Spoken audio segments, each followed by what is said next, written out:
all be free from illness. May all see goodness, and may no one suffer in this world.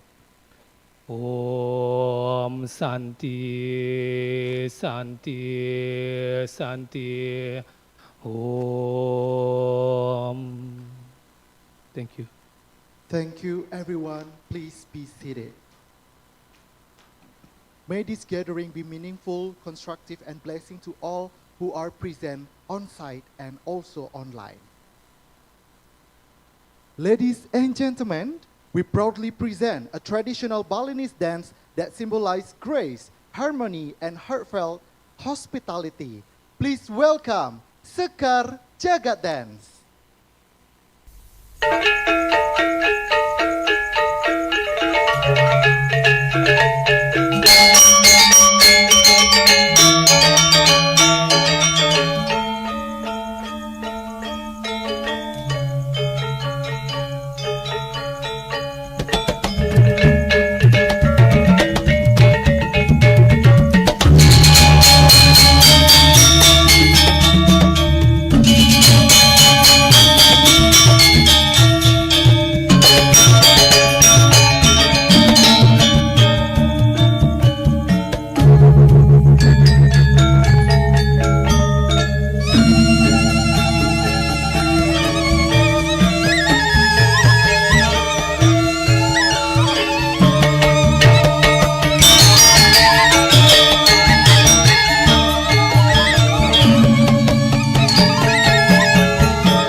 Ladies and gentlemen, now we will proceed into the speech from the Director of Bali Tourism Politeknik.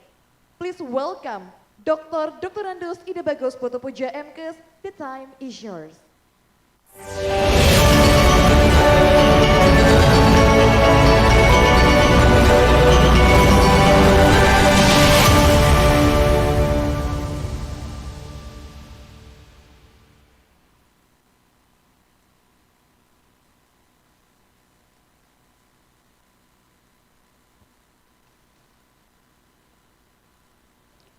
Om Swastiastu.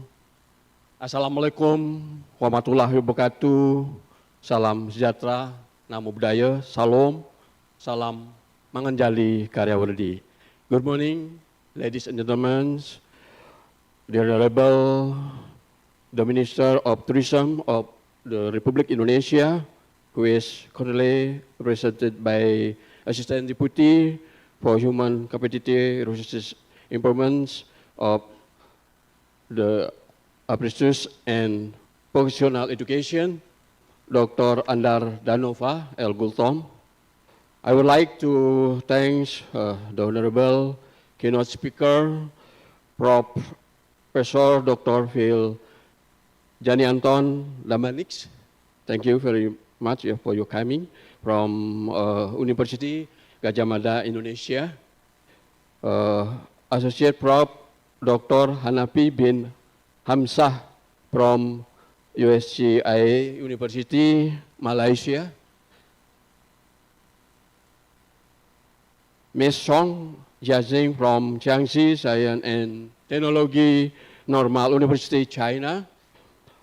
Our respected speakers, Dr. Igusti Agung Witarsana, Par MTR Par from Bali Tourism Politeknik Indonesia, David Thomas from Republic Politeknik Singapore, Dr. Iputu Utama SA CAE from Bali Tourism Politeknik Indonesia, Mr. Leo from Tourism Mutual Collegium ITR Austria, Dr. Gede Arya Pering Arimbawa from Indonesian Hotel General Manager Association Indonesia, Mr. Jaya Krits from Thammasat University, Thailand, the Honorable Moderator Dr. Irin Hana Hasyombing, and Dr. Ketut Surata from Bali Tourism Politeknik Indonesia, honorable guests, distinguished academics, industry partners, colleagues, students, and partner. As the director of Bali Tourism Politeknik, Bali Politeknik Pariwisata Bali, it's an honor to present this brief report on the successful implementation of Inspire 2025, hosted by the Master of Applied Tourism program in collaboration with Republic Politeknik Singapore, Thammasat University Thailand, USCIA Malaysia, and Jiangxi Science and Technology Normal University China. Inspires shapes a global platform for solar practitioners and students to exchange ideas and innovation, shaping to future of sustainable tourism and hospitality. This year's theme reflects our shared commitment to relations and generation in a post-crisis world moving beyond recovery toward sustainable transformation. The conference gathers over 150 participants from 6 countries, referring 4 keynote speakers, 8 plenary speaker, and 30 research presentation, along with workshop and networking forum. All sessions produce meaningful dialogue between academic, industry, and government. We extend our sincere appreciation to all keynote speakers, partners, sponsors, and the organizing committee for the dedication and support in ensuring the success of this event.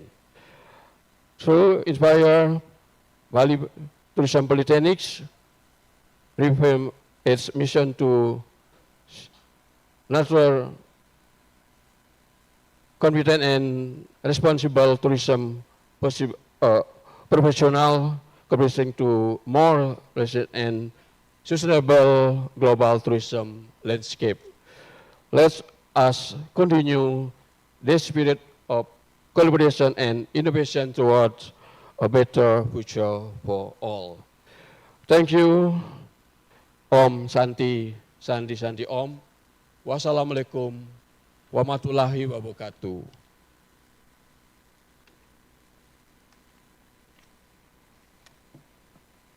Thank you so much to our Director of Bali Tourism Polytechnic for insightful and meaningful speech. Now you may return to your seat.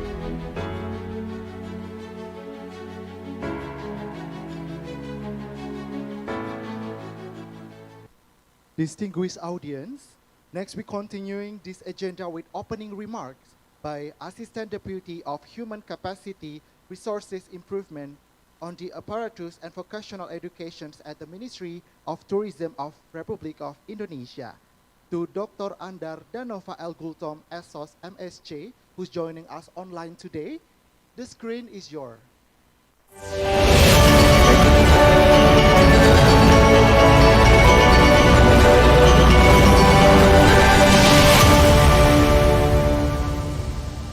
Thank you, MC. Am my voice clear? Yes, sir. Oh, thank you. Om Swastiastu.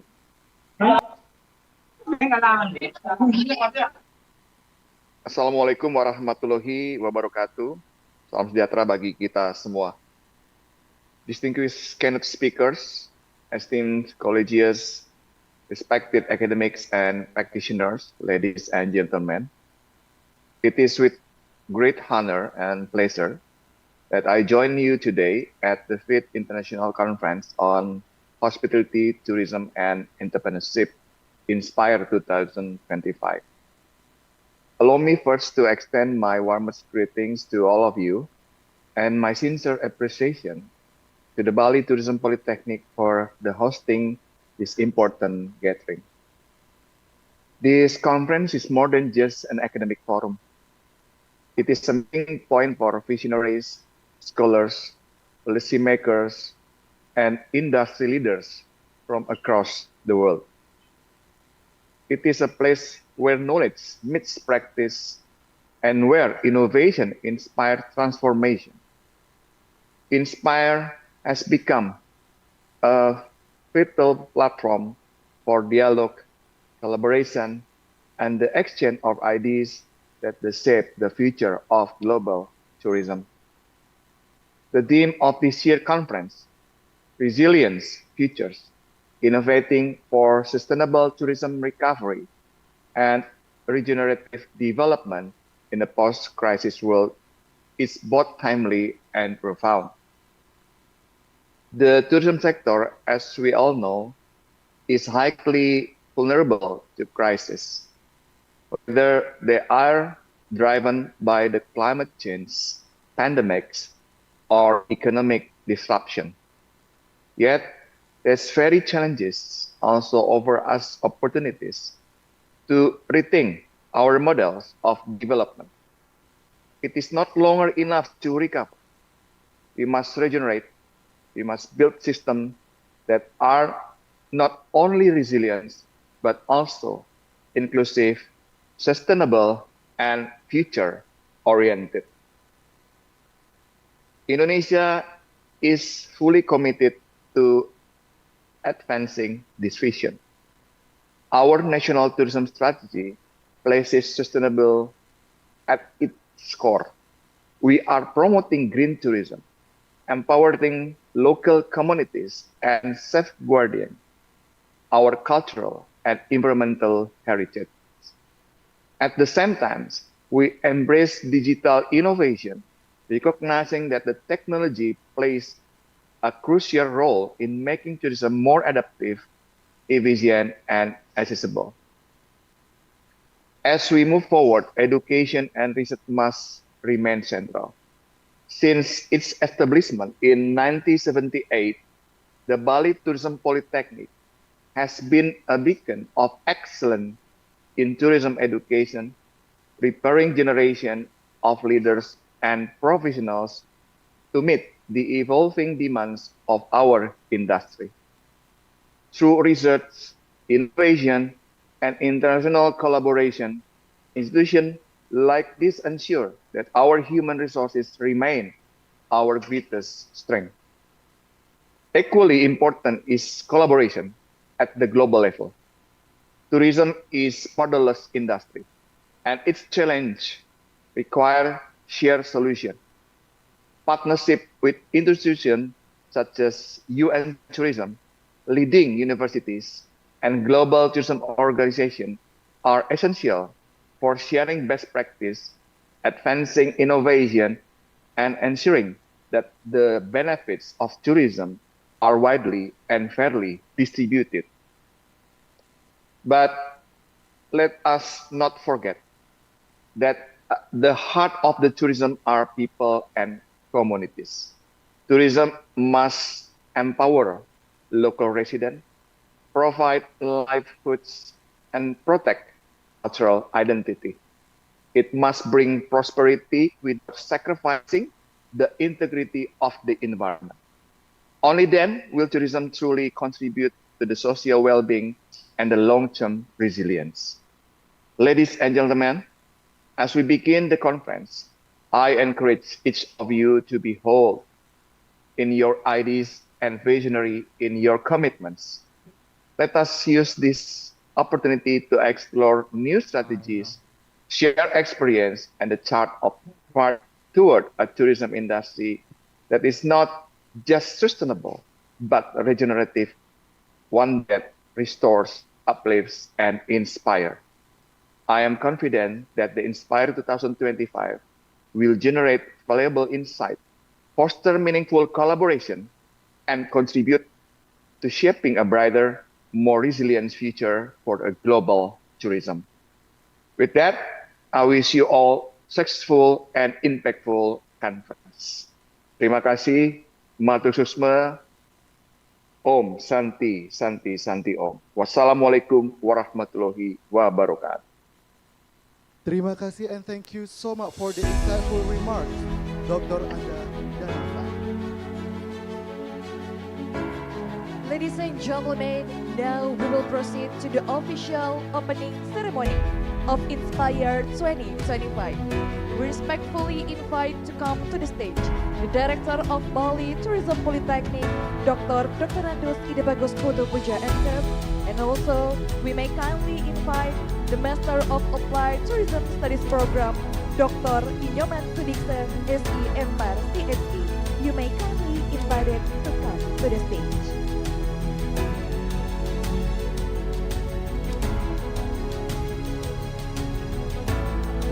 This ceremony of Inspire 2025 will be symbolized with hitting the gong.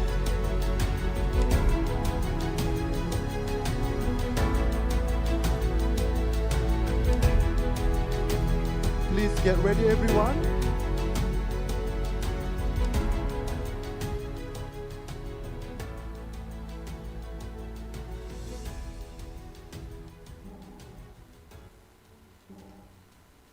Inspire 2025 is officially open!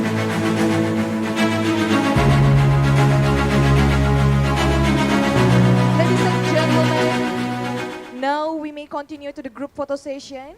we kindly invite all our VIP guests, our honorable speakers, our management. Please kindly come to the stage as we proceed to the group photo session.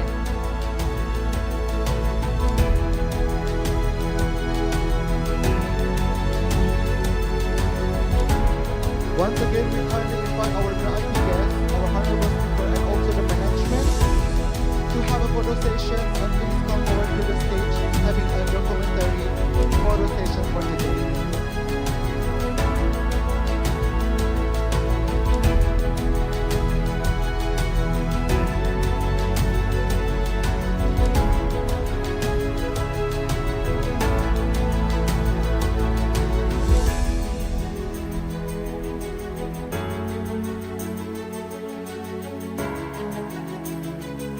All right, everyone ready in their position?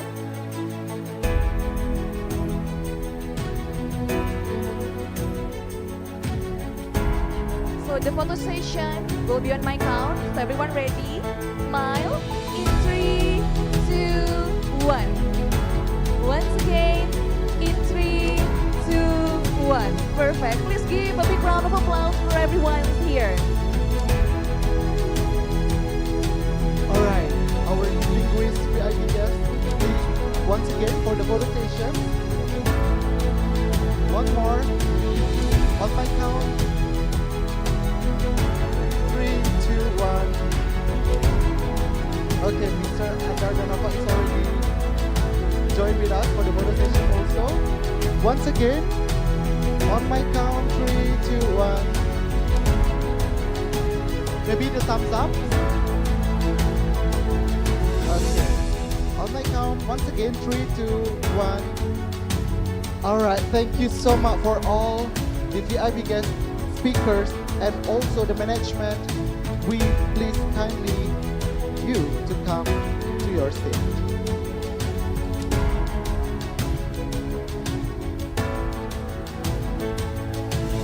And also, we would like to continue with the wavy sessions photo together so that we kindly invite our VIP guests to step down from the stage and join us at the front area. And everyone in the audience, please stand up and gather together toward the center so we can capture everyone in one frame. Please, for the photographer, come forward into the stage. And for all the audience, please stand up for the photo session and make a memories for Today Inspire 2025.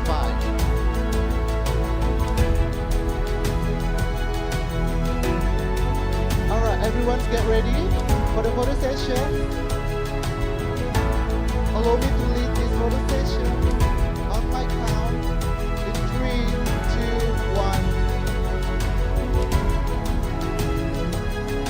Once again, 3, 2, 1. Maybe with a thumbs up. Alright, 3, 2, 1. Alright, thank you everyone for the photo session and also in very amazing, wonderful moments today. Please everyone have be seated.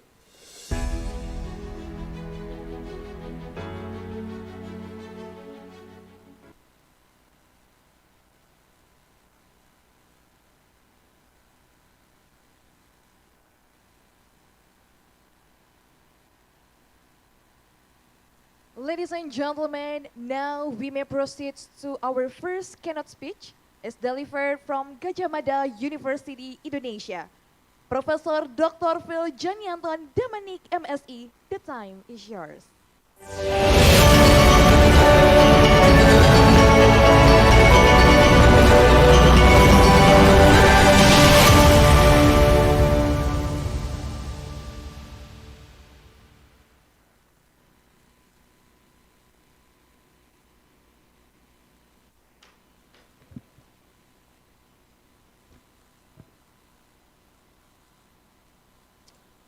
Om Swastiastu, Shalom, Namo Buddhaya, Salam Kebajikan, Assalamualaikum warahmatullahi wabarakatuh.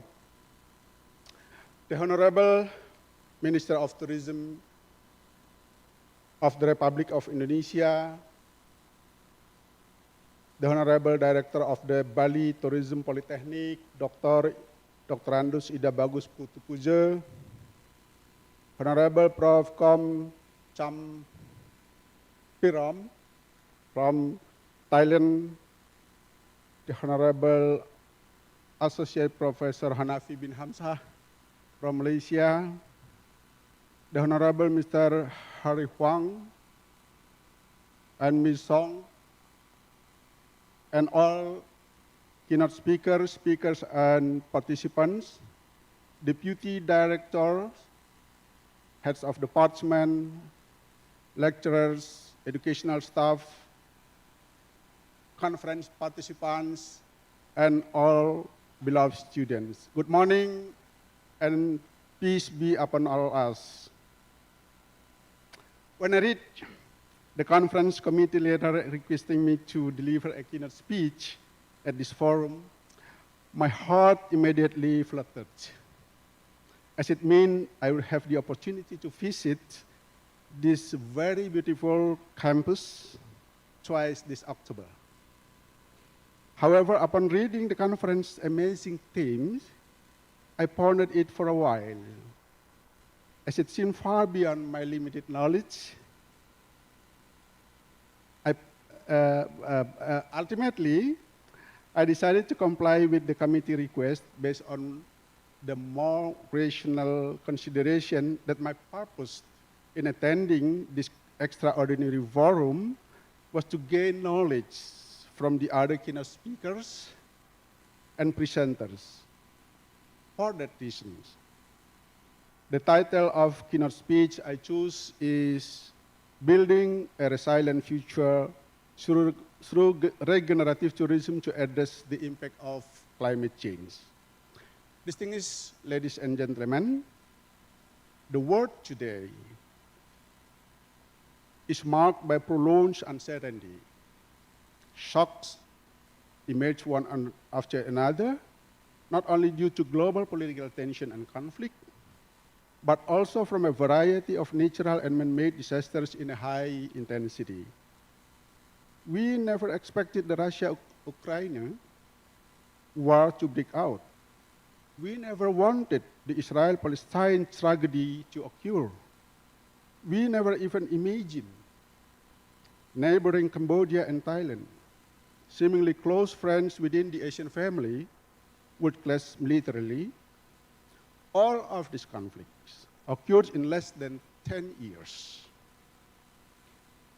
On a different issues, the world was shocked by a series of rapidly spreading viruses that occur over a 20 years period, starting with SARS, MERS, avian influenza, and the last COVID-19 pandemic wave that disrupted almost every aspect of human life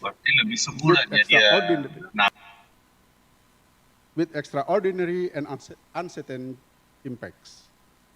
Simultaneously, climate change continues to occur, the impact of which is not insignificant on the future of life on Earth, only some of which can be measured.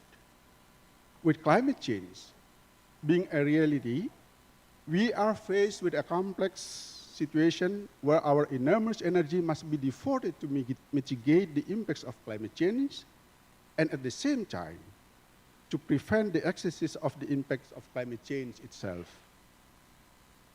The 2 points above, which I choose as the background to begin the light discussion of this speech, are based on evidence that war, conflict, and disease outbreaks are global events that consistently pose a threat to tourism development.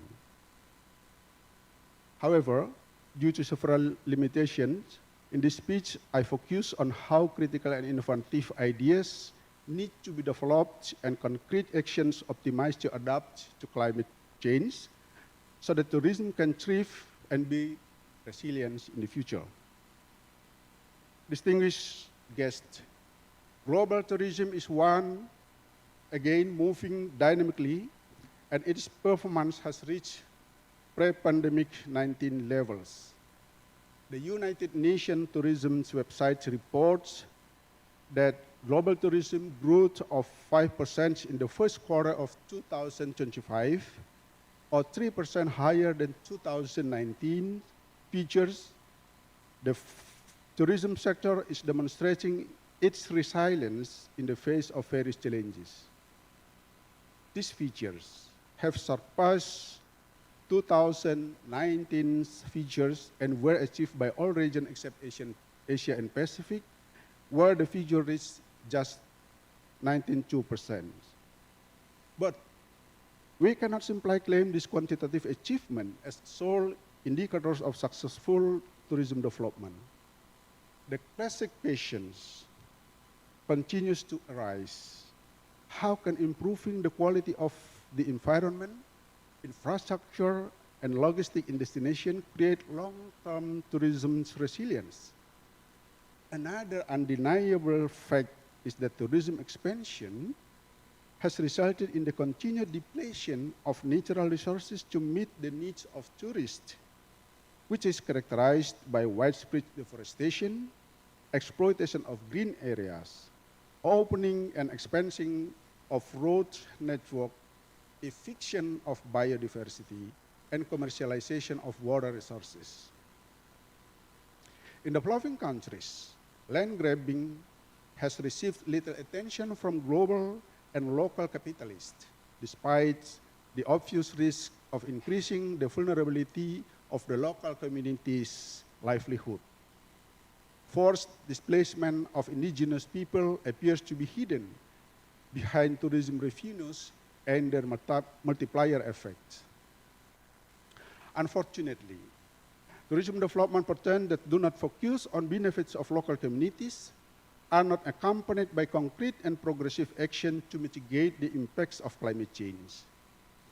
Particularly in developing countries, and more specifically in Indonesia, including Bali, the worldview of decision makers seems heavily biased toward exploiting nature for short-term material gain, which carries long-term negative risks.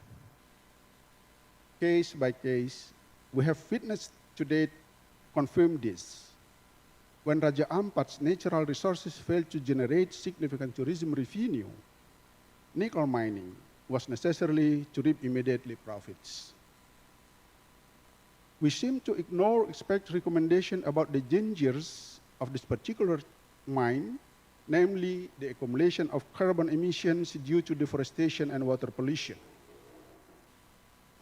Reflectively, this illustrates humanity alienation from nature, a worldview that is not rooted in Asian cultures, including Indonesia, but particularly Bali.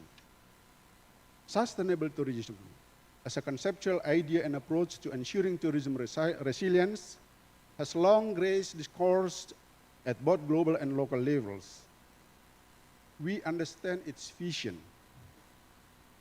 Accordingly, and perhaps because academic discussion outweighs the empirical evidence, the concept of sustainable tourism is viewed as highly idealized, leading experts to criticize it as utopia, that it is difficult to implement.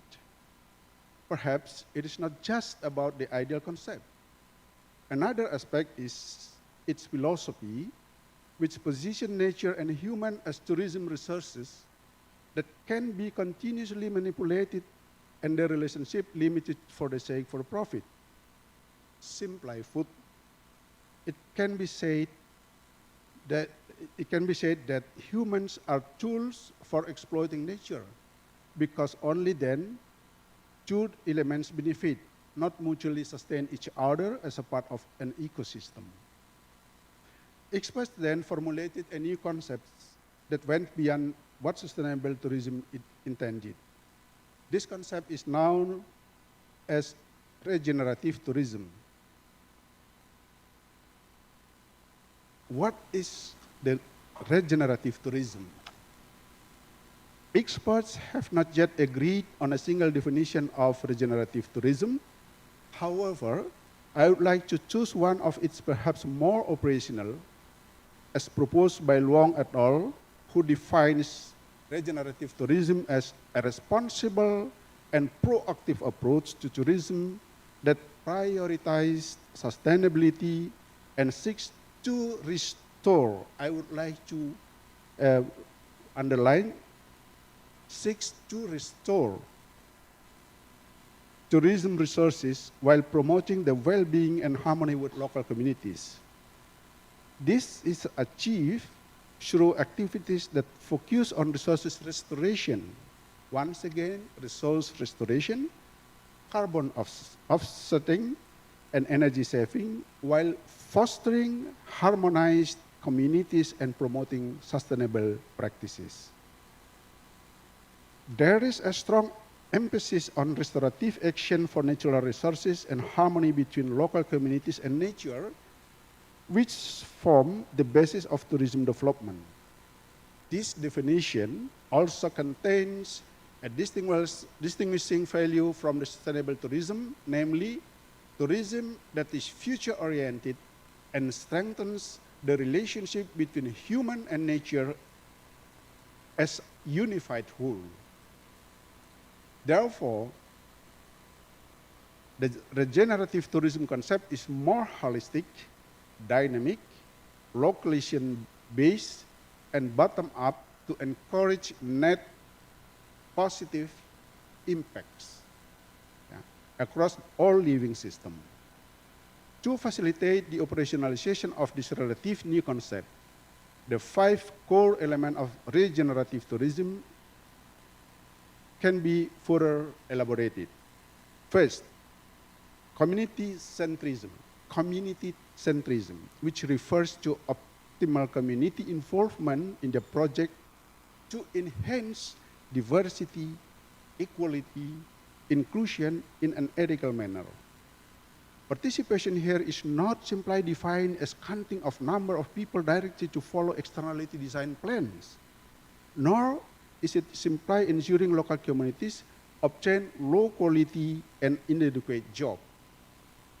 Community centrism in regenerative tourism demonstrates tourism activities that focus on the local context and community, creating and restoring harmonious relationship between humans and nature. Therefore, we can urge you that growth needs to be redefined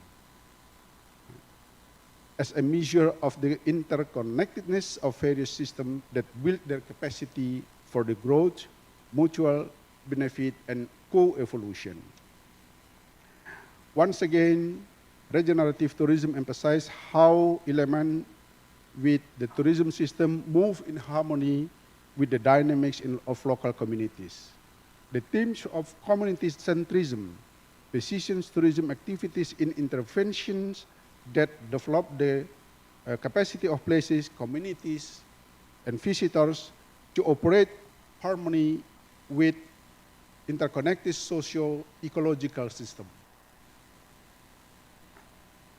The second theme is the ecological worldview of tourism as a living system. In the regenerative tourism approach, the tourism system is considered inseparable from nature, and actors need to have an ecological worldview to act in service of the holistic system, which includes the natural and social elements in which the tourism industry operates. Here we need to combine Western and Eastern worldviews. The ecological worldview of Western society tends to be anthropocentric. What does it mean? Where humans are considered special and superior to other creations.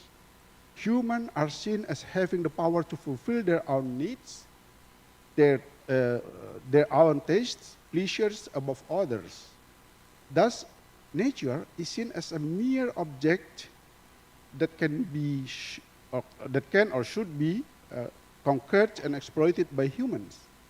In contrast, the ecological worldview of Eastern and Asian societies is ecocentric, where humans are seen as small part of the vast map of creation and do not recognize superiority over others. And each element influences the others regardless of physical distance and humans need to live in harmony with nature. The third theme is meaningful multi-stakeholder collaboration.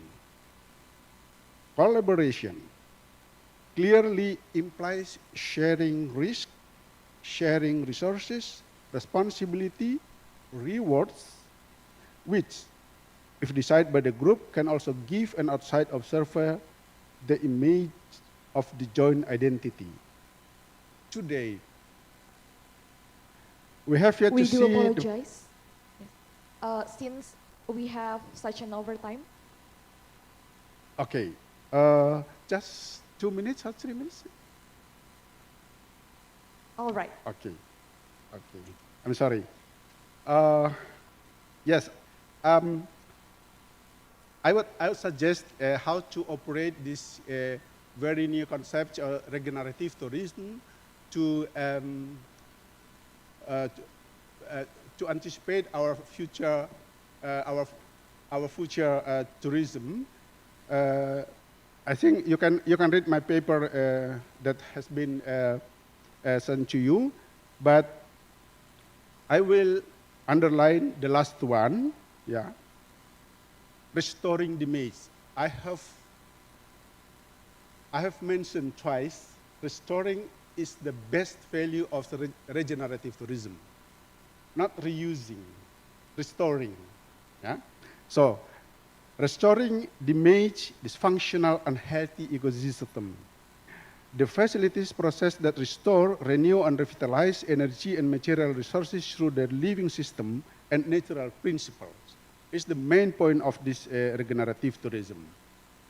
Well, ladies and gentlemen, the negative impact of climate change on tourism development requires smart responses in form of measurable action.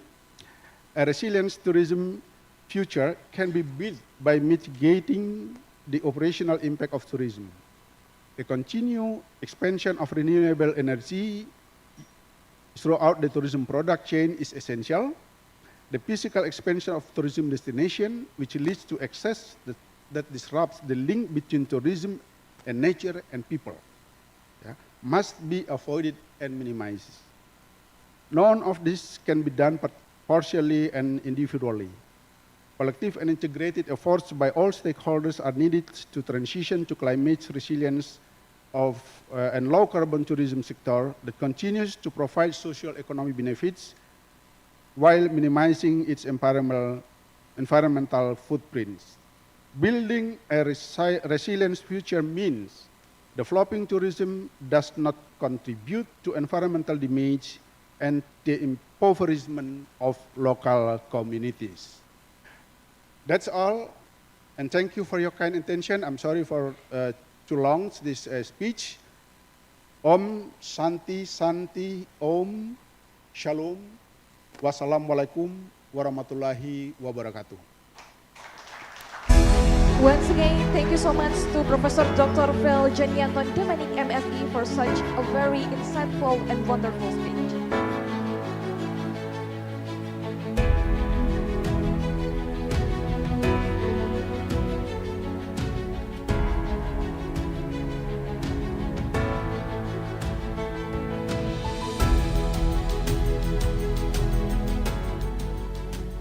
Well, ladies and gentlemen, now we may proceed into the next keynote speech. Will deliver from University College Sedaya International, Malaysia. Presented by Associate Prof. Dr. Hanafi bin Hamzah. The stage is yours.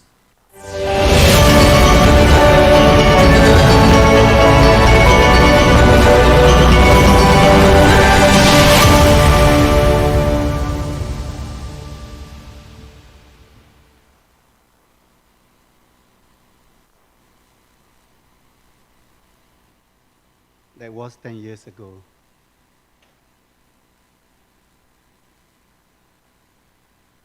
Thank you very much, MCs. Honorable Director of Bali Tourism Politeknik, Pak Bagus. Honorable keynote speakers, conference speakers, inspired teens, lecturers, and students. I thought I could have around 30 minutes to 45 minutes, but let's cut it short a little bit, but which is good and inspired speech just now from Rafa Anton.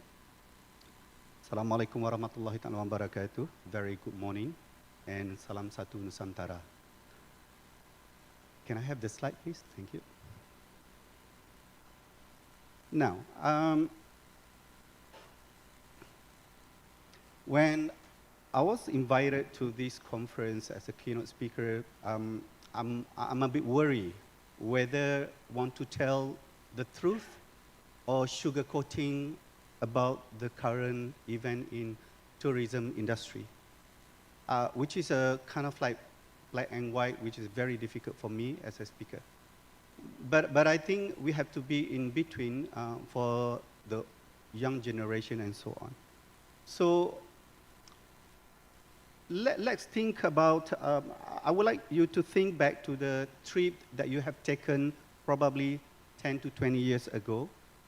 Maybe it was a pristine beach with misty mountain village, bustling market, and historic town.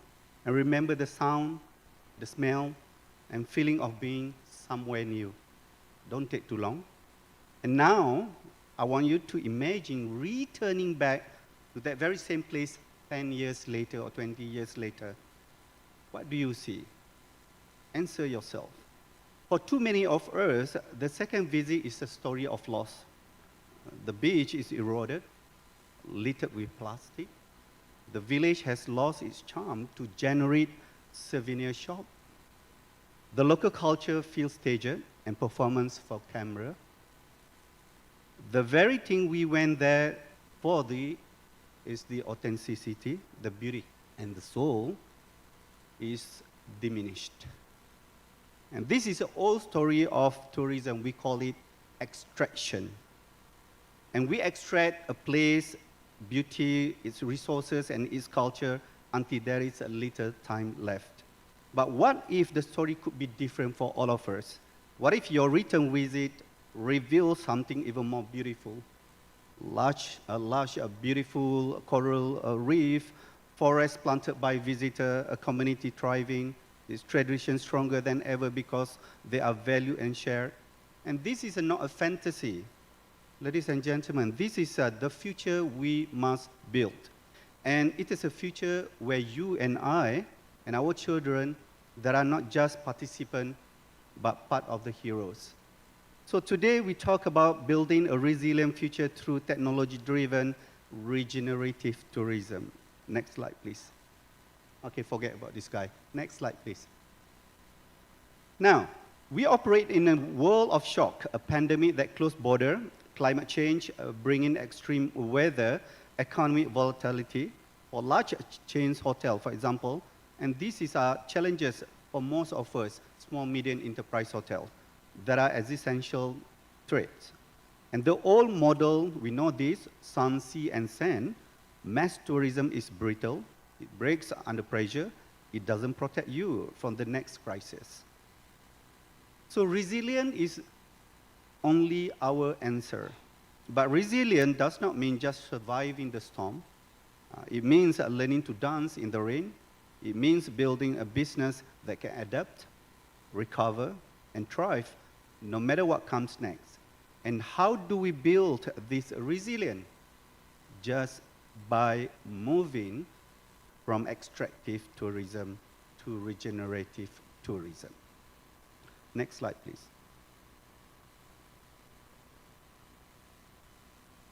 Next slide, please. Now, if you look at this slide here, extractive basically takes, regenerative give back. Extractive damage the environment, regenerative actively heals it. Extractive treats culture as a spectacle, regenerative engage with it as a living, valuable partners. And extractive creates a dependency on foreign operator, but regenerative builds wealth and capacity within the large and local community. And ladies and gentlemen, this is not just a philanthropy. It is one of the most powerful business strategies you can adopt, actually. Next. So now, I see majority of us in this room has some kind of looks. Regeneration sounds beautiful, but I have a hotel to run. I have a business to operate. I have thin margin, and I don't have the resources big as bigger corporation. So that is where our story takes a revolutionary turn. Because the tool for building this resilient, regenerative future is already in your pocket, which is technology. So forget about the image of technology as a coal, impersonal force. For us, technology is a bridge. It is the amplifier. It is the key that unlocks regenerative practices at scale, even for the smallest hotel. Next. So, next slide, please. So if you look here, I would like to share with you a little bit on the technology-driven regenerative toolkit. We have conducted kind of like almost 5 to 7 years of multiple research actually back to Malaysia, looking at the sustainability and practices and how this can be implemented in local community, especially small Indian enterprise hotels actually. So we come up with concrete examples of how the smart sustainable operation like water and energy sensor that cut our bills up to 30%, hyper-local authentic experience that you don't need big marketing budget, but you just need the smartphone only, or directive connection and community wealth through online booking platform and mobile payment system, which allow you to break free from the dependency on large tour operators that take huge cut, or to the data-driven regeneration that use simple, low-cost survey tools to get guest feedback. And ask them, what would you like to protect here? Will you pay a small fee to participate in a coral planting program instead of thinking about the profit and revenue? Next slide. So, what would be our call to action? Because what I can suggest based on these 5 to 7 years of the research that we conducted earlier on to the 5-step roadmap, which is, this is not a distant dream. It is a roadmap and it starts today actually. Through 5 steps, number 1 is on the reimagine your value proposition. Whether you are not selling the room, you are selling a chance to be part of the story, a story of healing, of connection, of positive impact. Weave this into your brand, our brand. Number 2, audit our ecosystem, map our local community. Who are the farmers, the artists, the conversationists? They are our new business partners now. Number 3, start small, tech-enable. Pick one thing only, a tree planting program where guests can track their tree growth via an application. Don't dream too big. We want to do everything all at once, but little we can achieve. Focus on one thing only, but you can succeed with it. Number 4, tell the story brilliantly. Use our website. It's free now. Your social media, your email to your narrative, your regenerative journey, and so on, show some faces. We don't have to bring all the beautiful faces, bring all the local people. Show the impact. Conscious travelers are searching for this actually, trust me. And may we make it easy for them to find you. And last one, collaborate. You are not competitors, you are allies. All of us need to work together on this. Next slide, please. So now if you're looking at here, what do you see? It's a campfire, right? It's a campfire of the future. Centuries ago, travelers would gather around a campfire. They would share stories, they would share food, they would find warmth and protection together. You and I are the keeper of the new campfire. Your hotel, your businesses, it's not just a building, it's not just a businesses. It is a heart. A place where travelers from around the world can gather, not to take, but to give. Not to see, but to feel. Not to visit, but to belong.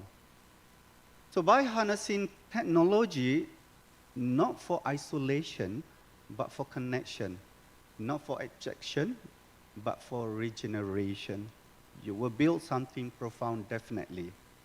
So you will build businesses that are resilient to shocks. You will build destinations that are loved and protected. You will build legacy of wealth and health for your communities. So you will not just survive the future, definitely. You will build it resilient, regenerative, and thriving future. Let's build it together. Next slide, please. I would like to recap a little bit on what I said earlier on, the two stories of tourism. Which story will we tell our children in the future? So think about it, go back and digest it and answer to yourself, because we are part of this. So now my closing comment here is that we need to treat the earth well. It is not given to you or me by our parents. It was loaned to us by our children. We do not inherit the earth from our ancestors. We actually borrow it from our children. Thank you very much.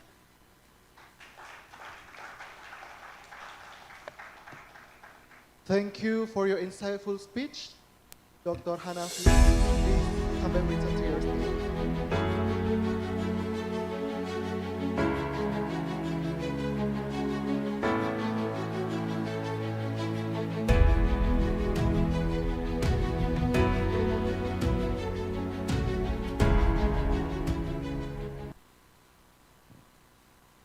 Ladies and gentlemen, now we may continue into the next agenda with a keynote speech from Jiangxi Science and Technology Normal University, China. Please welcome who is joining us online, Ms. Song Jiaxing.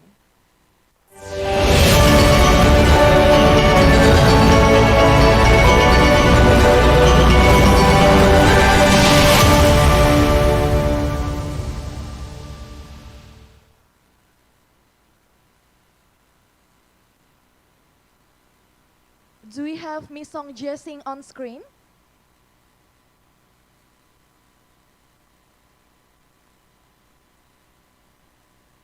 Now you may unmute the microphone.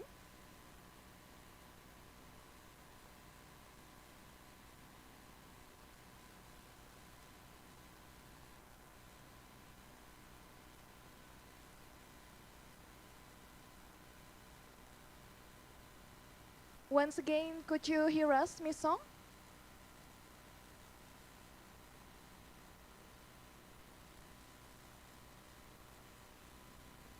Maybe you still unmute. You can unmute the microphone first. Yeah, I can hear you now.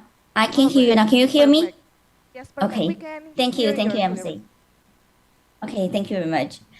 Good morning, distinguished leaders, respected experts and scholars, and dear colleagues. It is a great honor to be invited as the keynote speaker for this 5th International Conference on Hospitality, Tourism, and Entrepreneurship, and together with all of you dedicated to the field of tourism industry, to jointly explore the important topic of resilient future, innovating for sustainable tourism recovery and regenerative development in the post-crisis world.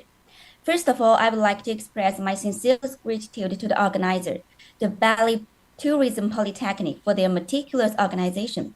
Today, my topic will revolve around 3 perspectives: the current development status of world tourism industry after crisis, innovating to drive sustainable tourism recovery and regeneration development and strategies, and then conclusion.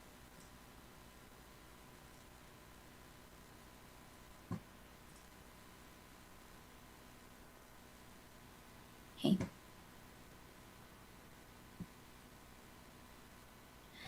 After the COVID-19 epidemic crisis, the global economy has gradually recovered, and the tourism market has played an important role in it.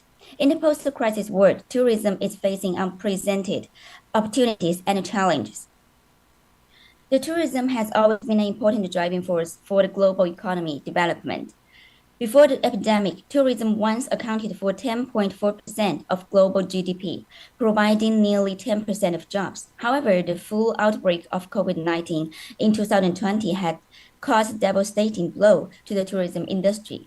The global travel expenditure has declined by more than 50%, which has not only seriously affected the economic returns of the industry, but also has a huge impact on the relevant industrial trends.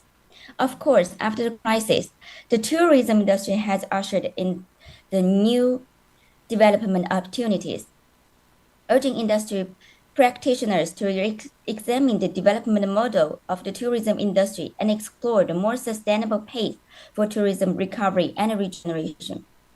Today, our conference focuses on the sustainable development of tourism industry after the crisis, which can help the industry to deeply analyze the current situation, explore the innovative model and strategies for sustainable development, and promote the transformation and upgrading of the global tourism industry in the process of recovery. Now, after the crisis, the tourism industry has shown some signs of recovery, especially driven by some people's retaliatory consumption. The tourism GDP of some regions, such as Middle East and Western Europe, has exceeded the level before the epidemic by the end of 2023. In 2024, the global tourism spending will exceed 7 trillion, and it is expected that by 2034, the tourism industry will contribute over 16 trillion to the global GDP. However, there are some significant differences in the recovery speed of tourism industry in different regions. At the same time, during the recovery process, consumers' tourism consumption behavior has also undergone significant changes, with new tourism models constantly emerging, such as outdoor experiences, health preservation, and integration of business and leisure travel. In the process of tourism recovery, it also faces certain challenges. The first is environmental and sustainable development issue.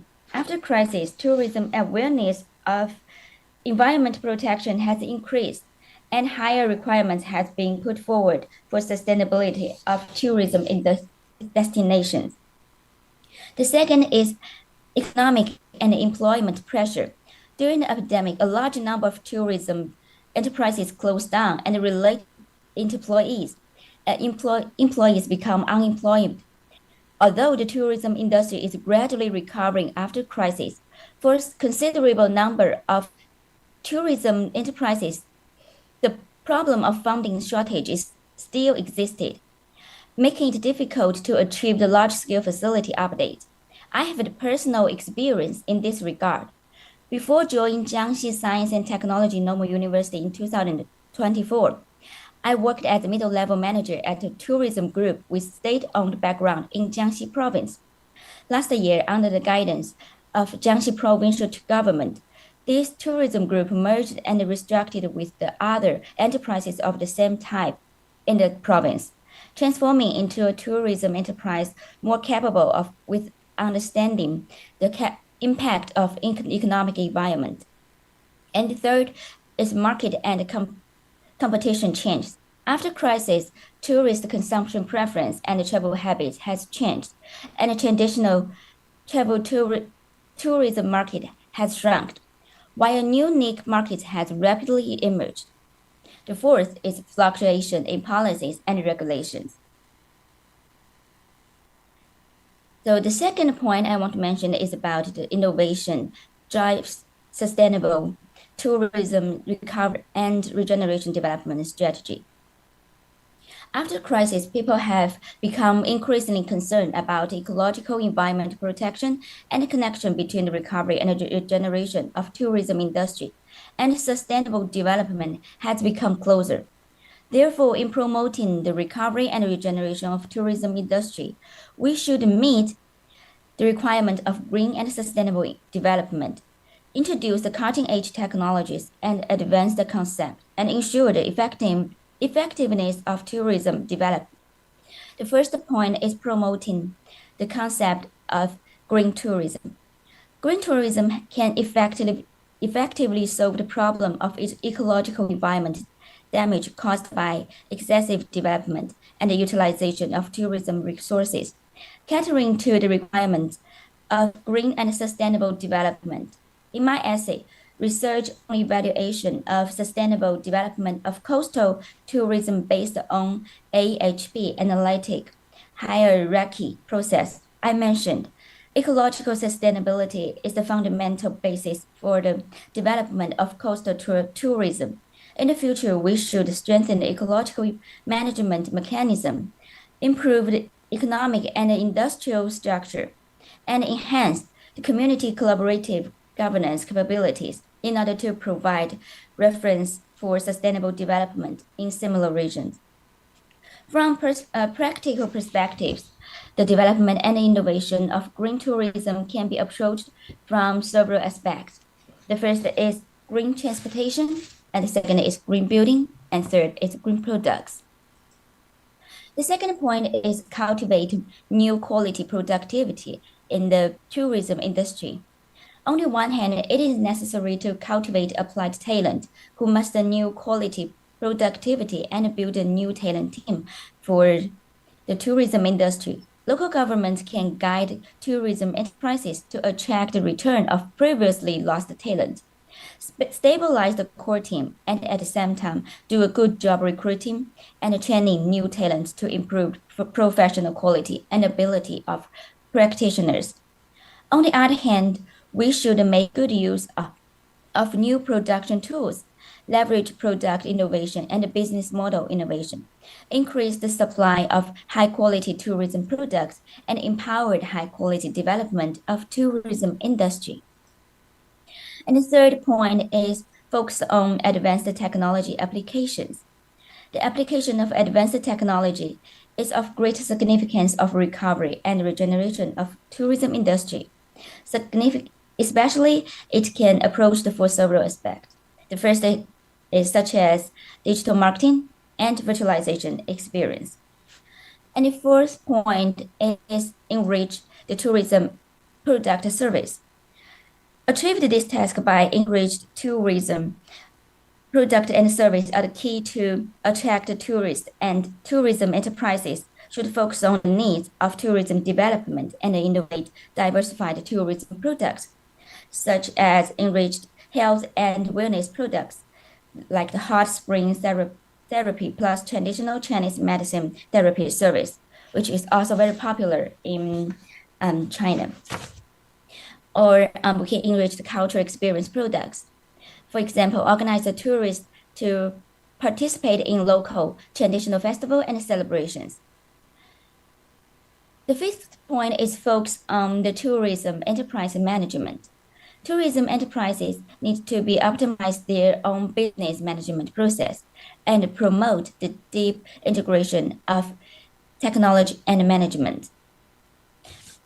In conclusion, in the post-crisis world, in order for the tourism industry to achieve sustainable recovery and regenerative development, comprehensive innovation is needed, actively exploring the new development model and pace, strengthen to deep integration of environment protection and economic development, and build a resilient future for tourism industry. In the future development, the tourism industry is expected to usher in broader development space, but is also needed to be constantly vigilant of new crises. Through sustainable recovery and regeneration, stable environment development can be achieved. The recovery of tourism industry after crisis requires the support of diverse wisdom. I hope the youth scholars can embrace every conversation with an open attitude, whether it is the exchange of viewpoint in sub-forum or communication during tea break, which may hide opportunities for interdisciplinary cooperation. We look forward to meet like-minded partners here, integrating your personal research into the wave of sustainable development in the global tourism industry, and inject energy into the resilient future with the power of collaboration. Thank you very much. Thank you for listening.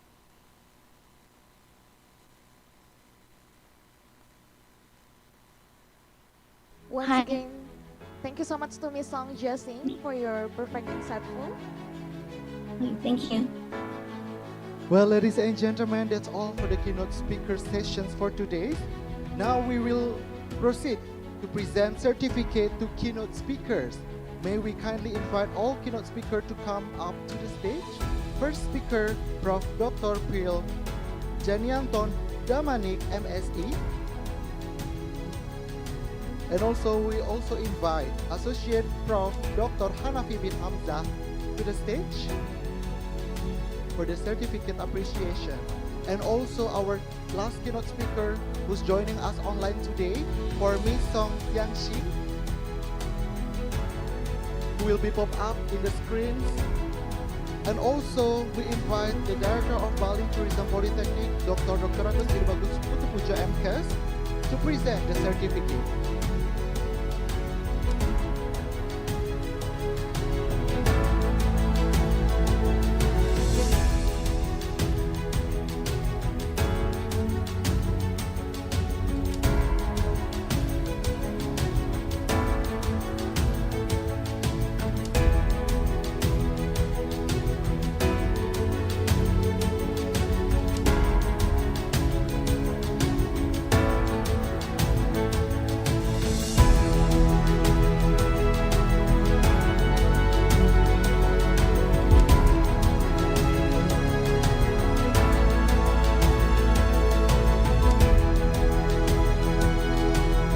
All right, please give a round of applause to all the keynote speakers.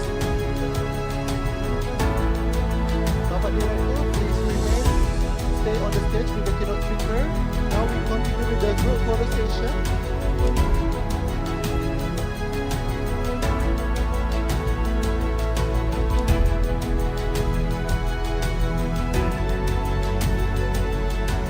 All right, thank you so much. Once again, we say to Director of Bali Tourism Politeknik and also all the keynote speakers, you may have a seat.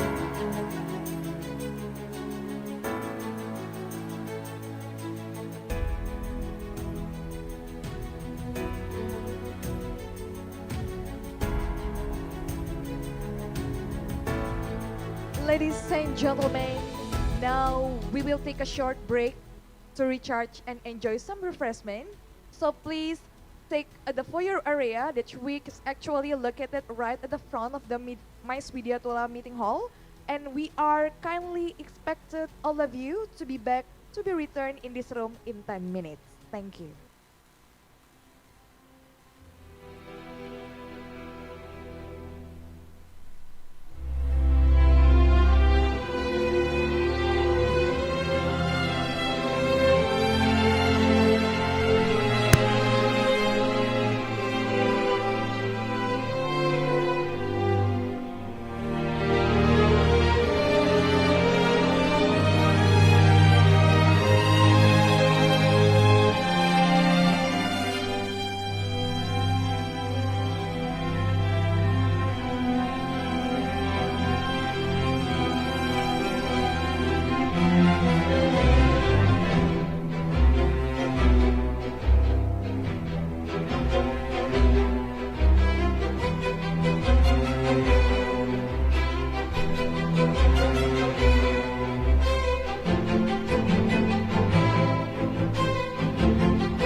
don't we?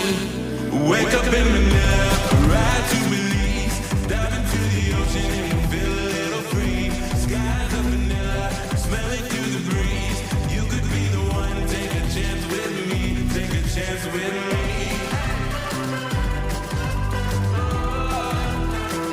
Take a chance with me.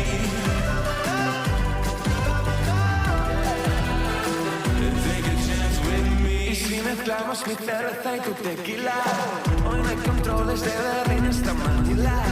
Ay, tu sonrisa me parece poesía. ¿Cómo te digo? ¿Cómo te digo yo?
kesan mereka di hari pertama di sini. Nah, hari ini yang makanan saya karena orang makanya makan the best, servisnya keren.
Eight hectares of silence.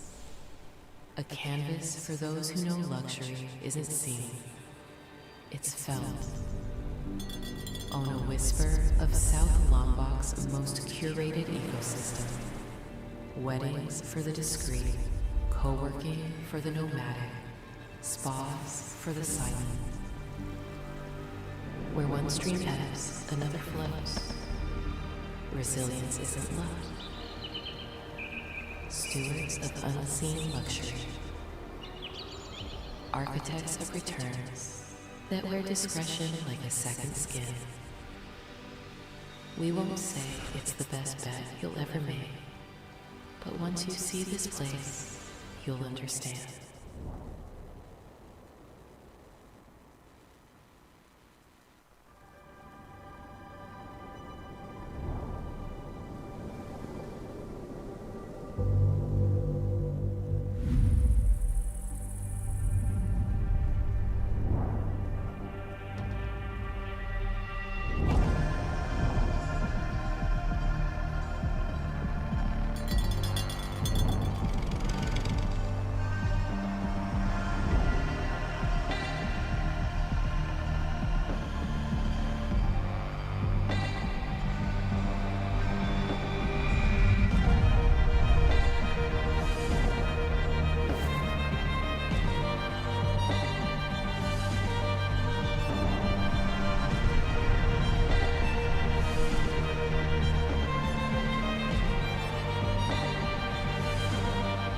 We do believe that Mandala Eco Village want to be a pioneer in this kind of nature resort, and we will make sure that customers will disconnect but reconnect again to nature and recharge. That's the key for our goal to make it.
mezclamos mi cerveza y tu tequila.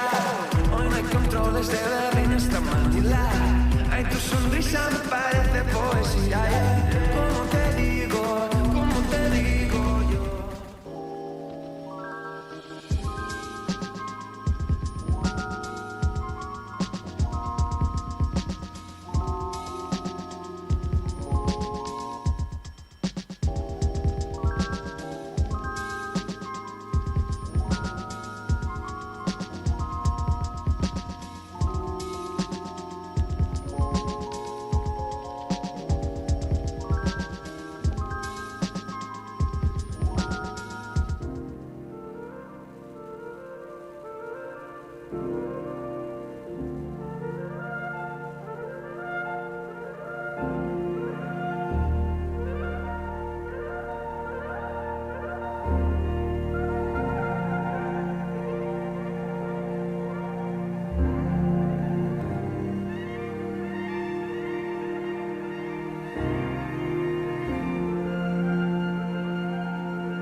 Dan kesan mereka di hari pertama kemarin di sini. Nah, hari ini yang akan saya karena orang makanya produk the best, service the best.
Eight hectares of silence.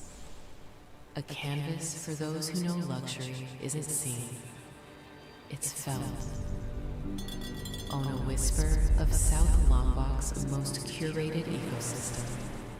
Weddings for the discreet, co-working for the nomadic, spas for the silent. Where one stream ebbs, another flows. Resilience isn't love. Stewards of unseen luxury. Architects of returns that wear discretion like a second skin.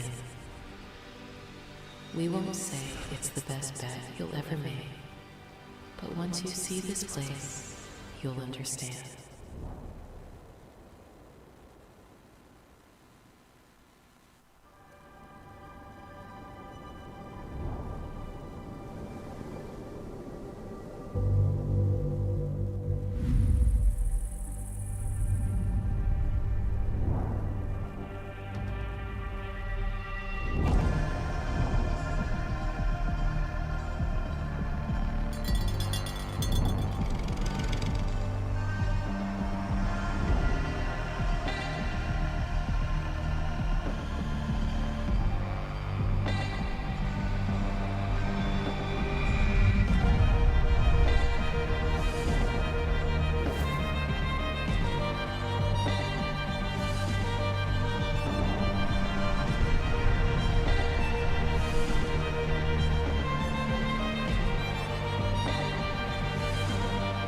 We do believe that Mandala Eco Village want to be a pioneer in this kind of nature resort, and we will make sure that customers will disconnect but reconnect again to nature and recharge. That's the key for our goal to make it.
Wake up in Manila, ride to Belize, dive into the ocean and feel a little free. Skies of vanilla, smell it through the breeze. You could be the one, take a chance with me, take a chance with me.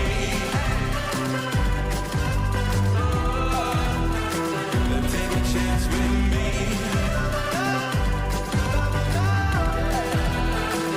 Take a chance with me. Y si mezclamos mi cerveza y tu tequila, hoy no hay controles de Berlín hasta Manila. Ay, tu sonrisa me parece poesía, yeah. ¿Cómo te digo? ¿Cómo te digo yo?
kesan mereka di hari pertama di sini. Nah, hari ini yang makan penting saya kenal orang, makanya produknya the best, servisnya the best.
Well, ladies and gentlemen, welcome back to Inspire 2025.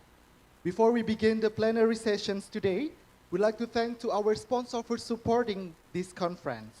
Thank you very much to Escort Narotama Tour Organizer, Adi Bisma Inn, Adi Tourist Service, Central Event.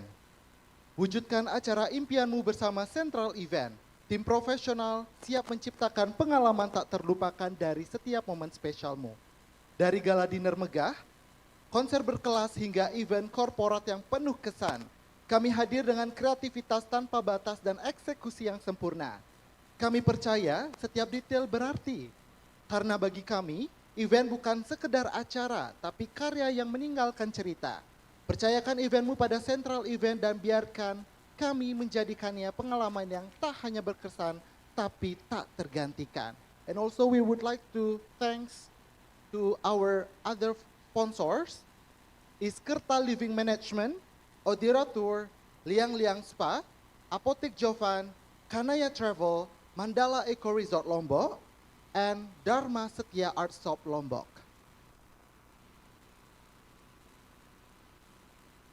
And the next sponsor, 90s Arsitek. Mau punya interior yang sesuai dengan gaya dan karakter kamu? Di 90s Custom Furniture Bali, kami wujudkan furniture impian untuk rumah, villa, restoran, atau usaha kamu. Dari desain klasik, minimalis, hingga modern tropis, semua bisa disesuaikan dengan keinginanmu. Dikerjakan oleh pengrajin berpengalaman dengan hasil yang rapi, kuat, dan pastinya estetik. Konsultasikan desain impianmu sekarang dan buat ruangmu lebih hidup bersama 90s Custom Furniture Bali, your dream design handcrafted in Bali. And also we would like to thank to our sponsor, iClean Plus, KPH Adventure, Locator Organizer, Puskesmas, Tara-Tara, Tapi Pantai Bali, The Ubud, Koshifa, Ikada Villa, Harsa Photo Booth, Cipta Kreasi Event, and Taro Bali Trans. Well, ladies and gentlemen, that's all for our sponsor that supported us in Inspire 2025.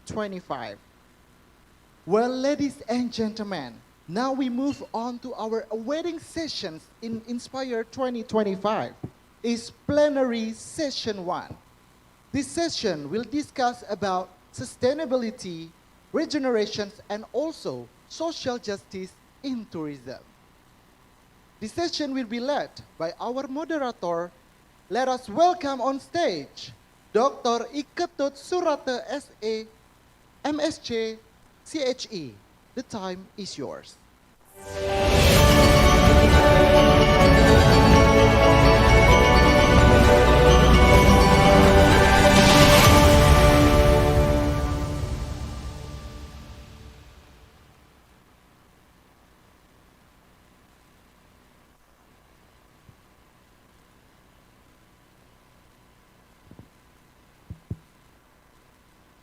Thank you, Dayu Kusma and Abi Sasra. Om Swastiastu. Assalamualaikum warahmatullahi wabarakatuh. Salam sejahtera kepada semua. Shalom, nama budaya, salam kebajikan, salam Makardi. Good morning. His Excellency, the Ministry of Tourism, Republic of Indonesia, which is represented by Bapak Dr. Anda Danova L. Gutom, the Honorable Director of Bali Tourism Politeknik, Bapak Dr. Bagus Putu Puja MKes, the distinguished and honorable speakers, our respected colleagues, esteemed participants, both joining on-site or in person and virtually, and all distinguished guests. It's really a great honor and privilege to welcome you all to the 5th International Conference on Hospitality, Tourism and Entrepreneurship, Inspire 2025, under the theme Future Resilient, Innovating for Sustainable Tourism Recovery and Regenerative Development in a Post-Crisis World. This conference is proudly presented and organized by the study program of Applied Master of Bali Tourism Polytechnic. Let me introduce myself. I'm Iketut Surata, and it's a great honor and privilege to serve as the moderator for this plenary session with the topic Sustainability, Regeneration, and Social Equity in Tourism. This topic highlights the increasingly important conversation, but even discussion during the pandemic era, that is how tourism can not only recover the challenges, but also regenerate itself in an environmental balance, social equity, and also cultural integrity. And to address and discuss this issue, we are very proud and honored to have such and so professional, distinguished, expert speakers. Therefore, they will discuss and share their academic, professional, and also regional perspective on the topic. Right, let us introduce the speakers for this plenary session. Our first speaker, Associate Professor Dr. Komparinan from Thammasat University, Thailand. He is the Dean College of Innovation, Thammasat University. Yeah, let's welcome Dr. Kom. The stage is yours.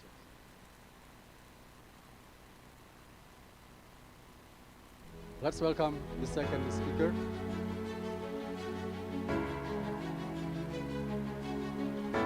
The second speaker is Bapak Dr. Utama S.A. M. PhD.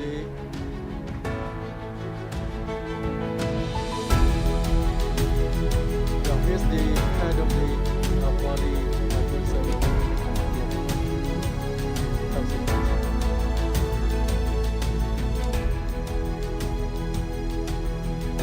Our next speaker, the Professor Leonard Mundel He's from Tourism School, Salzburg, Austria, and he's joining virtually. And now it's about 45 minutes in the morning. So he's very glad. Thank you, Prof. Professor Leonard, to share with us. Hi. Let's welcome. Yeah, that's about 4, yeah?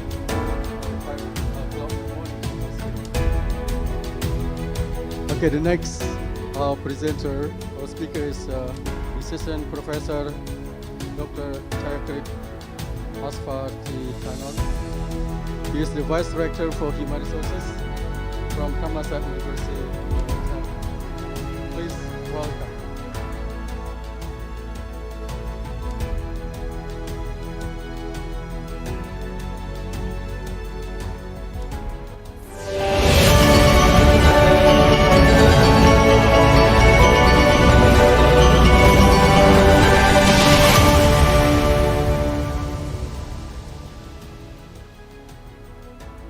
Right, ladies and gentlemen, this session will be done individually. Each speaker will have about 10 minutes maximum to share their perspective, ideas, and experiences, their perspective under the topic of sustainability, regeneration, and social equity in tourism.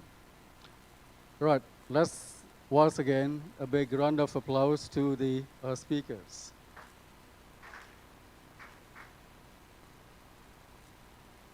All right, to begin this session, let's start with our first speaker, the Professor Dr. Kom. Time is yours. Okay. Hi. Good morning, everyone. Can I have my slide, please? Okay. So, good morning, everyone, and welcome to the session. And thank you so much for for the invitation from Mr. Director for me to join the Inspire conference. My third time here, and a very warm, hospitality from Bali Tourism Politeknik. So thank you very much. So in my presentation is called Thailand Crisis Marketing and Destination Resilient. This is actually coming from the book that is going to be published next year. So this book is called Risk and Tourism Marketing in Asia.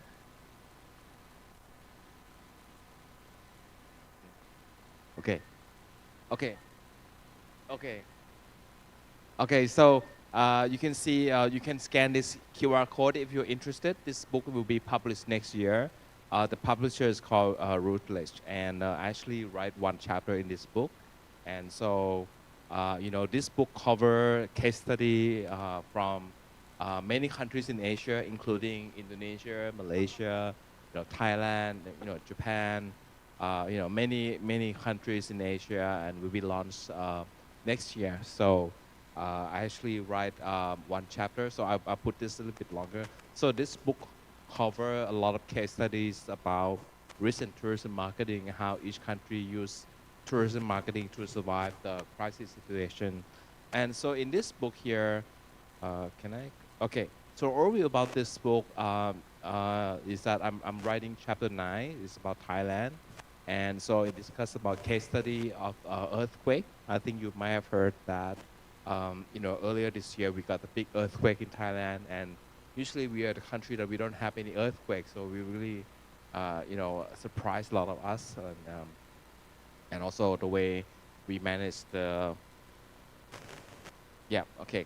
So first of all, let me start talking about the Thailand National Tourism Framework. So we have a National Tourism Development Plan from 2023 to 2027. And the theme is rebuilding high-value tourism with resilient sustainability and inclusive growth. Because Thailand has been going through a lot of crises, COVID-19, earthquake, tsunami, and many other things. So the theme is that we want to have more high-value tourism, and in order to have the growth of tourism number. And we focus on four key strategic theme, and that is resilient tourism. I think that is one of the theme of the conference this year. Quality tourism, so we don't want to just focus only on numbers, but we want to focus on quality, on tourism spending. We want to focus on tourism experience. How do we create seamless tourism experience for tourists and sustainable tourism? And the aim is to enhance the economy, socially, and environmental balance. Yeah, okay. So over the past, 20, 30, 50 years, so Thailand has been focused on the campaign called Amazing Thailand. And each year we've done, small adjustment to keep it updated. And the main authority that responsible for Thailand tourism marketing is called the Tourism Authority of Thailand, or TAT. And so we have got a number of campaigns in the past few years, including during COVID-19. Okay, so the case study is about the earthquake response in 2025. So I think you might recall that there was a big earthquake in Myanmar back on March 28th, and really impact Thailand. And a lot of the tall buildings has been damaged, and there's one of the building belong to the government complex. Actually, it was under construction, but I think it was the only large building that got totally destroyed by earthquake. And this is kind of like, this picture is kind of like send a lot of message to a lot of people that imagine yourself as a tourist. Let's say you're from Europe or Asia, and you've seen this picture, you might thought that the whole city of Bangkok is actually destroyed. But actually, it's not true. It's just one building, but it really sent, a wrong message to the whole world that we are really, Bangkok is in danger. We should cancel the trip to Bangkok and things like that. So people start to get panic a little bit. So what Thailand has done during the earthquake crisis is that we have done 4 things to recover from that crisis. Number one, we try to communicate to reassure that it's a safe place to travel. Okay. Number 2, we got the crisis response and recovery management. For example, send an engineering team to inspect all the buildings, make sure that all the buildings are safe. And number 3, we try to recover the image of the being, positive image through social media and so on. And number 4, we try to do a market diversification. For example, we understand that some tourist segment might be more sensitive than others, so we have to kind of shift the market to other market that is less sensitive to this kind of crisis. Okay, so a few pictures that, to show that we are okay. A lot of campaigns from the government, to show that it's a safe place to travel. And so the crisis happened in March. So in April, Thailand, we have a big festival called Songkran Festival. So there was a lot of talk whether we should cancel or not, but Tourism Authority of Thailand decided, hey, we should go ahead. This is one of the best way to kind of get tourists to come back to Thailand. So we had that. That was one of the biggest Songkran Festival in Thailand. Not sure which way do I point. Here, okay. So just in summary, key takeaway and recommendation. So from the public sector, it's very important that the authority, the government come up with a very clear crisis communication that this is a safe place to travel. And here's, if there's anything or, phone number, anything they can contact in emergency. For private sector, you really need to kind of co-brand the safety message and proactive customer update. And so overall, it's very important to strengthen cross-sector collaboration, public and private sector working together, coming up with innovative ideas, creative solutions, and be prepared for future crises. So that would be very quickly. Not sure where do I point. Anyway, so that was next week. I don't know what happened. Yeah, so I think that would be the summary of my presentation. Thank you very much.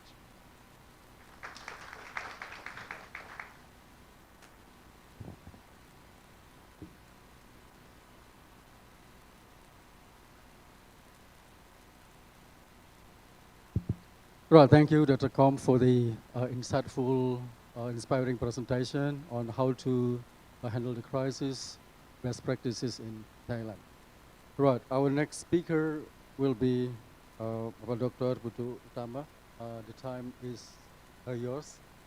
Please welcome our speaker from Bali Tourism Polytechnic.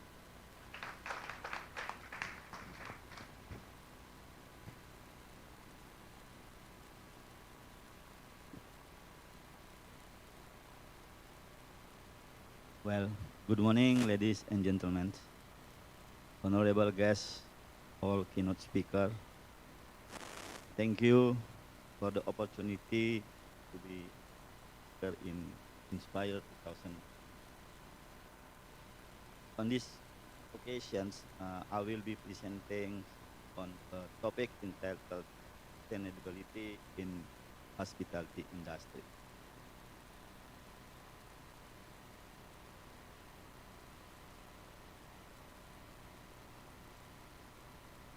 Well, sustainability is now to be a trend, a topic in tourism and hospitality, because more consumers to be aware about the sustainability.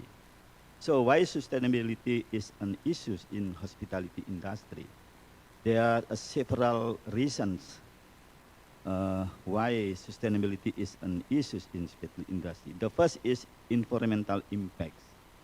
The hospitality industry has a significant footprint due to the consumption of energy and also producing the waste and using the water and resources, natural resources, and also a climate change resilience and reputation and brand image. And hospitality industry also concerned with the regulatory compliance and legal risk and social community impact. And in demand side, there are changing in consumer behavior. There are some key shift in consumer behavior. The first, there is a changing in preference for eco-friendly options. And then the consumer behavior willingness to pay for sustainability and demand for the tech and local experience. And the role of social media influence of the consumer behavior in hospitality industry and increased scrutiny of practices of green practice and emphasis in the experience of our ownerships.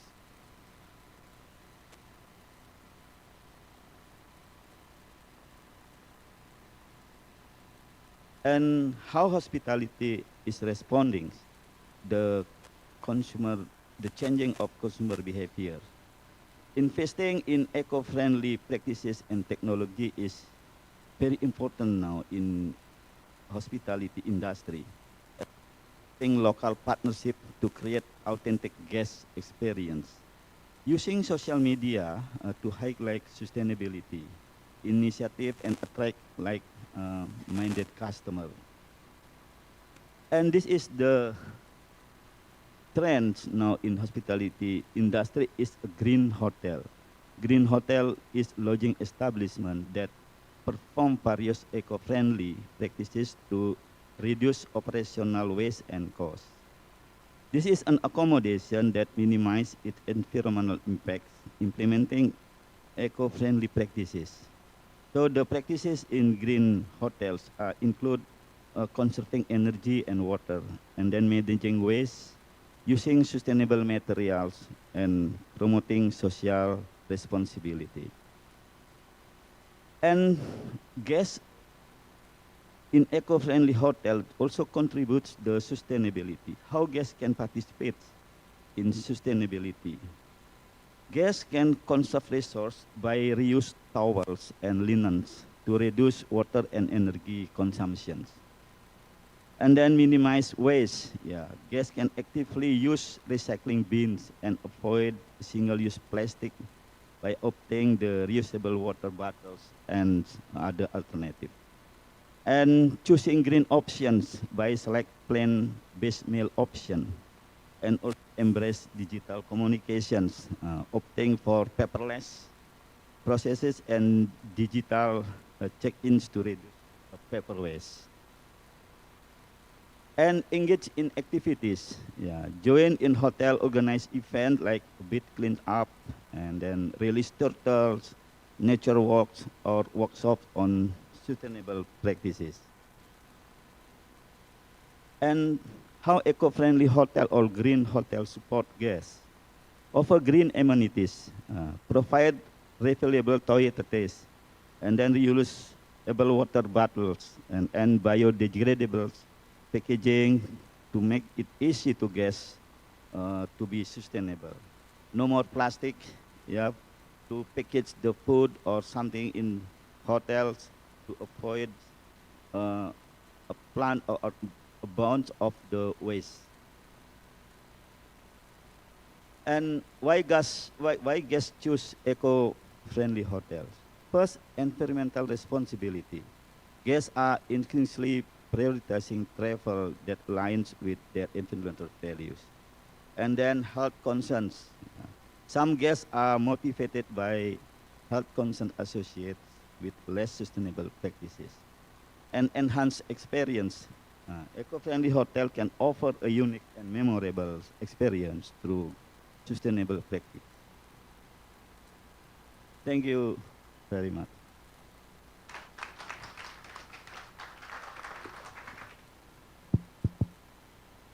Right, thank you, Dr. Pututama, for the insightful and thoughtful presentation on how and why sustainability is important in hospitality and how to respond to that sustainability issue in hospitality. Right, that's a great ideas and thought. Thank you very much. Our next speaker will be from Professor Leonard. Hello, Mr. Leo. I hope you are in a good health condition today, and thank you so much for waking up in the morning and getting up in the morning. It's 5 o'clock in the morning now in Australia.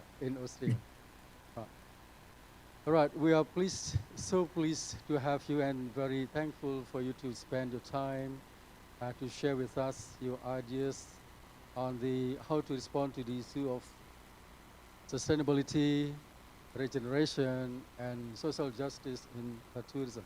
Would you please to share your ideas and your thought on how to respond to this topic?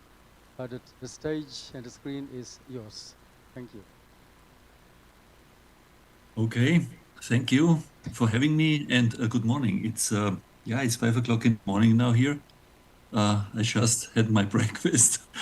It's an early time for holding presentations, but I'm really happy to be with you there in Bali. I cannot see now if somebody has started my presentation. I heard that this will be controlled from your side, or should I share it? Here it is, yeah, thank you. First slide.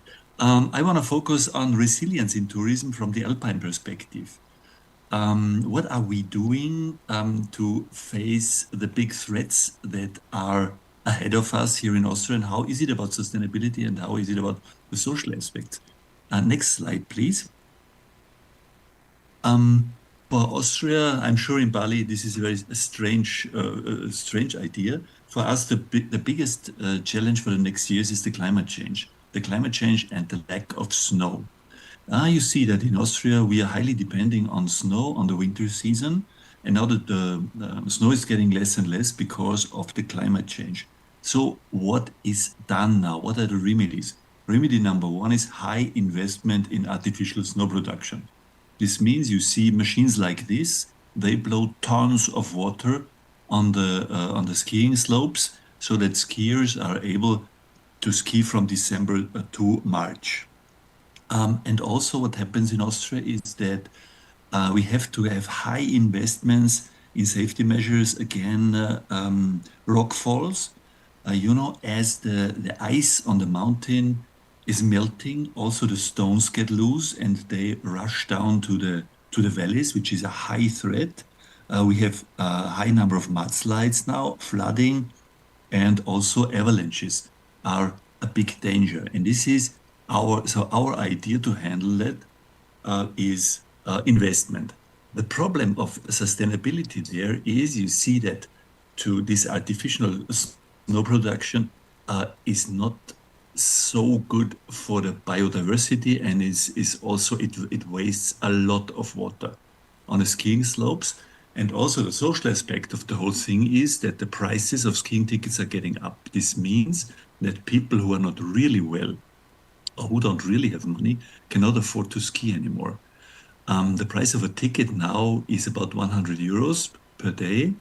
And if you go to ski with a family for one day, it will at least cost you $700-800 for a day. So you can imagine this is something people cannot afford so easily.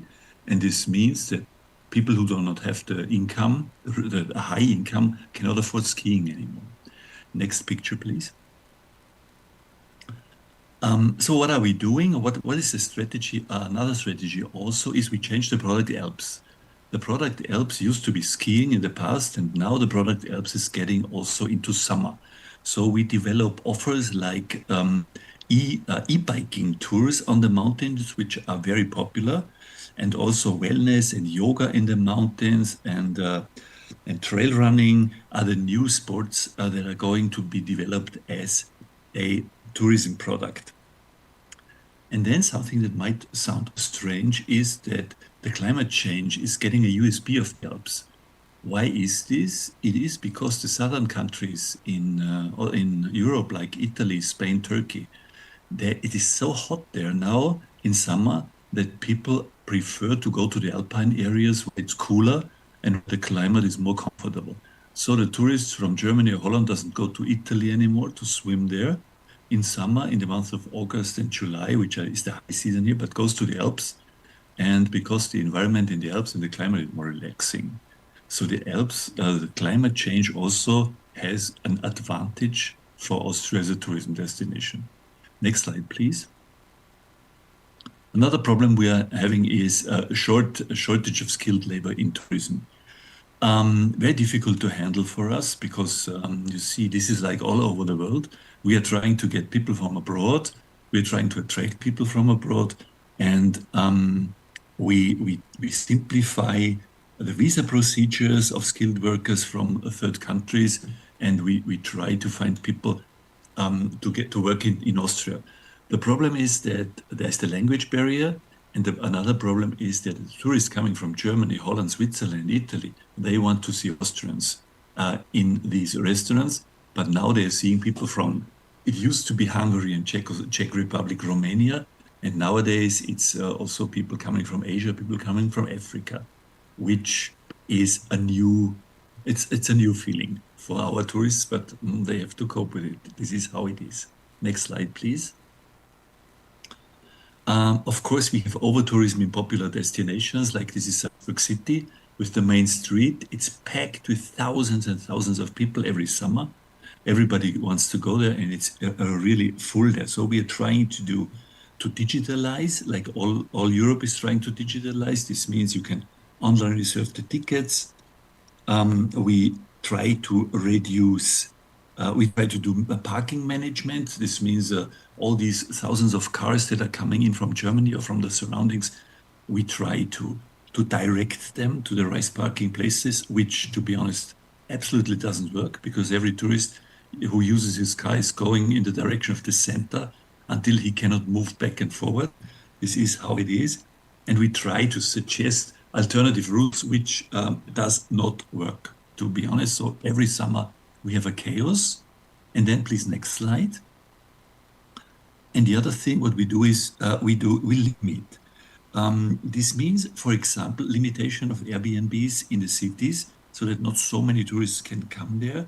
We limit bus tourists, because bus tourists are the one who who don't have the highest spending. They have the lowest spending.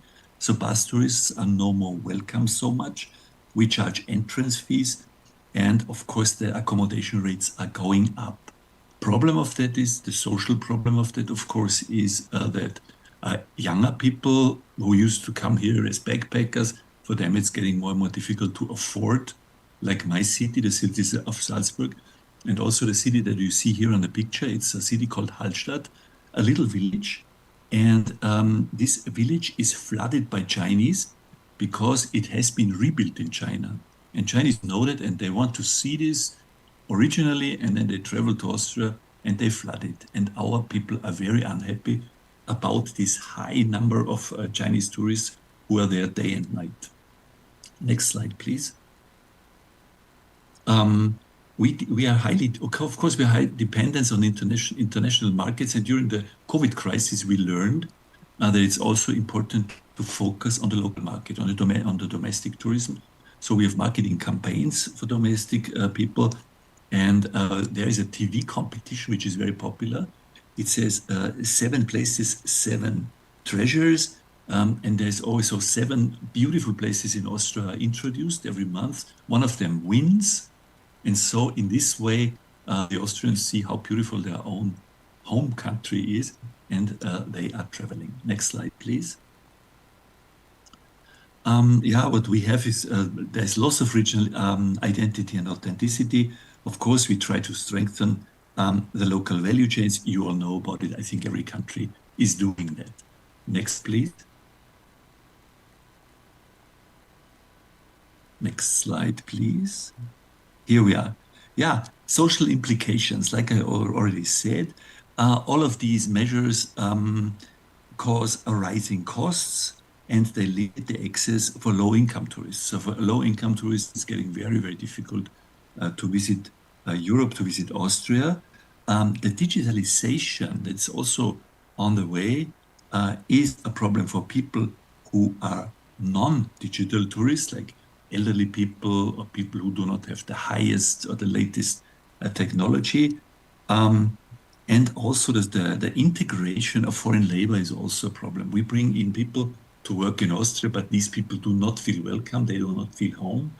And also they always are staying foreigners, which cannot be a concept for the future. Thank you very much. Last slide. Last slide says, let's make a better tourism. Thanks for having me, and all the best to Bali.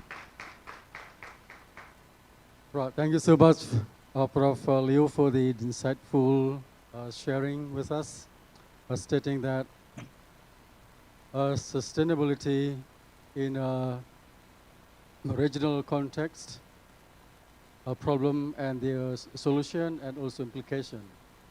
Prof. Liu teaches us that sustainability happens in crisis, in the nature's crisis, and then in tourism, in the form of over-tourism, and also the crisis and the human resources in the form of a shortage of skilled workers. He also points out that to overcome the natural crisis, he suggests that we should do diversification in tourism products. And then in the human resources, we should do to intensify the internship, and also for the social solution and also for the over-tourism, he suggests to apply the digitalization in the implementation of tourism and how to manage the tourists. Thank you, Prof. Liu, for sharing with us, and we are glad to have your ideas and inspiration. Once again, please give us a big round of applause to Prof. Liu. Right, last but not least, presenter, let's welcome Associate Professor Dr. Chayakrit, who will share with us this. The stage is yours. Okay, so it's mine. So I think for me, first, then I would like to thank the conference organizer and Mr. Director who invite me here. This is my second time to Inspire conference. And I think I would not have the slide But when I start having the topics, three words that come across the topic on the conference, starting with resilient. Second word would be, of course, regenerative development. Third word would at last be, of course, the post-crisis. First thing that come to my mind would be, are we in post-crisis world? So that's what surprising me, that in fact then once one crisis end, right? We talk about COVID pandemic crisis. Then once that COVID pandemic crisis end, we're starting up having a little, not a little right now, a more chaotic world. Right after crisis, then we have had the dispute between many countries. We have Ukraine, Russia. We have had in the Palestine area. We have had the other area, including from where am I come from Thailand and Cambodia. So at last, everything at last affect the tourism, affect the hospitality industry, affect everyone. So the rest of the questions or the issue starting with, of course, how could we make it resilient to the tourism industry?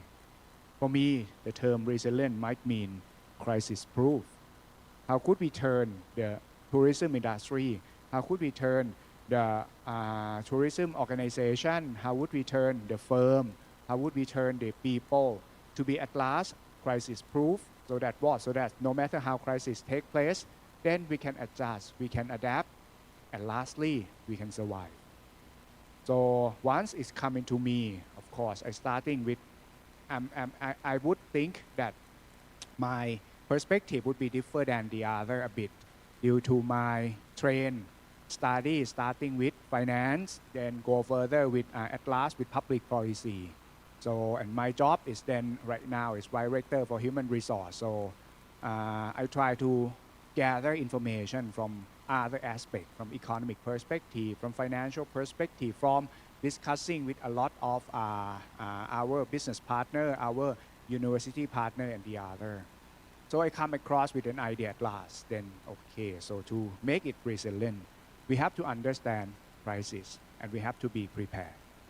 Right, so once then we understand crisis, then maybe at last, if you look at economy, when it's not very good, when it's very good, then a lot of people, a lot of tourism willing to contribute more.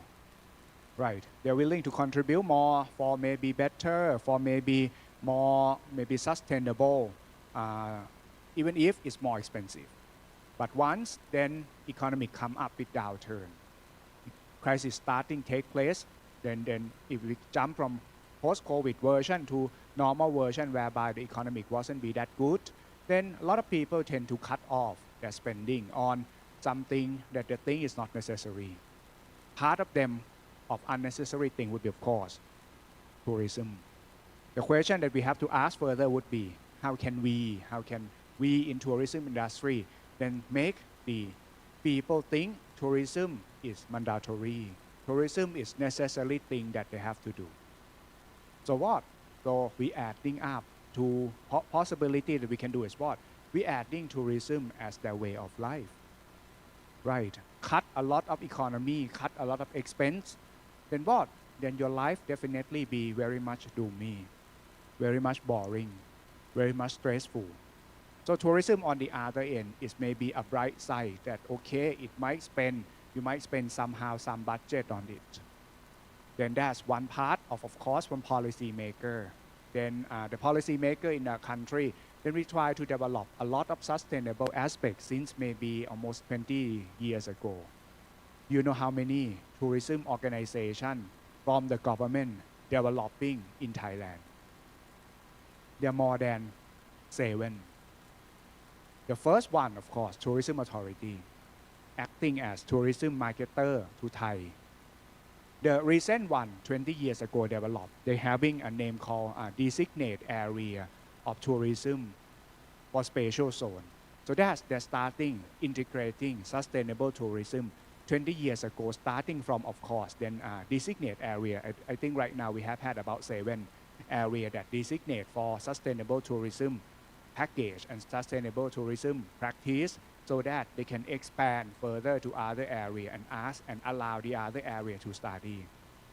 And from that 20 year, we come up with understanding that then there's a way of life that in fact, we have to educate people, we have to market to people, and at last it could be able to sell. Some area, of course, then we can have community-based tourism, whereby what? Whereby the traveler go there, stay, learn how to cook, learn how to eat, and at last learn how the people in that area live and enjoy their life. On opposite end, some other part, then some other people learn how spiritual thing work, learn how to make their mind purify, and of course at last learn how to make their stress go down and make their visiting to that community, visiting to that area, at last allowing them to go back with a more powerful mind and more powerful life. So that would be one example of the designated area with sustainable tourism. Among 20 years, okay, we are also developing the well-being tourism. That at last is part of the crisis proof of the tourism. How is crisis proof? Because those well-being tourism at last then allow the people to fly, to sell, to go across a country, visiting the compound of those well-being, typically starting known as Shivasom and many places come more. Then what? And spending many dollars, many $1,000, many $100,000 to do one thing, to clean their body and clean their mind. Then the Swiss, I think executive, the US executive who earn so many digits a year, spend 1 month in Hua Hin, 1 month in Phuket, in Shivasom area, to having a course that locked them up. Formerly that course 10 years ago, not allow them even drinking the alcohol. So they come up with something like, I talk to the manager and I say, okay, you came down here, pay thousands of dollars to lock into the jail. And what? And having a routine work every day. So morning, waking up by 4 o'clock, go for meditation, then afterward go for yoga class, then go further eating plenty of things, exercise, and the whole package of that one repeated for almost at least 3 weeks. Once they come in, they have their blood checked, they have their condition checked. Once they go out, everything is checked again and prove to them that if they change their lifestyle like this, their life would be better. And they turn to come back every year. And of course, the joking that the company made with me or the owner that made with me is what? Is then they spend 11 months with sinful life and they come with 1 month very much joyful life with bright side of their life to later on enjoy another 11 months of sinful life. So that's why it's necessary, because if you spend 12 months of sinful life continuingly, your life will be definitely typically super sinful and shorter. So come badly and clean, go back, and that's what they continue doing it. And they continue doing it with their family. They continue doing it with their business partner. So that's what another version of resilience that we have had done with those well-being, right? And that's at last become a critical part whereby they need a treatment before they have to go to hospital, whereby the term hospitality from hospital is not what we talk about, right? So the whole package of this is start telling you that in fact, what we have done here is in fact the resilience come from understanding that then what could be causing us crisis and how to plan the adaptation. Lastly, then of course, then there is another example of course, how to turn tourism at last to be resilient towards sustainable tourism and later on sustainable economy. Recently, I went to meet another business partner with the university that they are one of the largest department store group called Central Group. Right now, they own about 70 department stores around the world, whereby 30 is outside and about 20 is in European market. So that's a Central Group. What Central Group has done is that, okay, they want to help the villagers, they want to help the tourism of those villagers. So they go in and then they choose Lampang because they have had department store in Lampang in northern part and they go in.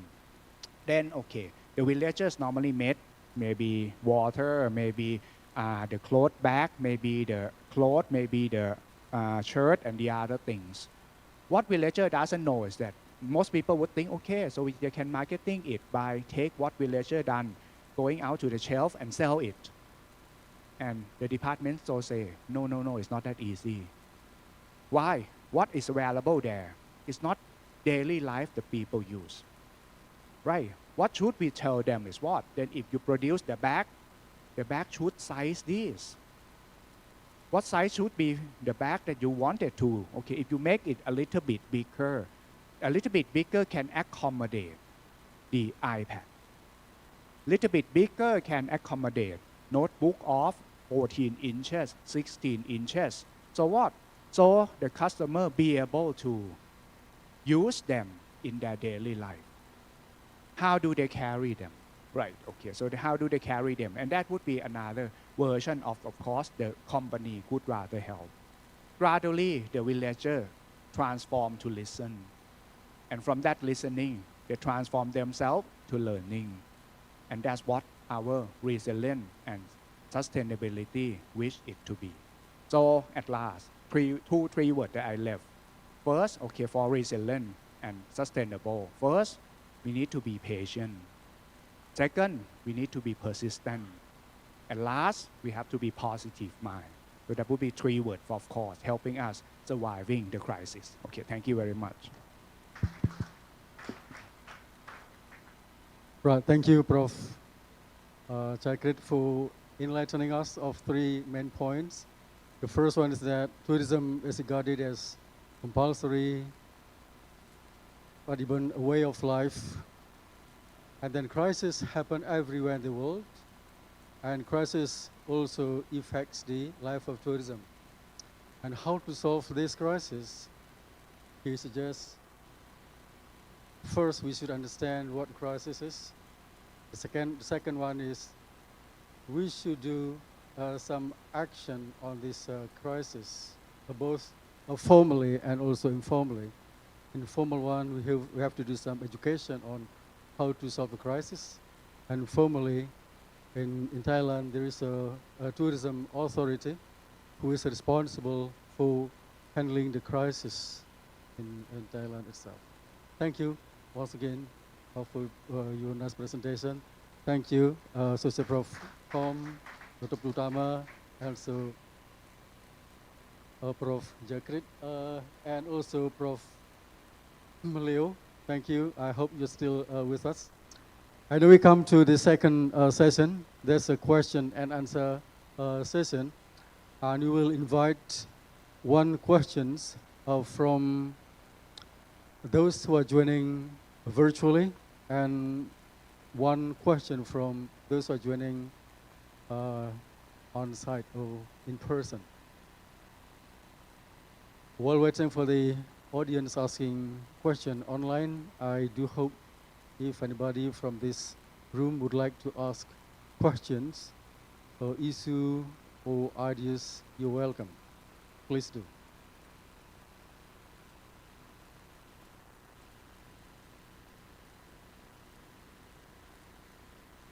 Anybody wants to raise questions? Oh, yes, please. What are they? Thank you. Would you please mention your name and your background, yeah, and say the question clearly and shortly.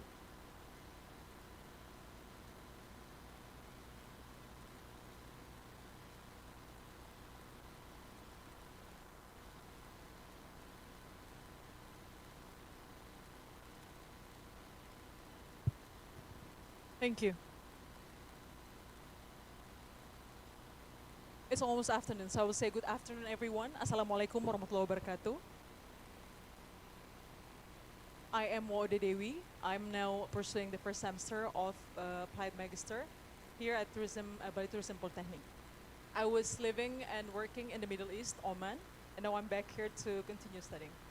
I would like to give question to the speakers from Thailand. But before that, I would like to say Sawadee ka. Kun sabay di mai? Sabay mak? Kop kun ma ka. So as we know that Thailand is seen as, I would say, one of the most mature destinations in the world. And me, myself, I would love to visit Thailand. I've been asking friends to visit Thailand with me. And over the past months, I've heard that a lot of crises happened there in Thailand, including earthquake and then war. I think more similarly, like here in Indonesia, we also have wars. And it's something that we cannot predict. It could happen at any time. It includes people that lives within the border or within the country itself. So my question is how Thailand, as a mature destination, tackles this challenge, as well as delivering back the image of a mature destination to the world. Because I know that a lot of international tourists visit Thailand compare here in Indonesia. Thank you so much. Okay, so thank you for your questions, and your Thai language is perfect. Usually in the past we have had many crises, from like tsunami when a lot of tourists actually believe that the whole country has been underwater. Or when it's like protests, for example, many years ago there was a lot of protests going on in the city of Bangkok. A lot of people thought that it happened everywhere, like in the country. So what we do is that we usually try to isolate the issue by clearly explain that, for example, the tsunami only affect a few, cities, in the south, like Phuket cities, or the protests only happen in Bangkok, or, this only happened in that area. By isolating the issues, we can clearly explain to tourists that a lot of tourist attractions still open for business, right? You can still go to another side of the another beaches in Thailand that is still haven't been affected by tsunami, or you can go to many other cities that have not been affected by flood or protests and so on. So by clearly explain, the issues, we try to send a clear message to the world that Thailand is still open for business and tourists still very much welcome. Yeah, thank you. So I think I add to Dr. Kom a bit that in fact, they not only we send a clear message, I think that a lot of tourists still worry. So we do a lot of marketing, right, on opposite end. Then of course the marketing combine two things. One thing is of course, then we lower down some other unaffected tourism area that lower price so that people can come easier. But in order to do that, we also adding up, if you visit the unaffected site, and we also showing you that the affected site, how would it be? And you can contribute somehow, right? Visiting them, helping people, cheering up people, or whatsoever that you can help. At last, then the people not only felt that they are isolated area, they also felt involved. And a couple of years later, a lot of them came back. So after the crisis, then we sent a message, create something like customer relationship management, and saying to them that of course we are recover. If you like to see us again, come back. That's what we have done heavily during those tourism authority of Thailand done, and then a lot of minister has been done during that crisis. And that's how we collaborate and using those information and together with the theory that we study.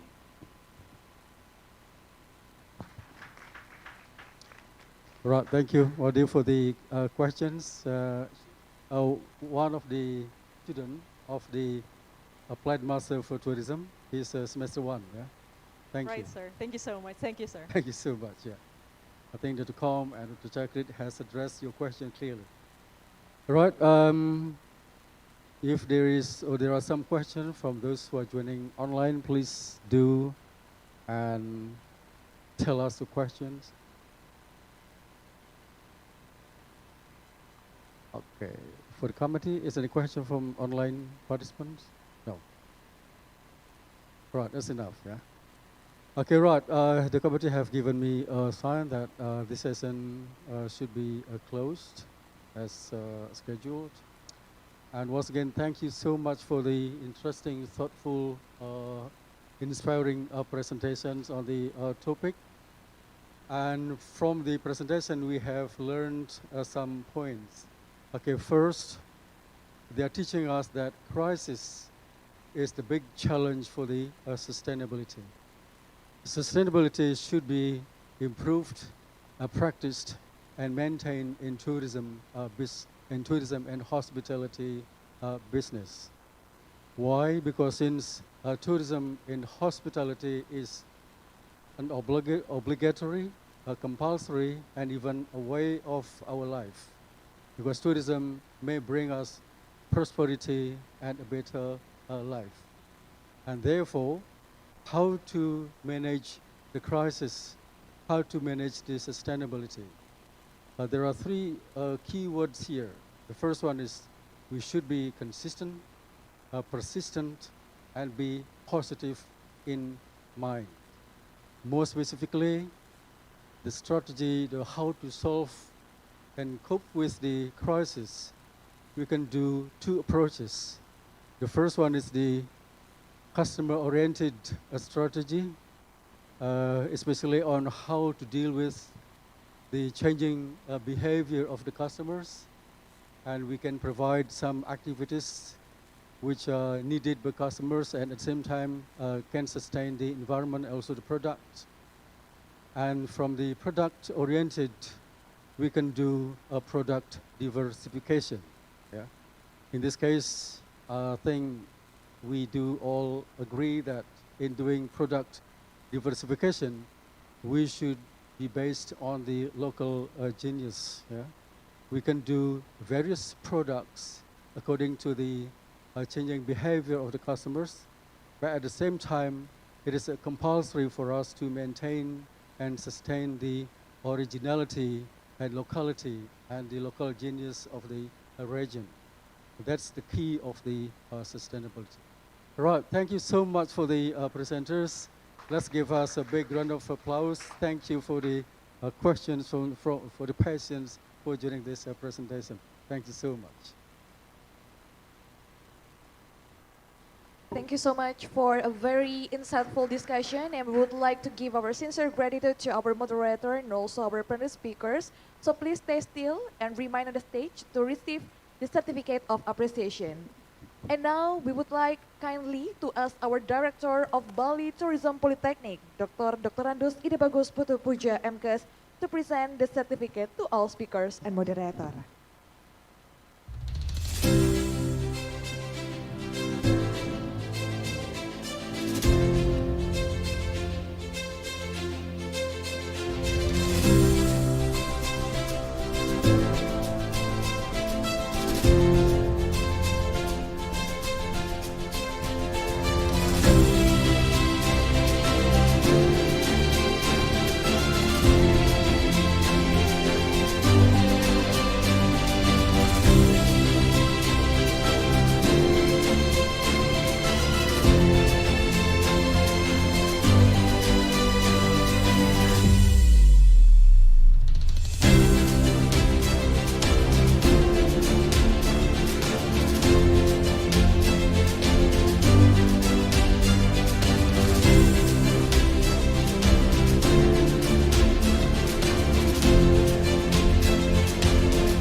On my count, in 3, 2, 1. All right, thank you so much for all the keynote, for all the plenary speakers and also the online plenary speakers for the plenary session 1. It's a very insightful session today with Inspire 2025. Please give a round of applause once again.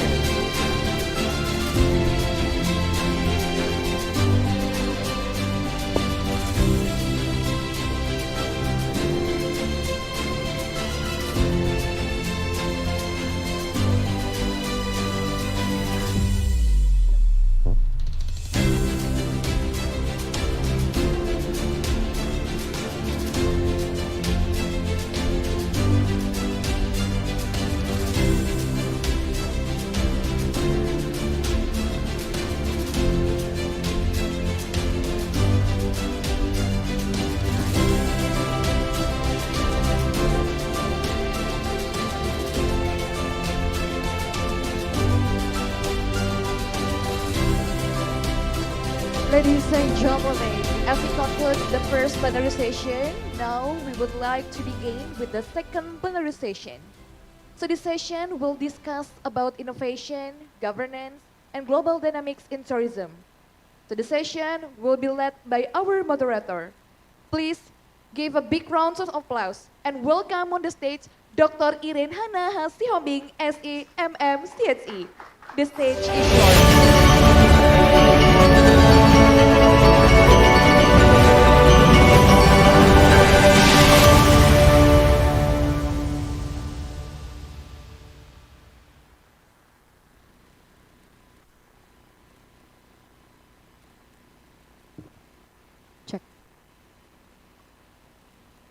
Well, I would like to say good morning, but it's almost 12 o'clock.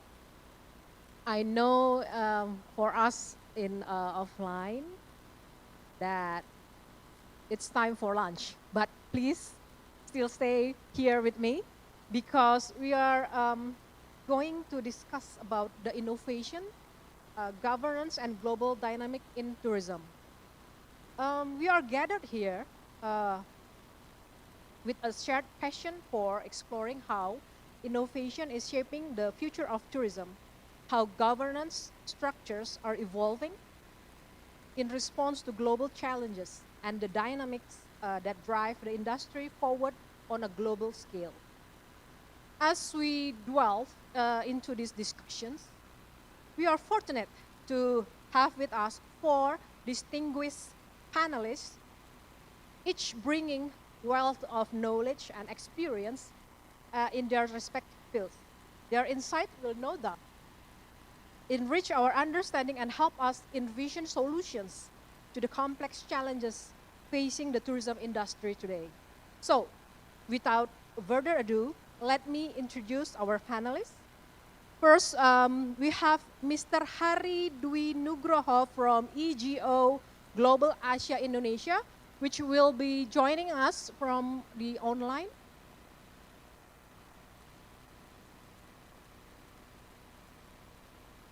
Okay.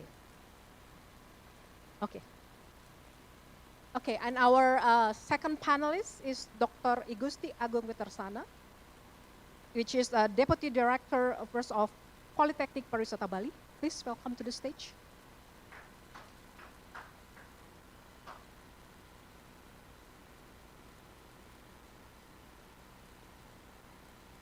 Please take your seat. And then next we have Dr. Igede Arya Pring Arimbawa, STR Par, MSI, MTER Par, CHA, CHIA, the presidents of IHGMA. Please welcome to the stage, Mr. Pring.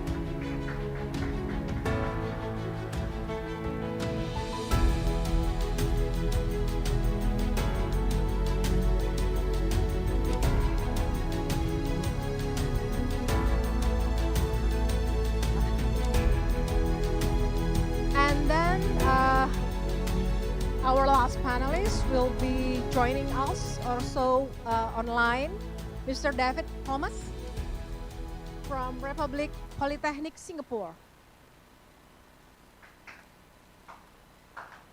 Hello. Okay, each of these experts will present their views, followed by a discussion. So I encourage you to engage actively in question and answer session, as your participation is very, very what makes this conversation truly valuable. So let's begin the session with our first panelist. Since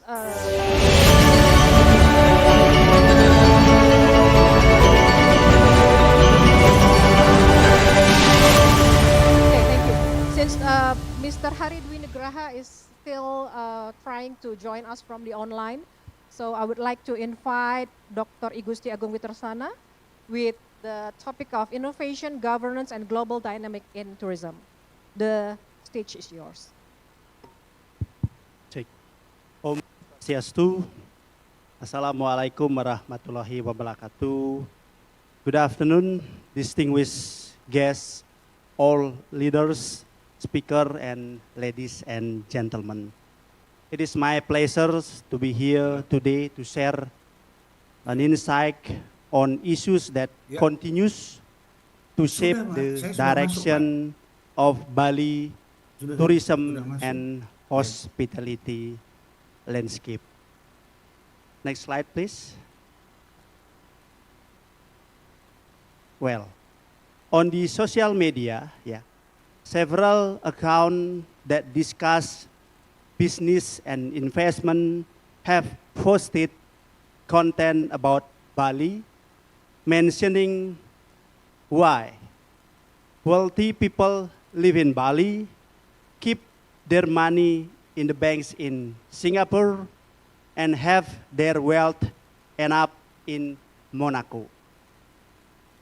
With a lifestyle of around $2,000 a month, one can live luxuriously in Bali, enjoying the beach, relaxing, and being warm served. While the same lifestyle would cost around $10,000 in Europe. Moreover, in Indonesia does not impose high taxes on the foreign income. So Bali is part of the economic global player. It means that so many room for improvement Bali to be more better. And then next, here Bali is consistently listed among destination as the affordable tourism destination. While the other pictures show that the investment from rich people around the world, they put or invest the money in Monaco, United Arab Emirates, and others country, but they prefer Bali as one of their destination to live or to doing some holidays. Next slide, please. Now, as we know, Bali remains one of the most visited destinations in the world, attracting millions of international and domestic visitors each year. Yet this success also presented a paradox, the phenomenon of over-tourism. Over-tourism occurs when the numbers of visitors surpasses the destination carrying capacity, resulting in social, environmental, and economic strains. In Bali, this has manifested through the traffic congestion, overuse of the infrastructures, waste management challenge, and the increased competition among the tourism businesses. You saw that a lot of the big news portal like BBC News also focus their news about reality in Bali right now. Next, please. You can see the data that showing the spread of the vacation rental and hotels in Bali. Almost all of the regency, the city, the area in Bali full with the accommodation businesses. And then also, next slide please. Yeah. Especially in the southern part of Bali, you can see how the business of accommodation, yeah, I think almost 1 kilometer square, there will be a lot of the spaces, not enough spaces for people who are living in southern part of Bali. And then for the next slide, yeah, we do a research about the accommodation. Please, the next slide, please. About the landscape in Sarbagia region in Bali, so that rapid expansion of both hotels and vacation rental. This diversification of supply has led to a complex market dynamic. With the broader framework of quality tourism models, pricing should align with the principles of sustainability and destination carrying capacity. This means pricing should not encourage excessive the visitors' numbers, but rather aim to maintain the optimal capacity. Fewer visitors with higher spending powers, resulting in the sustainable revenue and balance the operation. Next slide, please. From the government perspective, yeah, the Ministry of Tourism has a flagship program called Tourism Night Class that focus on the quality tourism aim to increase the tourist spending, particularly by targeting the luxury market. Next. So, based on the phenomenon that tourist products and services in Bali are sold too cheaply, along with these issues of over-tourism, I would like to offer a perspective from an academic standpoint by using pricing approach, how we can respond to over-tourism through a value-driven pricing strategy. The result is pricing compression, a race to lower price to sustain occupancy level, for the example in hotel industry context. While this might temporarily increase the market share, it ultimately reduces profitability, service quality, and employee welfare. This is where the strategic pricing innovation become essential to balance profitability, sustainability, and guest satisfaction. And next, why the pricing matters. Pricing is more than a numerical decision. It is a strategic reflection of value, position, and purpose. In the hospitality context, pricing determines not only revenue, but also the type of guests we attract, the expectation we create, and the value we communicate. And then, next please. When we talk about the sales revenue formula, Bali should no longer focus solely on the numbers of tourist arrival. The figure of 6 until 7 million visitors a year is already sufficient. Instead, our focus should shift toward increasing the price of the product being offered. Naturally, price adjustment must be accompanied by proper packaging and value creation and enabling the destination to generate optimal revenue. This condition embodies sustainable performance, achieving financial target without overextending operational capacity. Therefore, in the context of Bali hospitalities and tourism sector, the objective is not merely to increase visitors' numbers, but to elevate value of the visitor, generating the same or higher revenue with the fewer guests. This concept bridges the gap between revenue optimization and destination sustainability. Next, please. Such an approach is central to the elevating the value of Bali tourism through a value-driven pricing agenda, which seek the position Bali as the high-value destination offering authentic, culturally grounded, and environmental responsibility experience. Next.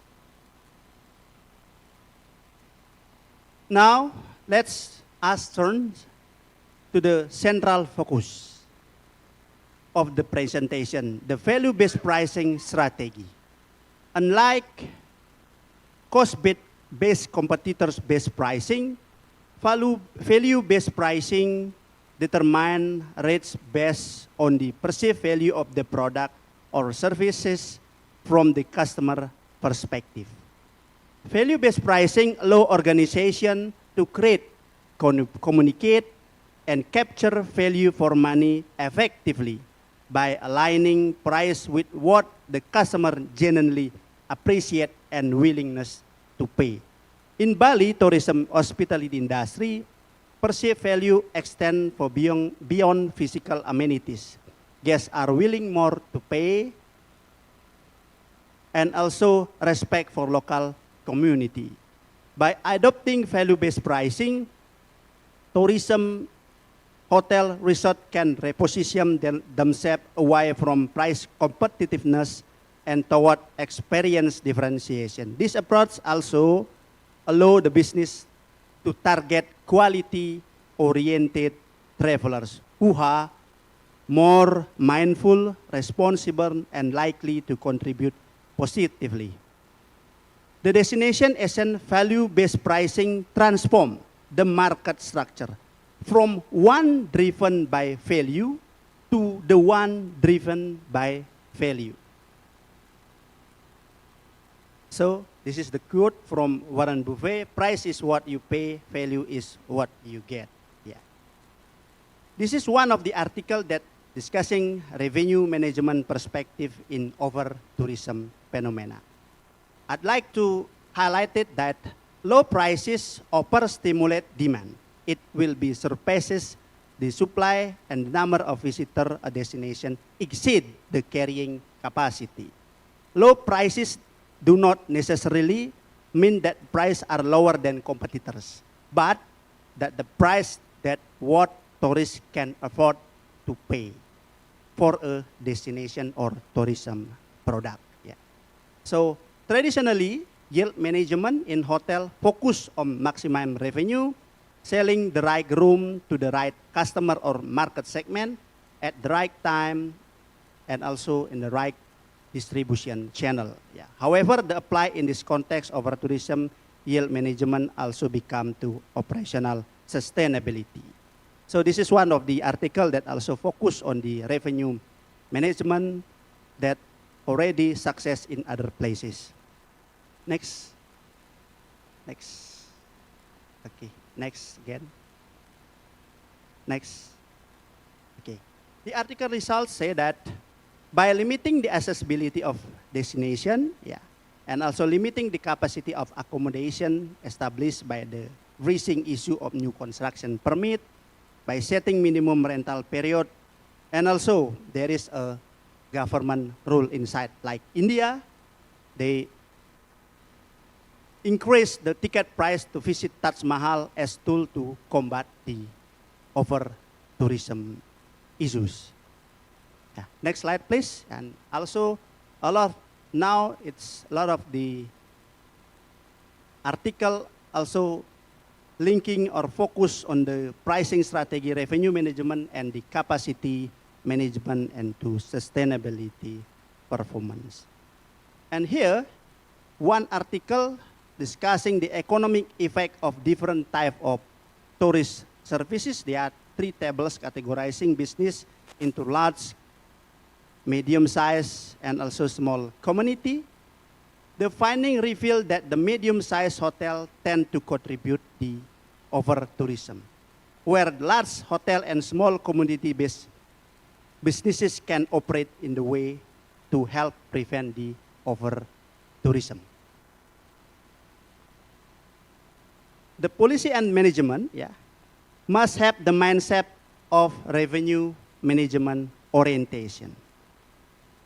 Moreover, revenue management orientation and also in education side should emphasize the sustainability outcome, not only profit maximization. Also, capacity balance, community benefit, and environmental stewardship. And the last, the conclusion, next please. Next. The conclusion from the perspective that I'm already present is the value-based pricing is essential for achieving sustainable profitability in Bali tourism, focusing on attracting quality visitor while enhancing the overall tourism experience and preserving the culture. That's all. Once again, thank you very much. Om Santi, Santi, Santi. All right, thank you, Dr. Vitarsana. So if I may make a conclusion that first, that Dr. Vitarsana is pointing about how Bali become a very cheap destination. And also, yet Bali facing a lot of trouble like over-tourism and also rubbish, and not to mention too many accommodations. And then the concern is the ministry program. The ministry is launching a new program, which is from this presentation, the solution is about value-driven pricing strategies. Okay, thank you so much for the very insightful presentation, Dr. Vitarsana. And now we are going to the next presenter, is Mr. Hari already online? There you are. Can you hear my voice, Pak Hari? Pak Hari, hello. I cannot, we here in the offline, we cannot hear anything. Could you Hello. please? Yeah, hello. How are you? Very good. Ibu Guru apa kabar? Baik, terima kasih. Okay, so Mr. Hari Dwi Nugraha will be presenting about From Efficiency to Resurgence, the adaptive journey of Indonesia's event industry in a changing governance era, Quarter 1 vs. Quarter 2, 2025. The screen is yours, Mr. Hari. Thank you so much. Thank you so much for having me today, and it's very honored to be here to present and to share a little bit information with regard about the journey, the adaptive journey of Indonesia event in the industry in changing government era, which is that actually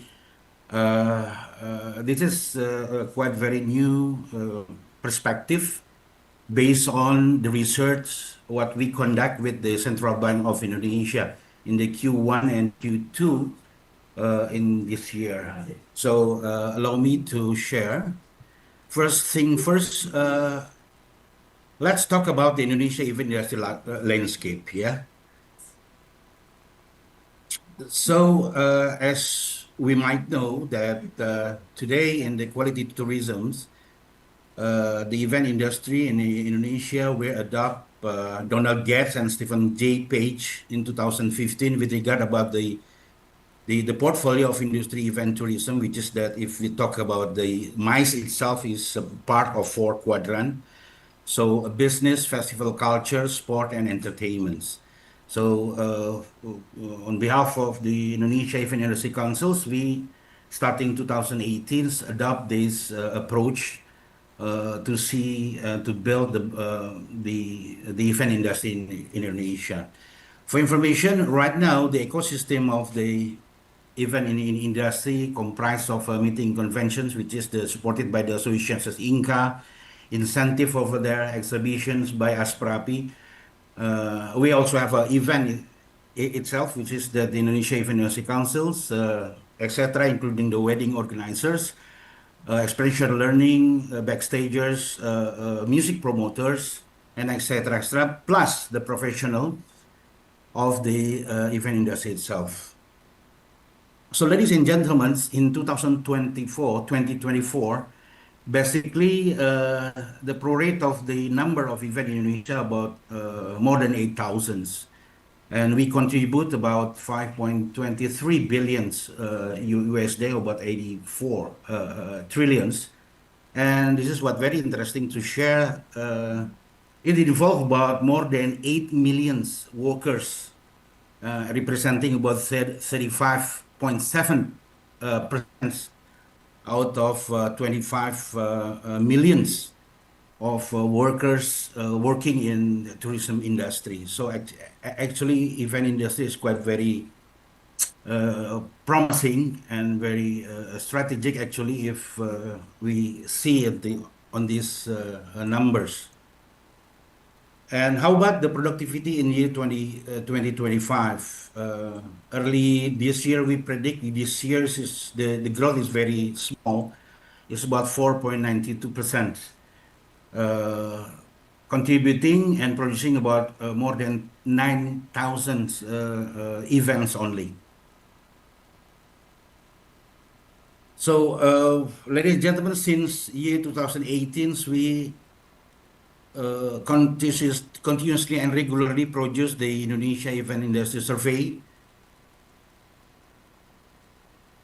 including the last 24, the 25, and we also include the survey for the cancellations with regard about the efficiencies. And this is the latest research that we conducted with the Central Bank to measure about the dynamic economy of tourism in regions in Indonesia in Q1, Q2. So allow me to share with you the profile of respondents is 63% from the event provider itself, and also 36% coming from the industry providers. So this is actually very, very important to see about how efficiency versus the relaxations when we talk about the resiliencies under pressure. So, ladies and gentlemen, the negative sentiment of the efficiencies and this figure showing about the sentiment of positive of relaxation actually it is very clear that everybody knows, aware, not only in Indonesia, I think it's globally. So just creating the summary. Basically, the efficiency in Q1 is very depressful, yeah, and have given the negative response for the industry player. While the relaxation in Q2 is actually not quite strong enough to change the thoroughly positive sentiment in this case. This actually show that actually this relaxation is not quite very what do you call keen to show that actually this is real and being prorate to all the regions. So what about the revenue of the industry in the Q1 versus Q2? In the Q1, the dominant is drastically decreasing. The numbers show that actually 57.72% is decreasing a lot, more than 15% in the Q1. If we add all numbers, actually 90% of the industry players has experienced the stagnant and decreasing. Only 6% that reporting happened to have the increment.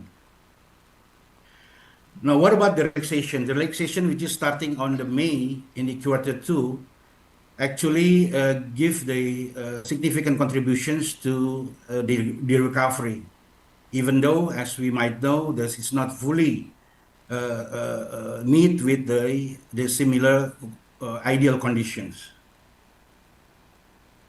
So, ladies and gentlemen, this situation is creating the birth of the lean event revolutions. So, what in these slides is I'm going to show how Indonesian event industry adapt under fiscal pressure. So this slide is actually asking about was it true or was it important to apply the new strategy to overcome the efficiency and relaxations. The report showing that new strategy, which is that apply in the to tourism try industry, get have given the positive outcome in Q2. And very important thing to see here is in the Q1, there is so many skeptical side, which is or even reviews about 40%. But after the relaxation in Q2, there is some changes, the perceptions from negative to positive, and they accept from 34%, so getting in 64.23%. What very interesting to see also, to see there is some of the neutral side is stable in the approximately about 25%. So what very interesting to see, what actually the strategy of new strategy to overcome the efficiency and relaxation. This is what very interesting to share with you. Is like this. There are some options that the industry speak, starting from their close the industry to increase the training and the development of human capitals, and then to increase the existence of productions services through the digitalizations, and some of them also doing to make a new distribution channels. Some of them is cutting the insignificant process, and some of them also doing the diversifications of product and services. Some of them also decrease the salary and commissions. Some of them decrease numbers of the employees, or even there are some also decrease the features of the services. Most productions cost also they are lowering. And last but not least, they are starting to targeting the non-government projects. So in this case, we summarize like this. Consistently in Q1 and in Q2, the industry player that they're starting to start with the focusing non-government project in this case. They are stable in Q1 and Q2, focusing on non-government project. And digitalization is increased from 8.38% to 10%. Training and developments increased 8 to 9%. So innovations through the initiative, innovation is quite very increasing in Q1, and the cost of operations will also decrease. So the strategic which is on the first quarters is decreasing the numbers or even salaries, but in the Q1 is quite decreasing in Q1. So actually, this is show that actually the industry players right now is starting for the adjusting phase and start to strengthen the orientations not for the cutting budget. Distribution channel and segmentation is also to being modified, as you see in the numbers. The changing of distribution channels increased for 4% in Q1 to 7% in Q2, which is that now the industry players aware that have to pivoting the changing distribution for selling and promotion to new market. So what is a turning point after they are doing these situations? Ladies and gentlemen, the result of the applications of new strategy and their maintenance resulting is very positive numbers. The numbers show that there is a significant increasing 23.5% to 39.0%.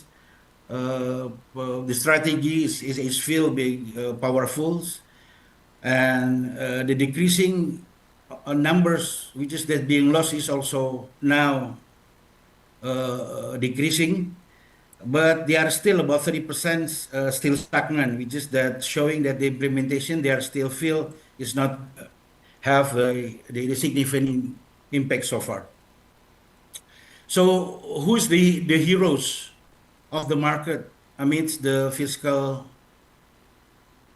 tightening recently? Ladies and gentlemen, allow me to share about the demand from the segmentations, market segmentation, which is that still give the working.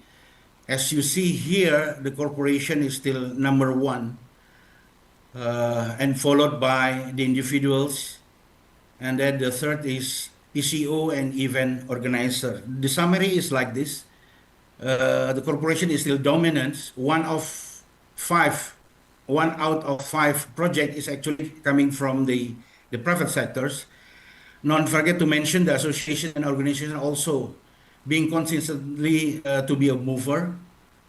The sector of the government from the Q1 to is a little bit moving over there. So this is a chance for us to reactivate my sector of the government in the rest of this year.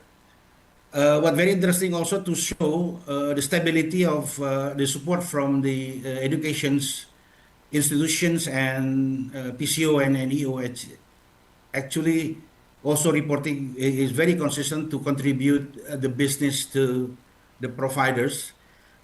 But the number four is the decreasing of individuals events and event which made by ourselves, which is that we create. Yeah, as you might know, even though we aware that there is a lot of concert every here, there, but actually they are not gaining a significant profit in this case. But they saw that actually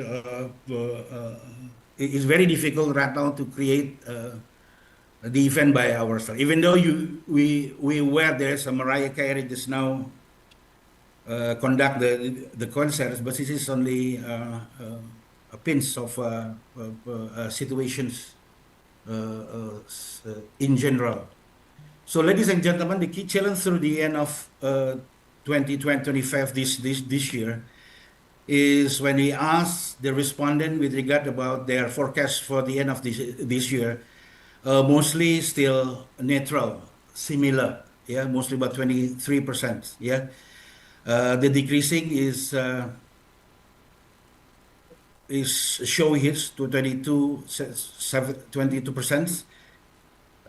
Say that increase a little bit, 6 to 14 is about 30%. So actually most of the industry players, they are feel the similar situation until the end of this year. The challenge, potential challenge that being faced by the industry players, that actually mostly is we request to the government to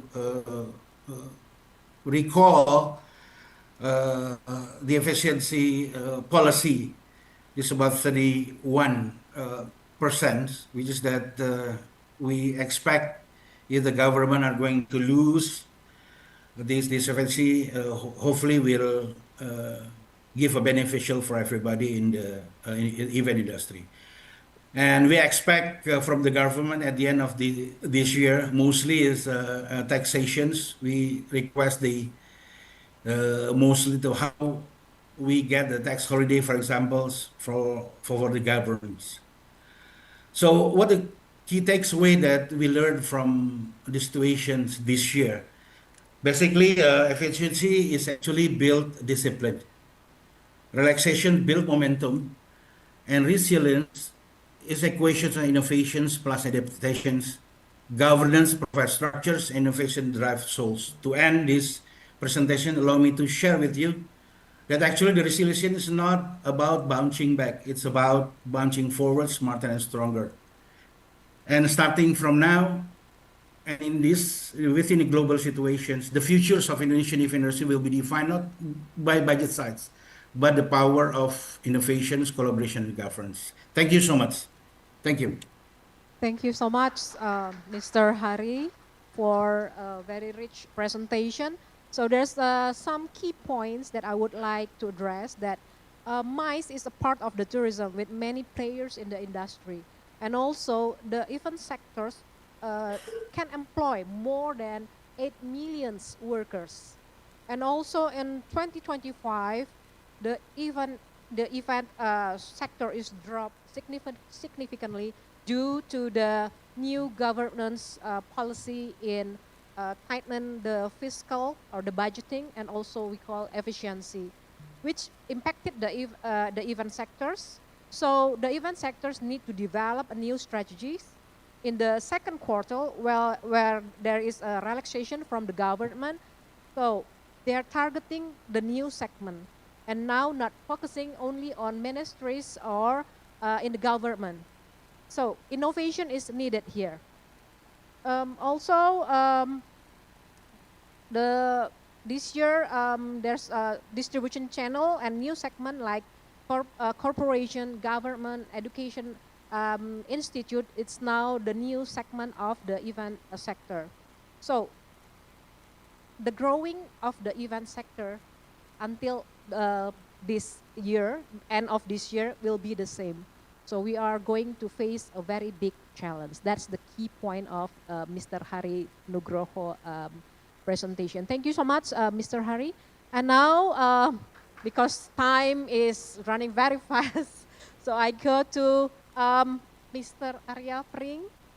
Please deliver your speech. Thank you.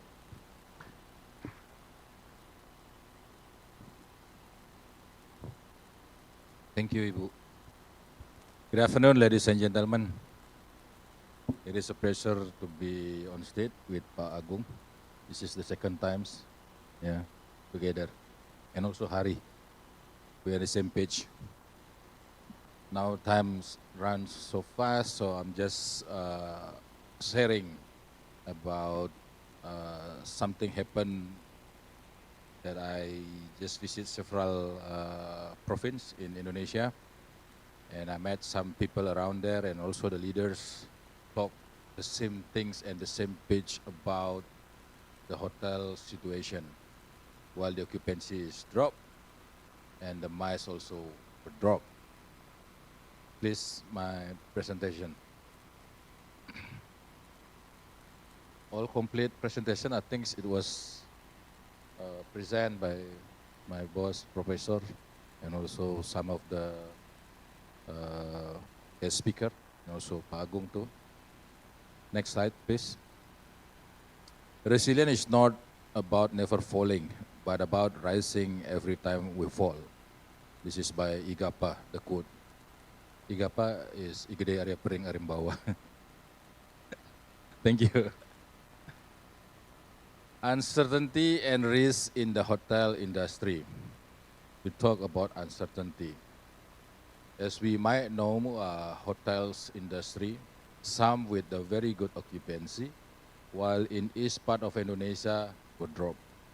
They are expecting MICE from government. Previously, 20 years ago or 30 years ago, when I was growing in the hotel industry, no one looked into government market segment. But by 10 years ago, the government market segment becomes stronger. But now, the situation is different. We are facing pandemic. It's one of root cause. The business is dropped. But by natural disaster, we don't expect about it. As we might know, earthquake happened several times, even in North Sulawesi. I think it's every 3 hours, and every day they have earthquake. Palu, you might know, we never predict about liquefaction, but it has happened, the liquefaction. Government budget efficiency. We do understand about efficiency. Means we have to occur and use the things based on purpose. But the fact, the implementation between government itself, understanding on each parameter is different. They cut off all the business. There is no business at all about MICE in hotel. That's the reason why affecting to hotel revenue. Yes, it is after communication with government itself. Yeah, the government also give some good direction when I met in Lombok on that time. Yeah, they are allowing us and allowing government to do the event in the hotel. But the fact, it's only certain hotel. Usually the property in Sorong, occupancy is almost 90%. All hotels. Now, the business is getting better. The occupancy is 90%. But the MICE, none. So what we are going to do with this situation? This is what we call uncertainty.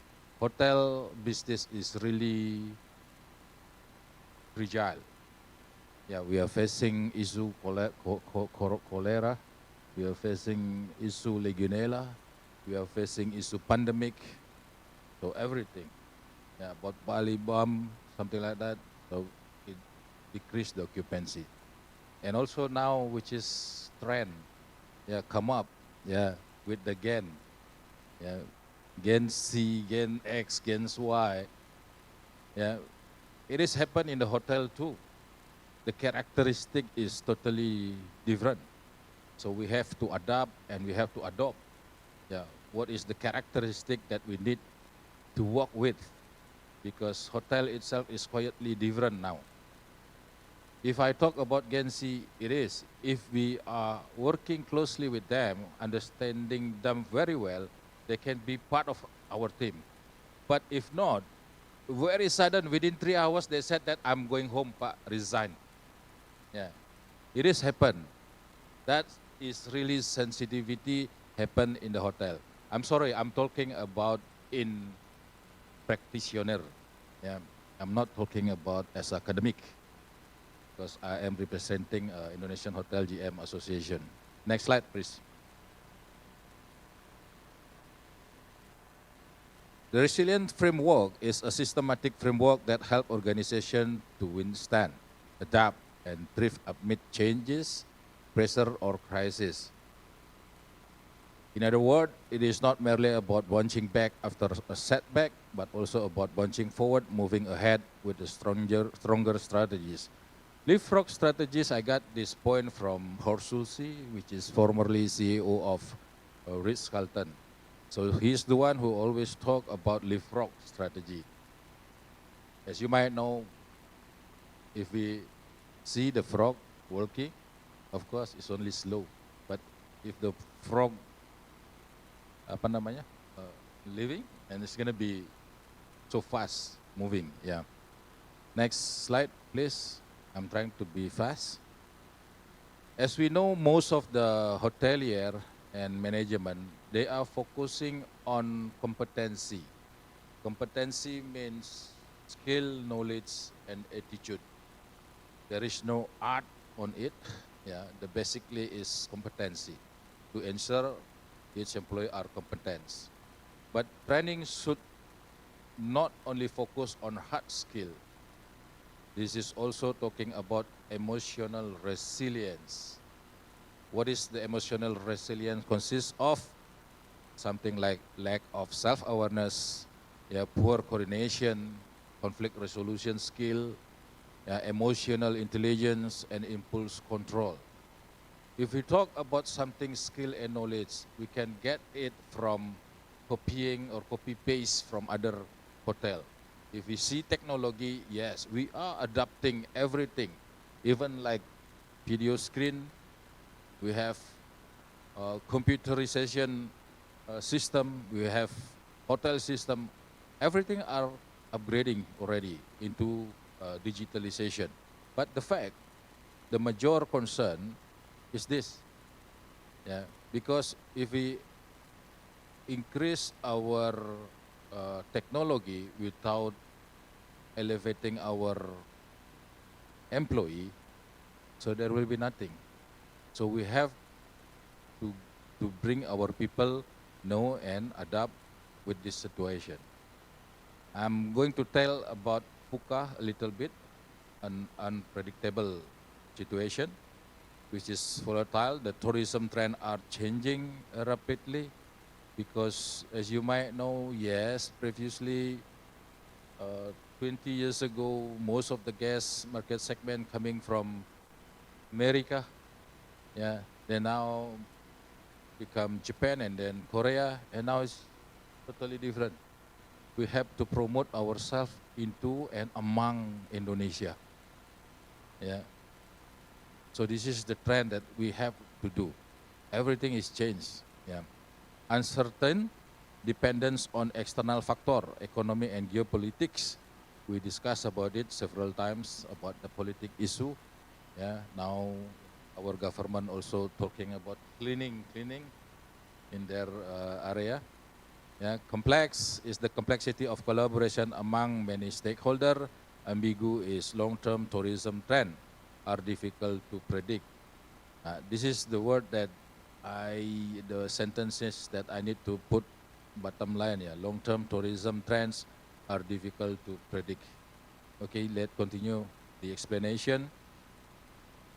Volatility means fast and unexpected changes that disrupt hotel operation, such as sudden energy price increase, shifting tourism trend, guests chosen other places, and natural disaster or crisis. If we look into Bali itself, yes, it is. Bali is the core of the tourism visit. But somehow we have another island also very beautiful. Yeah. But what we have to do to maintain, what we have to do to adapt with this situation. Papua, very nice. Sulawesi, they have a very good beach. Yeah. East Nusa Tenggara, very clean beach. Yeah. West, yes, of course, we have government business. We talk about east side. Yeah. The scenario and planning, prepare what if plans for crisis, blackout, shortage, disaster, and train staff with simulation. This is, I have encouraged my team also in Indonesian Hotel GM Association and also in my team in Archipelago International. We look back with the proper and preparation and anticipation if we have blackout, shortage, disaster. And backup system, use emergency power and secure alternative supplier for essential. Flexible strategies, which is quickly adjust pricing, promotion, and operation. This is what Pak Agung just said just now, what we have to do and deal with the prices. Yeah. If the hotel is not resilient, these changes can cause big revenue losses. Next slide. Leading with clarity, the decision making becomes slower. If you are not put this consideration, staff feel confused and organization risk making wrong move. This has happened. With this kind of struggling situation, staff need a very clear direction. Even the Gensi also now is really need clear direction. Resilient response, data-driven decision, use market insight, forecasting tools, and daily monitor of booking and revenue. This is what we have adapted already, the hotel system. Yeah. So we know exactly and measured our customer by sales analysis system. Transparent communication, share real condition openly, encourage teamwork to solve problem. This is the things as a leader we need to talk with the employee openly. Because of what? Each employee has the right to be involved of the work that affect them. They are our team together everyone achieve more, becoming they are our super team. Together everyone achieve miracle. Trust building, lead consistently and honestly to keep employee calm and focus. Involved in their project-based work. This is the thing what we have to do. Yeah. For the example, I live in Makassar. I put myself work closely with the government, with the local government. Whatever they have a program, and I put myself into their program too. With the community also, I'm joining the community program also. So this is the part of us becoming marketing. Because of what? Managing employees, the part of the product. So if we are involved with them, easily for us to get a mouth-to-mouth marketing. Yeah. And then clear direction from the general manager, reduce uncertainty, maintain morale, and guides the team through challenges. Now it's really critical part. People are look into the general manager itself. Yeah. How do I say? Guru kencing berdiri, murid kencing berlari. Yeah. Yeah. It's gonna be like that. Yeah. Lead as an example. Okay. Next. Complexity, managing interconnected system. Complexity occurs when many interrelated factors must be managed at the same time, making operation harder to control. So you have to open, you have to use, how do I say, enlivening your senses. Yeah, enlivening your senses means you have to use your apa namanya, your touch, your see, your saw, ya itu, ya. So I still have 5 minutes to go. So staff different skill, shift and culture needs coordination. Technology, booking system, payment apps and security must work together. This is the things that we need to adapt, even in the small hotel. Yeah, resilient response, clear process, use SOP to guide staff and reduce confusion. Teamwork, encourage department to work together with shared goal. Okay, next. Ambiguity happen when situations have no clear meaning or interpretation. For example, small experiment, test new idea. Yeah, something like what we are going to have by, for example, New Year's Eve celebration. So we have to make a small experiment because we don't know the situation during that period.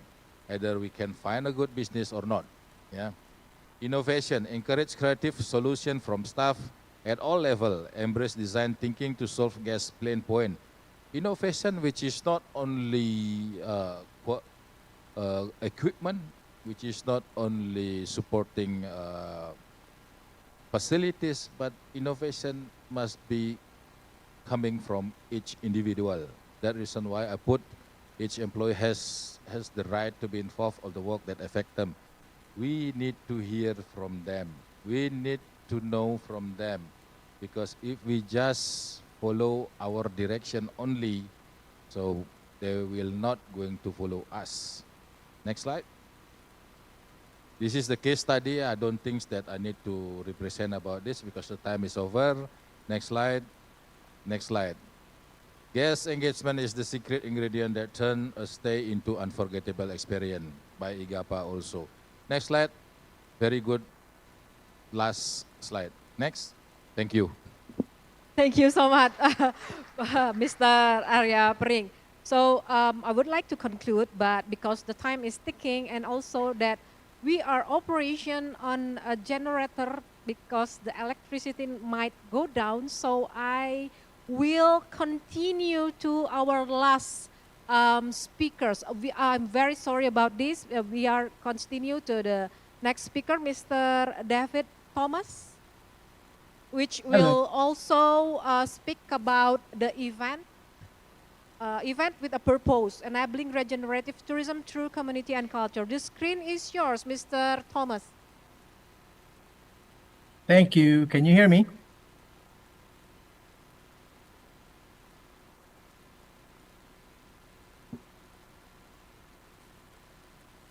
Hi, can everybody hear me?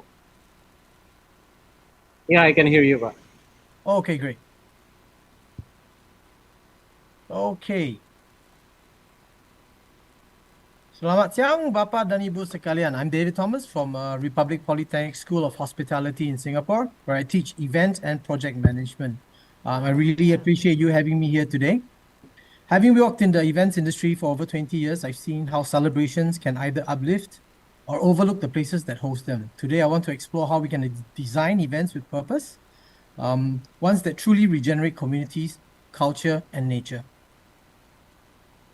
First, let's take a look at the numbers. The global rebound post-pandemic has been remarkable. In 2024, the world recorded 1.4 billion international arrivals, essentially back to pre-pandemic levels. And Bali alone welcomed 6.33 million international visitors in 2024 and over 16 million total, including domestic travel. This figure marks a 19.5% increase compared to the same period over the previous year, which now surpasses the pre-pandemic levels. With such momentum, now is the moment to shift from simply rebuilding numbers to rebuilding purpose. My focus today is simple. When events are designed with purpose, they regenerate, they empower communities, keep cultures alive, and restore nature. So let's start with the community and the challenges.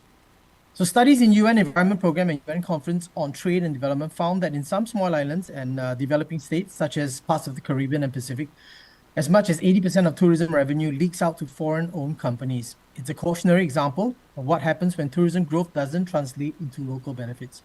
So communities host the events, but don't always share the profits. Solutions may not be easy to find, but here are examples of events and festivals leading the way. So what's working? In Bali, the Ubud Writers and Readers Festival celebrates Indonesian voices while drawing global audiences. I believe this is happening on the 29th of October in the next couple of weeks. So that's great. In Wales, the Hay Festival turned a rural town into a global cultural hub. And in Singapore, the Night Festival reanimates heritage precincts, engaging schools, businesses, and drawing more than 500,000 visitors annually. These events show how we can regenerate communities, especially socially and economically. Now that we've seen community, let's turn to culture. Our next challenge, ensuring cultural authenticity.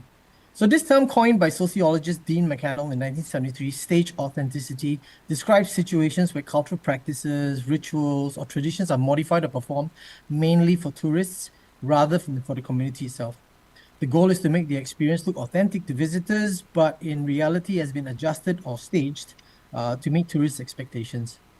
Why does this matter? Some may ask. Well, the risk is culture becoming a commodity, losing depth and significance.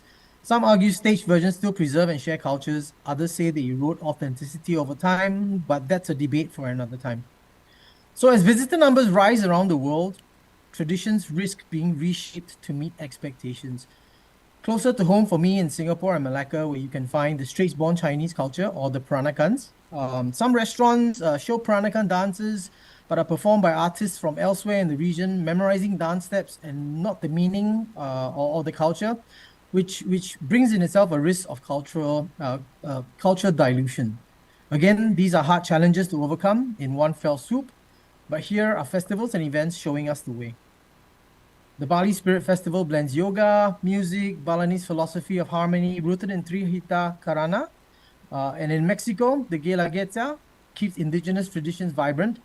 And Singapore's own Heritage Fest allows for great food performances where even locals are attracted to, reconnecting them to roots, mixing heritage and modern creativity. These events showcase projects that celebrate and sustain cultural traditions, highlighting how they can serve as living heritage rather than becoming a mere staged performance for tourists. These events maintain the authenticity and vibrancy of local cultures, allowing visitors to engage with them in meaningful ways. Here's another upside. UNESCO finds that cultural festivals can boost youth participation in heritage activities by 20 to 40%. Perhaps this will be a way to gently pry our youth away from their digital devices and handphones, even for a few hours. Of course, present company and students excluded, of course.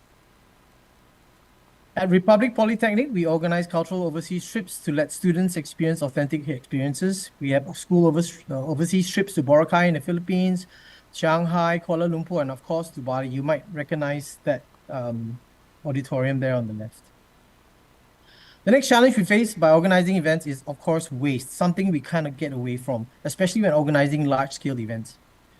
Large festivals create huge waste footprints. For many festivals, that waste ends up in landfills or waterways or in rivers, in the sea as well. So it's not an operational issue, I think. It's a design issue that demands circular thinking. So what's working today to combat this and events that are working around this? So Glastonbury Festival in England, Glastonbury reached a 99% take-home rate in 2024 after sustained anti-waste policies. In Bali, community-led action is real. NGOs like Sungai Watch have installed hundreds of river barriers and removed more than 1.7 million kilograms of waste, often working with Banja communities. In Singapore, Sundown Festival pledged in 2025 pledged to eliminate single-use plastic and aims to operate carbon negative while applying for eco-event certification, showing popular culture events can bake regeneration into their design from the get-go. For our students in the diploma and events, we try to reiterate the point of going circular, not being sustainable just for the sake of, but with a purpose in mind. So when we teach them to question, explore new methods, and always look for solutions, from raw materials to production, use and reuse, every stage offers a chance to recover value. Think of it as designing experience with an afterlife, where what we build today fuels tomorrow's creativity instead of tomorrow's landfill. So our final challenge, nature itself. Too often, it's treated just as a backdrop, but as climate pressures mount, events must give back to natural systems. In Bali, the Subak system is under threat, with more than 700 hectares or 7 square kilometers, I think, of rice fields are lost annually. Local advocates estimate tourism accounts for a large share of freshwater use, often cited around 65%, putting pressure on aquifers and Subak. Regeneration means helping nature recover, not merely using it.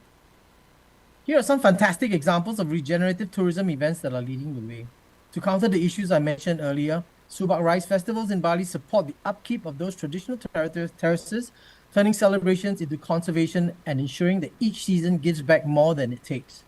In Alaska, birding festivals like the Cordova Shorebird Festival generate $378 million annually and support 4,000 jobs for funding conservation.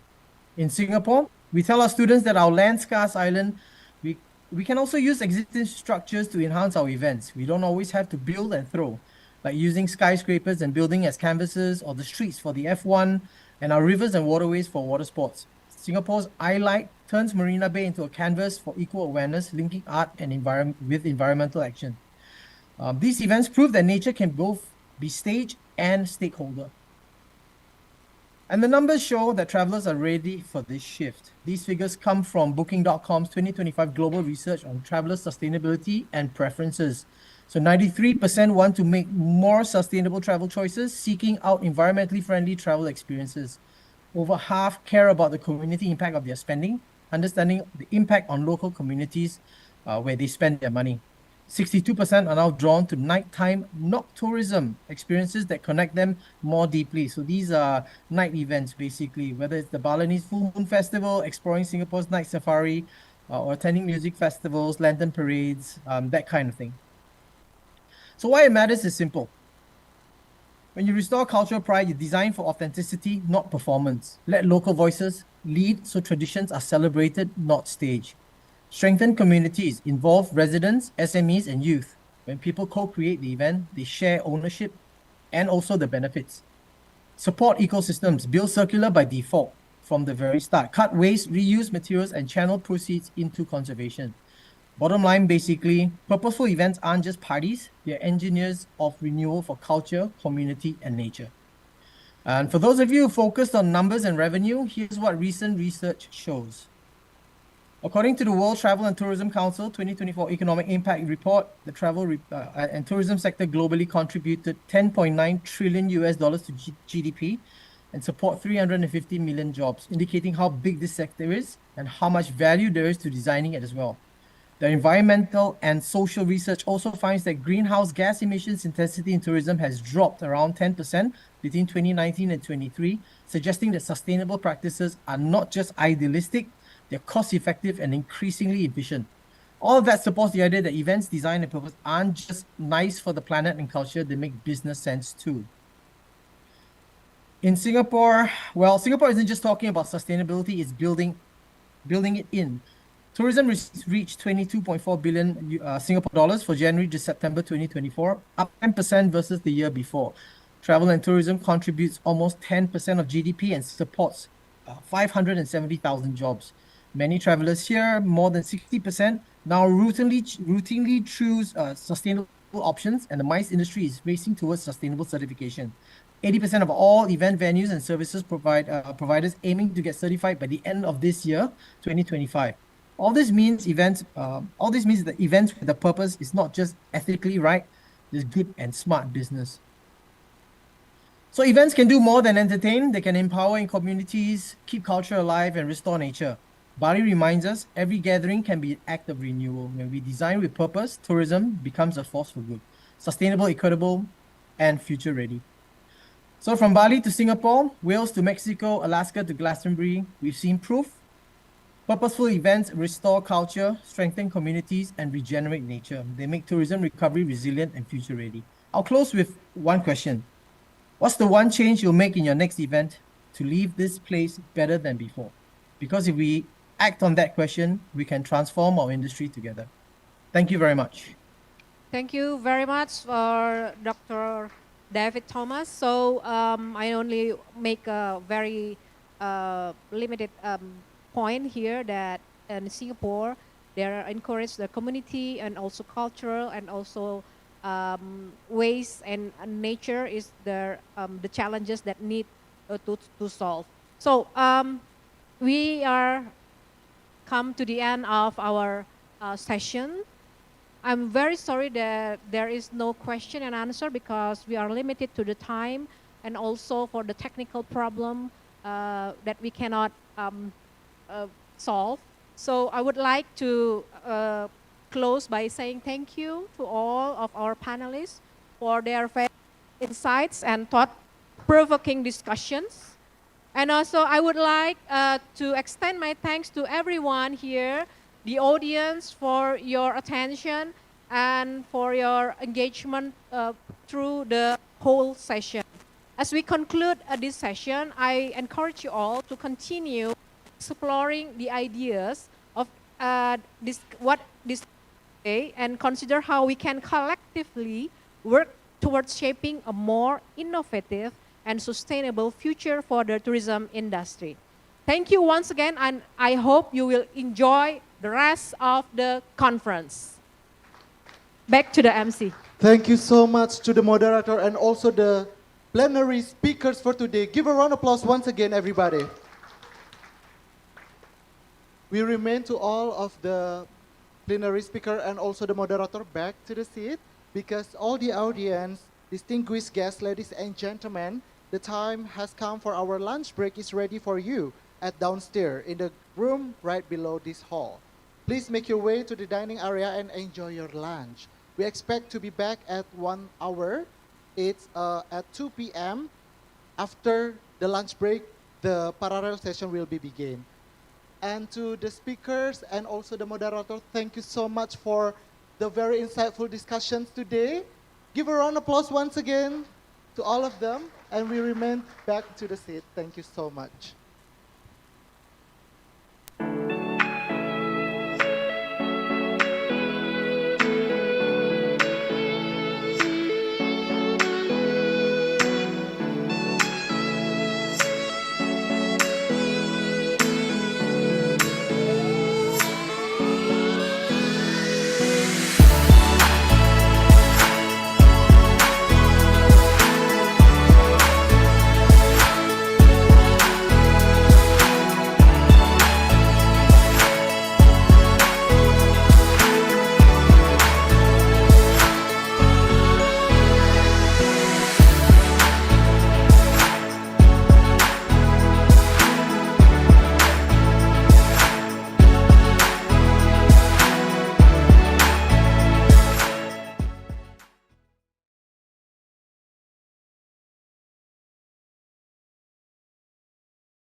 Carlos, mi cerveza y tu tequila.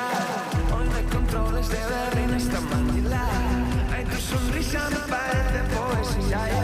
¿Cómo te digo? ¿Cómo te digo yo?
Cek, cek, cek, cek, cek.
For those who know luxury isn't seen, it's felt. On a whisper of South Lombok's most curated ecosystem. Weddings for the discreet, co-working for the nomadic, spas for the silent. Where one stream ebbs, another flows. Resilience isn't love. Stewards of unseen luxury. architects of returns that wear discretion like a second skin. We won't say it's the best bet you'll ever make, but once you see this place, you'll understand.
Wake up in Manila, ride to Belize, dive into the ocean and feel a little free. Skies of vanilla, smelling through the breeze. You could be the one, take a chance with me, take a chance with me.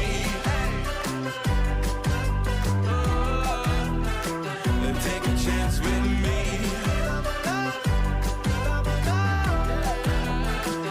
Take a chance with me. Y si mezclamos mi cerveza y tu tequila, hoy no hay controles de Berlín hasta Manila. Ay, tu sonrisa me parece poesía, yeah. ¿Cómo te digo yo?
kesan mereka di hari pertama di sini.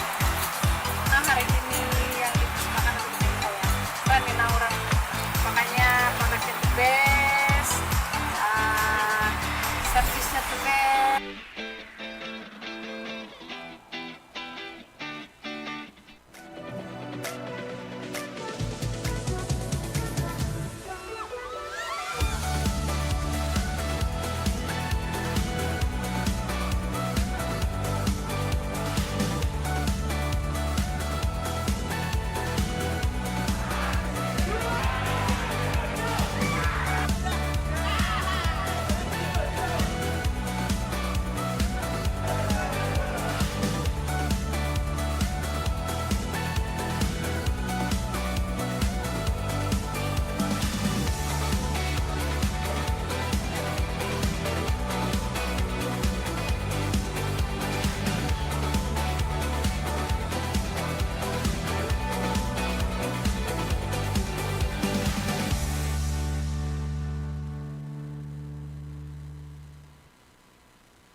Eight hectares of silence.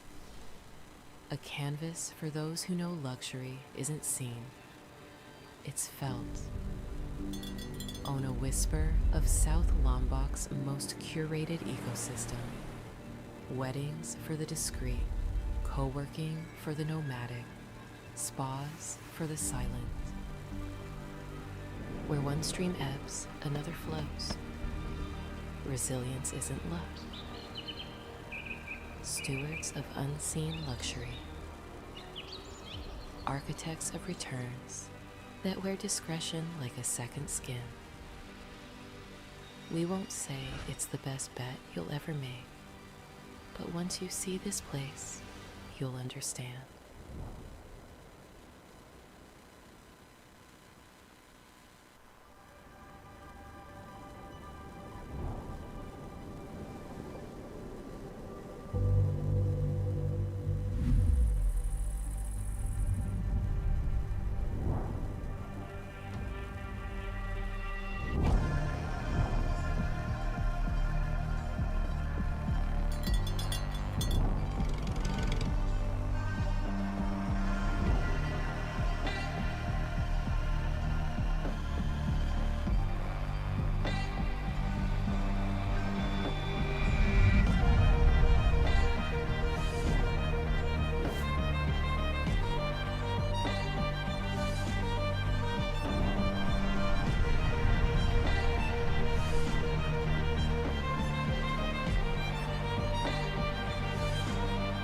We do believe that Mandala Eco Village want to be a pioneer in this kind of nature resort, and we will make sure then customers will disconnect but reconnect again to nature and recharge. That's the key for our goal to make it.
Wake up in Manila, ride to Belize, dive into the ocean and feel a little free. Skies of vanilla, smell it through the breeze. You could be the one, take a chance with me, take a chance with me. Take a chance with me.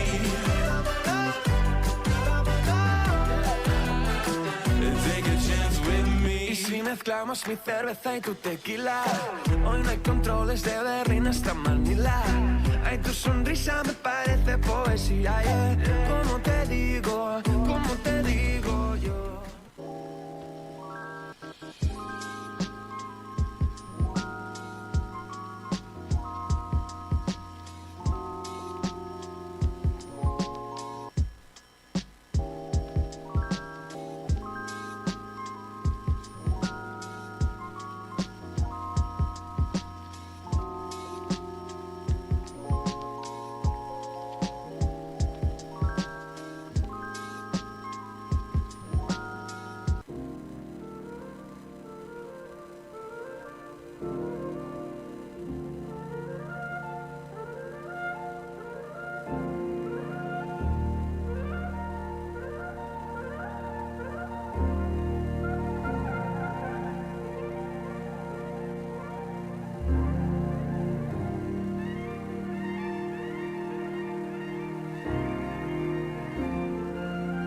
Dan kesan mereka di hari pertama di sini. Nah, hari ini yang dipersembahkan untuk saya Latina orang, makanya produknya the best, servisnya the best.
hectares of silence. A canvas for those who know luxury isn't seen, it's felt. Own a whisper of South Lombok's most curated ecosystem. Weddings for the discreet, co-working for the nomadic, spas for the silent. Where one stream ebbs, another flows. Resilience isn't luck. Stewards of unseen luxury. Architects of returns that wear discretion like a second skin. We won't say it's the best bet you'll ever make, but once you see this place, you'll understand.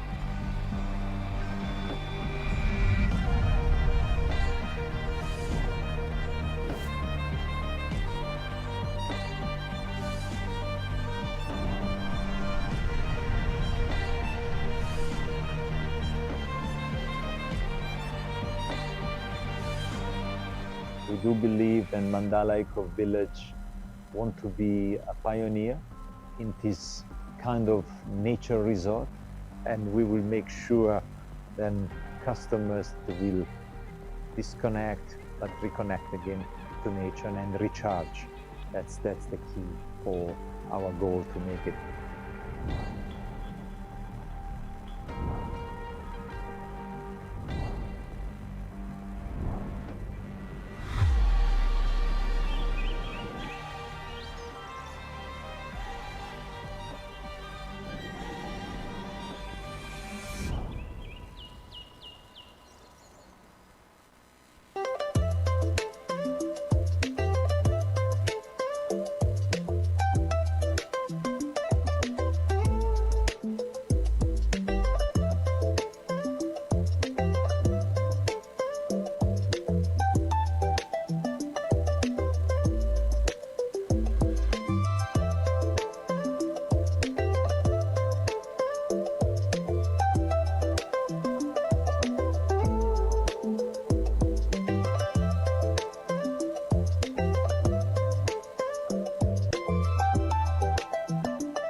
Si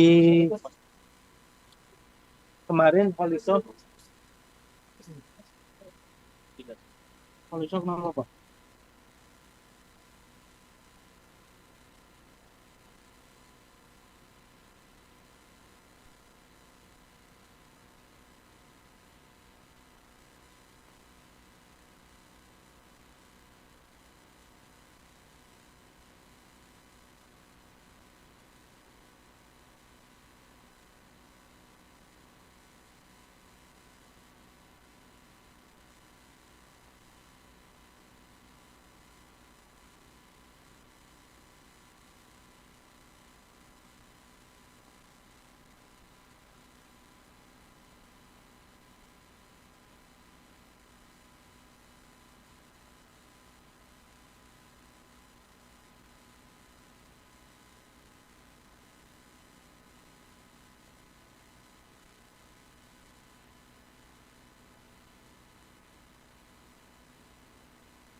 Thank you very much, Ms. Julie, for this wonderful attempt to present our research.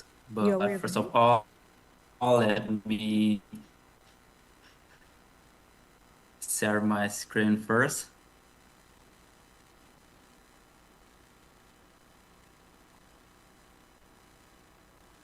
Julie for the opportunity, and also I would like to say good afternoon for Miss Julie as a chairperson, and also would like to good afternoon to the all paper presenter who attend in the breakout room 3 today.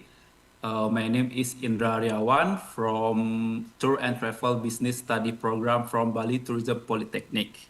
In this beautiful afternoon, I would like to present about my research regarding collaborating for sustainability, how hotel and travel agency partnership in implementing green tourism practice in Badung and Denpasar area. The research is also made by my colleague Imade Bajra Sugandi Yasa and my amazing lecturer with Mr. Surya Laksana and Ms. Darmiati. Let me start with the introduction. First of all, global tourism has been expanded rapidly over the past decade, becoming a major source for income in many countries.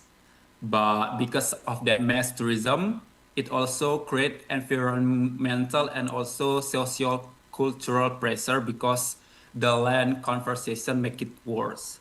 So in Bali, especially in Denpasar and Badung, as Bali tourism has been massive in the past over the years, and also made the face the most significant challenge related to the sustainability and green tourism.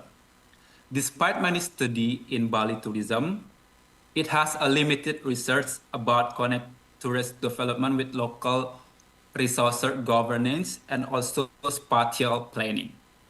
This study explore how collaborating between hotel and travel agency support green and sustainable tourism, focusing on practical mechanism, challenges, and opportunities in Bali high pressure areas. Let me continue with the literature review. Green tourism emerged to the counter negative environmental, social, and cultural effects of conventional tourism. In Bali, there's a concept about called Trihita Karana, where people in Bali maintain the harmony between human to the God, human to the human, and human to the nature. In this research, it promotes a high pressure destination in Bali, how we collaborating among tourism actors, particularly hotels and travel agency, is essential. Hotel can reduce impacts through green supply chain management, efficient resource use, and guest education. While travel agency can influence the traveler or tourist that buy the product to promote the sustainability and green tourism product. Also, regenerative tourism takes this further by restoring ecosystem and empowering communities through tourism activities. So for the research methodology, on this research, we using mixed method. The first one is systematic literature review, and the second one is exploratory interview. For the systematic literature review, identify conceptual and empirical gaps regarding hotel agency collaboration for green and sustainable tourism. For exploratory interview, we interview 6 practices, 3 in the travel agency and 3 in the hotel. For the result and discussion. This section refers findings from the SLR and exploratory interview. The systematic literature review identify conceptual and empirical gaps regarding hotel agency collaboration for green or sustainable tourism. For the exploratory interview, with 6 informants from 3 hotels, there are Alilas Villa Huluwatu, Umana Bali, and also Arpana Villas Jimbaran. And 3 travel agency, there are KBA DMC, Kalokator, and Asian Trail. Provide contextualized practice on collaboration forms, driver challenges, and governance. For the systematic literature review, we search across Scopus, Science Direct, Tyler, Francis Online, Spring Link, Copernicus, Google Scholar, and Sinta, yielded 1,124 records. After removing 184 duplicates, 944 remain for the title or abstract irrelevance to the hotel agent collaboration or lack green tourism focus. Full text view review of 150 article result in 20 study include in the qualitative synthesis. On this systematic literature review, we found two research gaps. The first one is the limited systematic study of hotel and agency collaboration in green tourism. The second one, limited understanding of practical challenges in high-pressure destination. For the exploratory interview, we found 6 points that every hotel and travel agency face the same problem. The first one is implementing green tourism and sustainable tourism in hotel agency collaboration. Almost all hotel and travel agents that already implement the green and sustainable tourism either in their product or in their daily activities. Because like Alila Villa Suluwatu, they are apply a zero waste to landfill concept. How they manage waste comprehensively and ensure that all operation with international environmental standard. Everything is audited regularly, said the Alila Villa Suluwatu. On the travel agency, that either KBR DMC, Kalokator, and Asian Trail have a same concept that they are right now already selling green and tourism on their package tour. On the second point is how forms and mechanism of hotel agency collaboration. For the example, KBR DMC, the mechanism of collaboration is still in general. There are no specific sustainable clauses, but in the practice, they are already direct to the hotel that a clear environmental commitment. Like in the KBR DMC, like we interview them that they already have accommodation that gain the sustainability and green product. On the third point is drivers of collaboration in green and sustainable tourism. All of the travel agency and hotel is already aware of the dangers of mass tourism. So right now they are already maintained to make a green and sustainable product. For the fourth point is practical challenges in high pressure destination.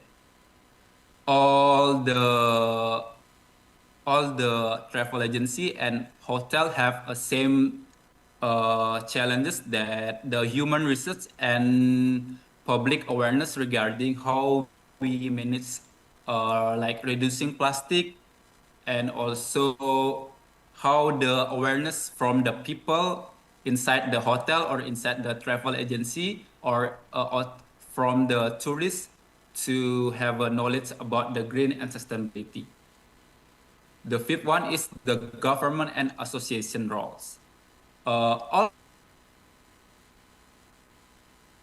will allow policymakers to anticipate stakeholders' alignments with these policies, while the donut economics will tell us the why, how to keep these limitations from exceeding the maximum that the ecological system can take, and without hitting the minimum of what the socio system requires.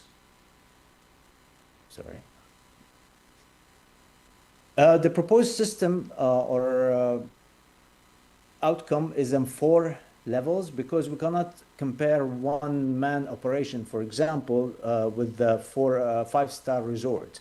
We cannot compare tour operators to hospitality. So therefore, there is a distinction here. So it starts with compliance. The minimum level for everyone is compliance, which is mostly focused on legal and procurement, just to make sure that businesses at least have what the minimum that it takes to participate in this regenerative tourism movement. With the view that operators, hospitality organizations, once they enter level 1, they need to progress to level 2. This is as well need to be adjusted. We are working on this now, research to the evolving role of the DMOs, how to help these operators to move from level 1 to level 2. This as well could be to do with how many years they have been in operation, the size of the operator, and so forth. At level 3, it will be compulsory for bigger operators, such as big resorts, who already have their own management systems, but we want them to actually work towards the destination's priorities rather than their own corporate priorities. So they cannot cherry pick what they want to achieve. We have to influence that through the DMO.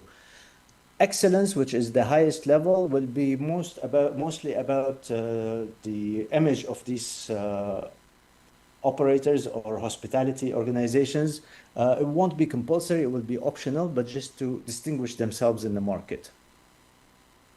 There will be as well a modular part here to distinguish between operators such as hospitality, who would be more reliant on energy rather than environment standards. This is to do with ISO standards. So, for example, an operator who takes people on boats to the sea, we will have to be more rigorous with them when it comes to ISO 14001, for example, and 45001, which has to do with health and safety, while hospitality, such as a resort, big resort, will be more rigorous to do with energy management, because they are heavy on that. Going back to the free rider problem that we discussed earlier, where people would choose to free ride, basically not contribute in the marketing campaign or putting any effort. After this system is implemented, then it could be limited to people of tier 2. If you are not tier 2, you cannot contribute. You cannot have a badge certified by the DMO, for instance. This could help solve these problems, and especially when we monitor the response first year, then we can come up with the second year through game theory analysis of better strategies. Currently, I'm working in Perhentian Islands on East Coast in Malaysia under Dr. Hanafi's supervision to see how we can best collect data and implement this in Malaysia. This all was conceptual out of my work from Oman, actually, and with the discussions with the Ministry of Tourism in Oman. But now we are working on making this case study in Perhentian. This is where I work currently. It's a small homestay called the Rest House, a house from 1940s. Looks like this. This is the view from my office where I made this presentation and wrote this paper. Thank you so much. This is my presentation, and here are my contact details and Dr. Hanafi's contact details. Okay, thank you very much, Mr. Aiman and Dr. Hanafi, for such a well-structured and insightful presentation. We appreciate your valuable contribution to this session. Next, we invite, we present to here Mr. Riono Gede Trisoko, Mrs. Sri Darina, and Mrs. Elvira Handayani from Riau Institute of Tourism Pekanbaru, Indonesia. They will discuss about engineering enjoyment as a sustainable strategy in tourism businesses.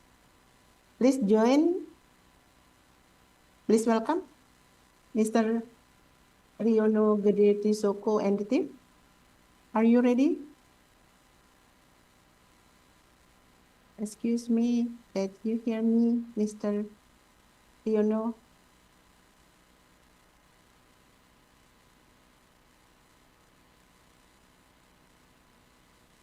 Mr. Riono?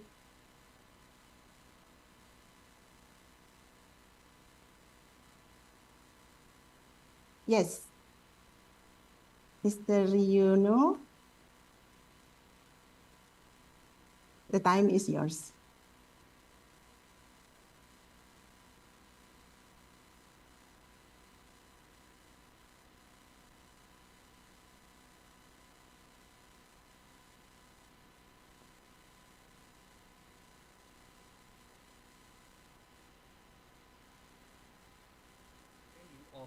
Of 12.797 is much higher than the table value of 1.667 and the significant value below 0.05.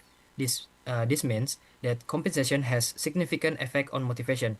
The R square value of 0.707 means compensation explain 70% point 7 of variable motivation, while the remaining 29.3% is influenced by other factors.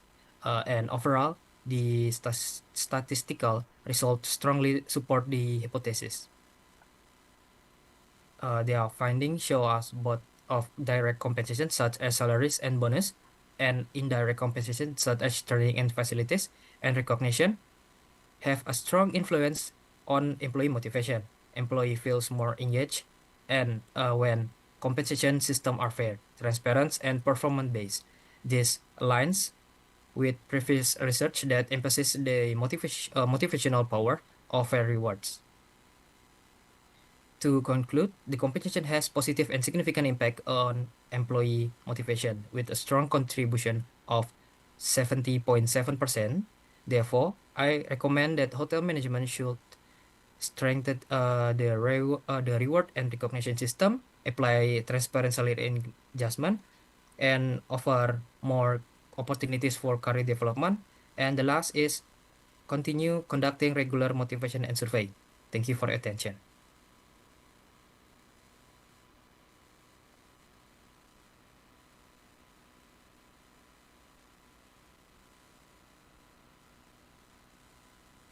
All right, thank you so much for Mr. Galung Saputra that has been present. We appreciate that valuable insight you are sharing us today.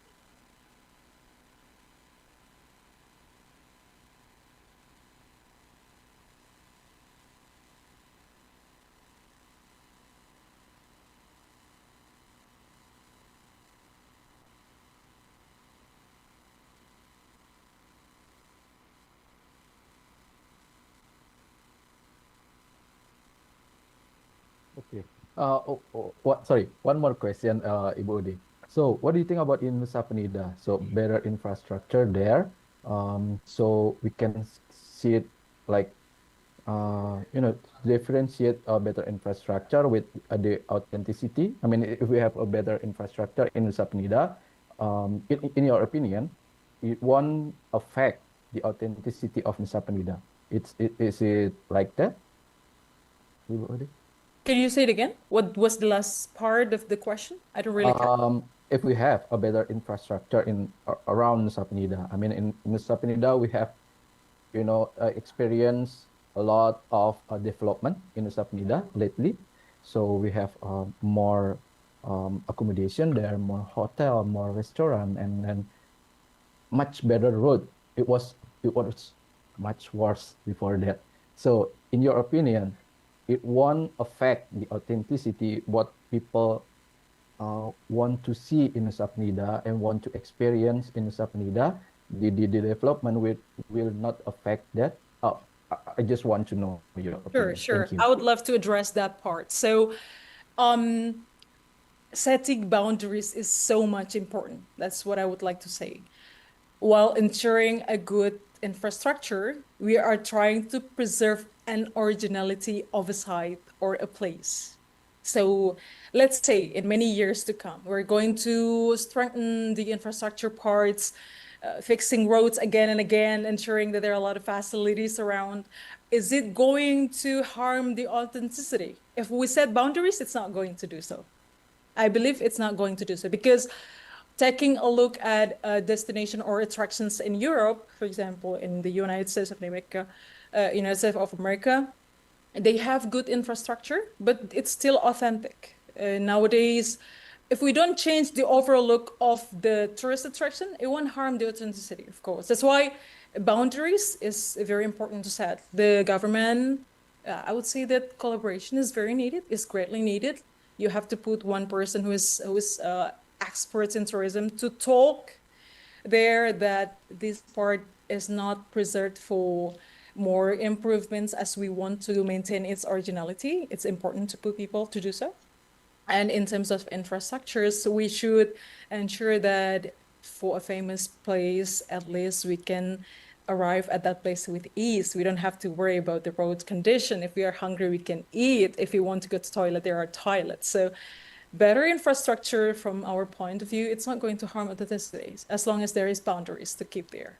Any place in this world, if you take a look at those things, we need a good accessibility, whether it's by the road, transportation, information. We need a good accessibility. So how can we reach a place if it's not good, if it's not accessible enough? We cannot even reach there if it's not good. So the authenticity can be supported by a better infrastructure. That was the conclusion from me. Thank you so much, Pak Primanda. Thank you so much, Ibu Ade Dewi. Thank you so much. It's very interesting discussion with you. I have to move for the next presenter. We have Ibu Wita. So Ibu Wita, I have to ask question for you. Because you said millennials, I'm one of them. I think I have So to do I, ask. Pak Ade. Oh, you also, Bu? Yeah, Okay. the old millennials. So I have to ask you for question. So you talk about the job hopper. Yeah. And yeah, I think we used to call it also our generation a job hopper, that we tend not to work in one place more than 2 years, or not that long. So I don't know if you find this on your research, but I want to ask you a question. Maybe only your opinion if you don't on your research. So for job hopper, is it because you said before that if we invest in a finance and then we ask for the return, and we invest in emotional, then they will want to contribute. So why this phenomenon happen, the job hopper? Do you think it is because the employer is not, their support is not enough, or maybe they are not value their employee enough? And why they did that? They do it. Why they did it? I think it's still do it. Why the employer did that? That's the question. What do you think about that? I hope that you can get my question quite well. I'm trying to digest what you have asked, but in my perspectives, that I'm going to start my study. I was starting my study with data. Actually, when I look at the report presented by Aon and Gallup, it really is interesting because the data showed that only 13% of the global workforce are engaged with their organizations. So why?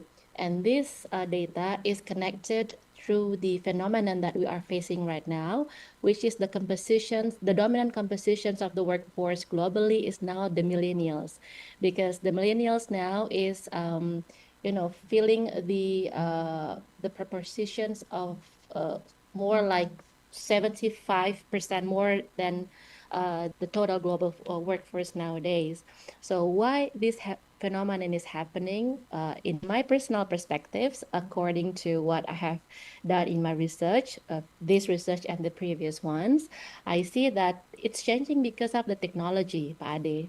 Because now it's very easy to find jobs worldwide. Yeah. Now, for example, if we want to work in the United States, it's very easy to find the place there if we have the money to go there, right? So it's very easy to find a place that we can feel that connect to our values, because now every company is publicly shared their visions through the internet. For example, if you want to work in the Marriott International Group, it's very easy to find what is their visions.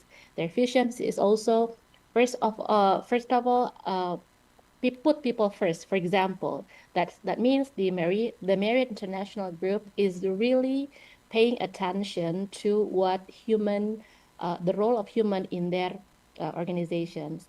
So because of the technology, we can see from one organization through the other organizations what is the visions of these specific organizations. So it's very easy to find where we can find the connections, what company can make the connections to our values. So I think it's because of technology, the length of service or like you have said that the average years, the average period of the millennials working in one organization is like 2 years, which is also confirmed by this the journals that I have read. So I think this phenomenon is because the world is now changing by technology, and the accessibility is very easy to find through our gadget. We can see it here, and we can find every job that we want to have.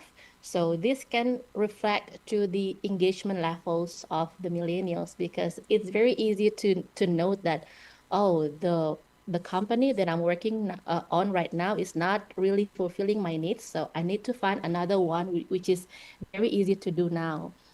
Compared to the previous era, it's very hard to find the jobs that is going to fulfill our needs. So basically, in my perspective,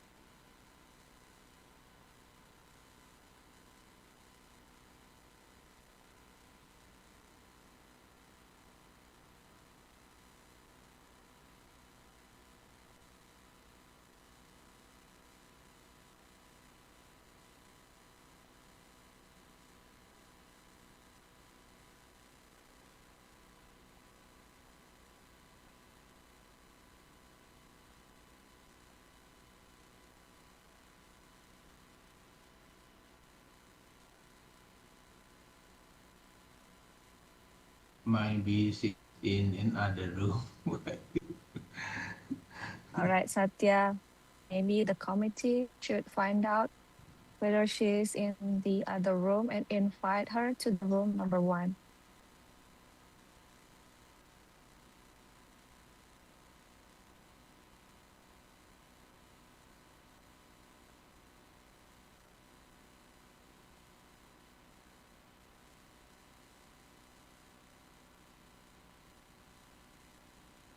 Since Miss City is not here in the room 1, and there are 5 papers, and there are 5 paper presenters who present the paper for now. We came to the question and answer session.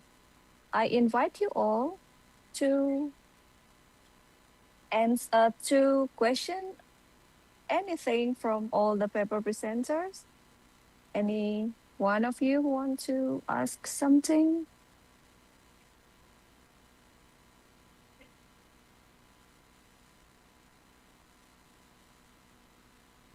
Is there any question from all participants? If no, please let me ask you some questions. I have one question for every paper here. For my first question will be for the first paper presenter, Miss Ananda Ayu Nurhalisa. Are you still here? yes, I'm still here. Right. I have one question for you. Could you please explain?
engagement session, and everyone who participated in today's discussion is very,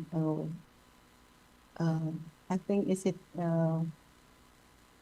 very warm because we know each other, yeah. Your contribution to this truly make the session a success. Thank you very much for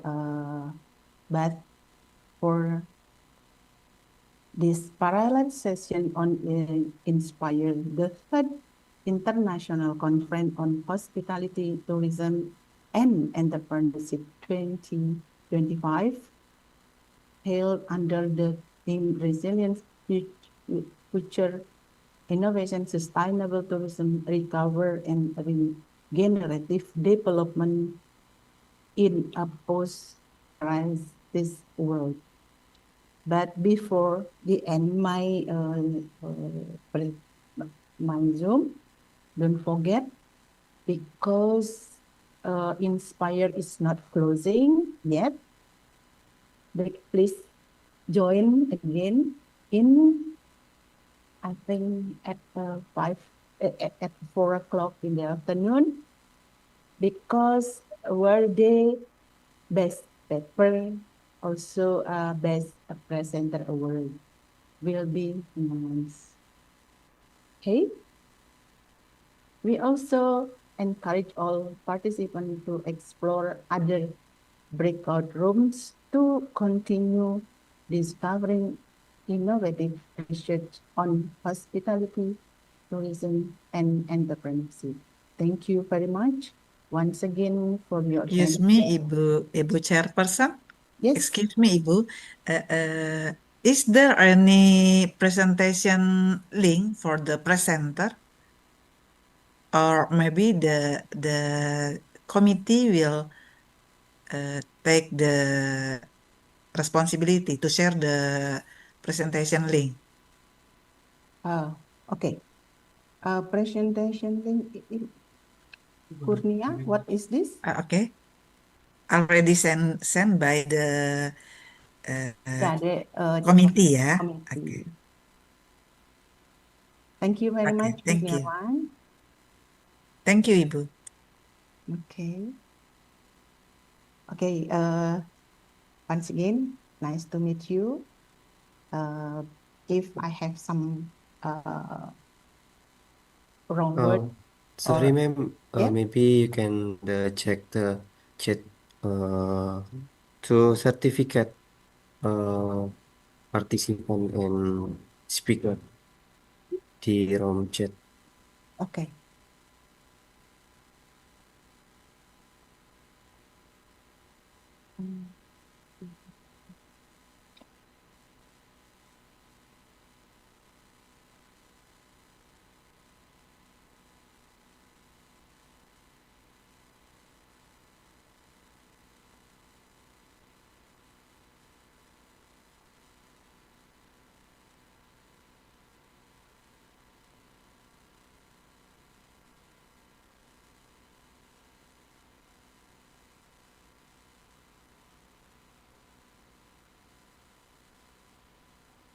For all participants, for all, please All check presenter, the ma'am.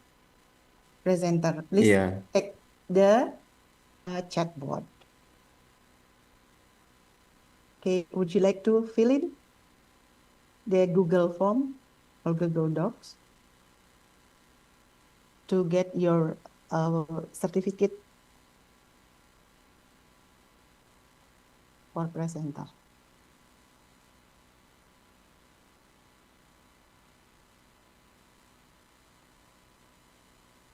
Sudah? Kurniawan, sudah?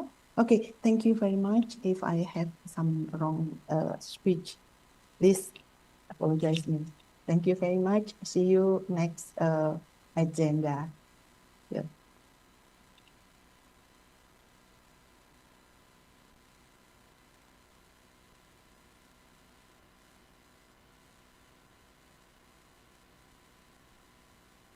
Kurniawan, saya keluar ya.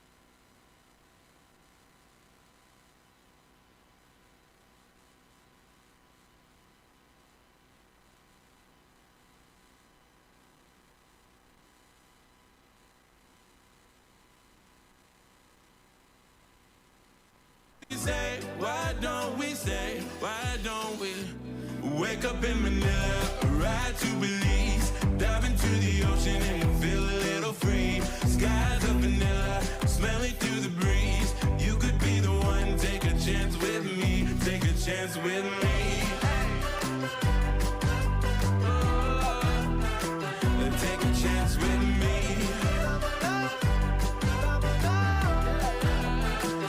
Take a chance with me. Y si mezclamos mi cerveza y tu tequila, hoy no hay controles de Berlín hasta Manila. Ay, tu sonrisa me parece poesía, yeah. ¿Cómo te digo yo?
Dan kesan mereka di hari pertama bareng di sini. Nah, hari ini yang dimakan untuk saya Ranina orang, makanya produknya the best, servisnya the best.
Eight hectares of silence.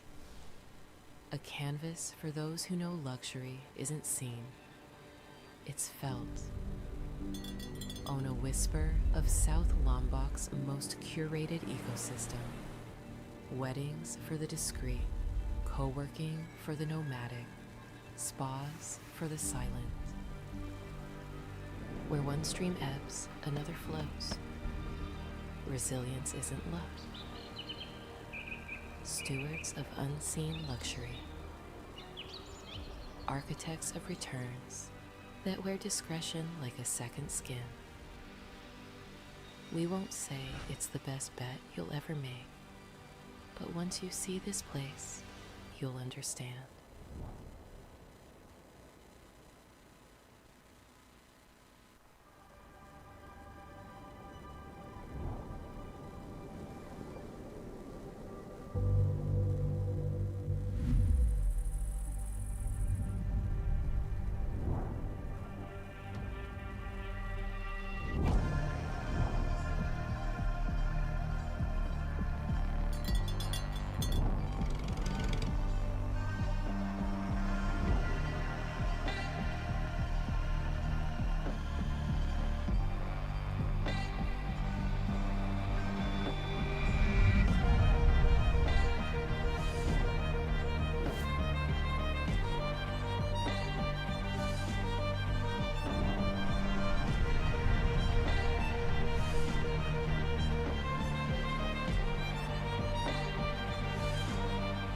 We do believe and Mandala Eco Village want to be a pioneer in this kind of nature resort, and we will make sure then customers will disconnect but reconnect again to nature and recharge. That's the key for our goal to make it.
Wake up in Manila, ride to Belize, dive into the ocean and feel a little free. Skies of vanilla, smell it through the breeze. You could be the one, take a chance with me, take a chance with me.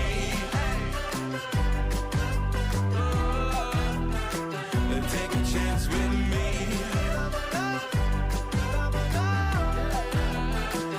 Take a chance with me. Y si mezclamos mi cerveza y tu tequila, hoy no hay controles de Berlín hasta Manila. Ay, tu sonrisa me parece poesía, yeah. ¿Cómo te digo? ¿Cómo te digo?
kesan mereka di hari pertama bareng di sini. Nah, hari ini yang dimakan untuk saya vanilla orang, makanya produknya the best, servisnya the best.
Eight hectares of silence. A canvas for those who know luxury isn't seen. It's felt. Own a whisper of South Lombok's most curated ecosystem. Weddings for the discreet, co-working for the nomadic, spas for the silent. Where one stream ebbs, another flows. Resilience isn't luck. Stewards of unseen luxury. Architects of returns that wear discretion like a second skin. We won't say it's the best bet you'll ever make, but once you see this place, you'll understand.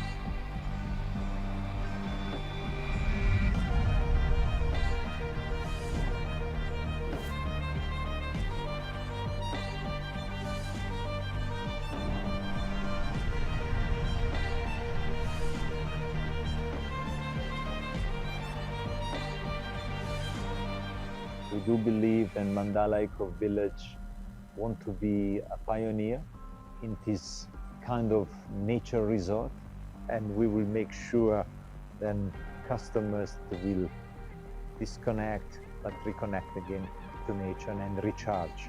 That's the key for our goal to make it.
wake up in Manila, ride to Belize, dive into the ocean and you feel a little free. Skies of vanilla, smelling through the breeze. You could be the one, take a chance with me, take a chance with me.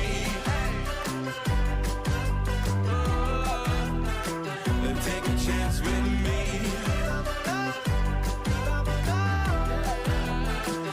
Take a chance with me. Y si mezclamos mi cerveza y tu tequila, hoy no hay controles de Berlín hasta Manila. Ay, tu sonrisa me parece poesía, yeah. ¿Cómo te digo yo?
Dan kesan mereka di hari pertama kemarin di sini.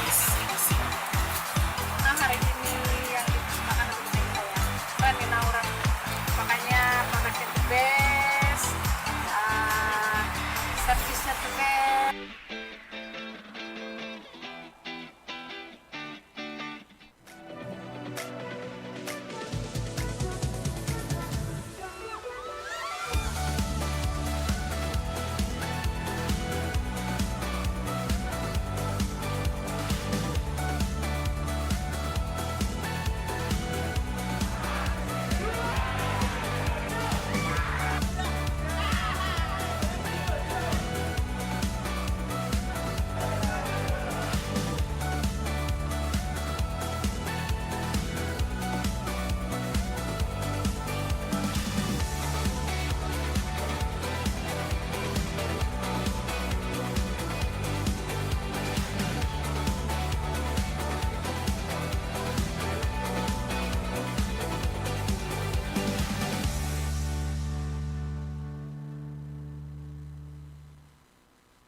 Eight hectares of silence.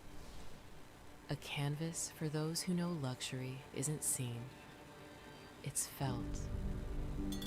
Own a whisper of South Lombok's most curated ecosystem.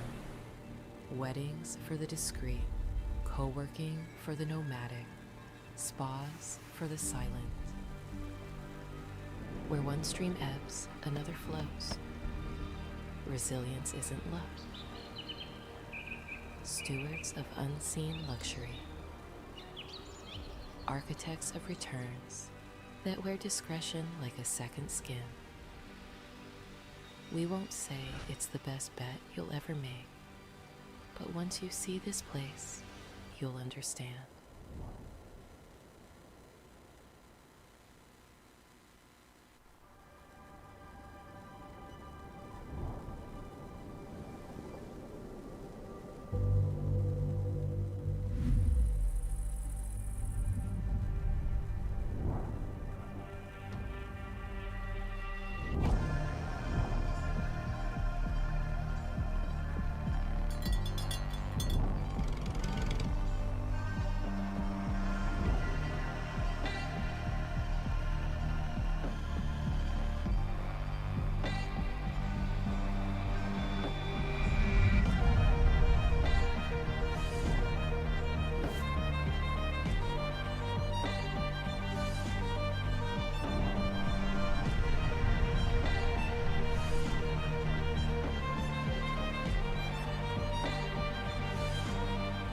We do believe that Mandala Eco Village want to be a pioneer in this kind of nature resort, and we will make sure then customers will disconnect but reconnect again to nature and recharge.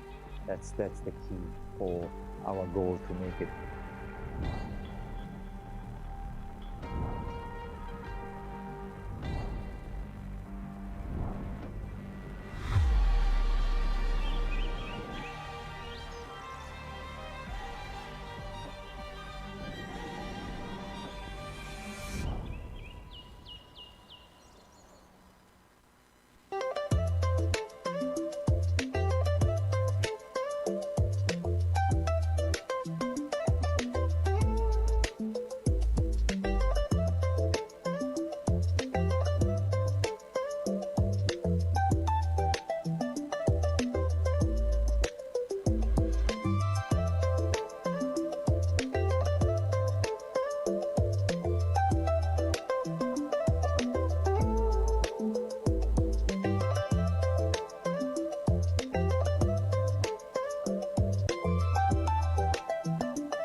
Wake up in Manila, ride to Belize, dive into the ocean and feel a little free. Skies of vanilla, smell it through the breeze. You could be the one, take a chance with me, take a chance with me.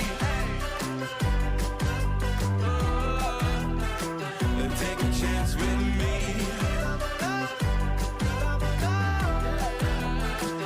Take a chance with me. Y si mezclamos mi cerveza y tu tequila, hoy no hay controles, de Berlín hasta Manila.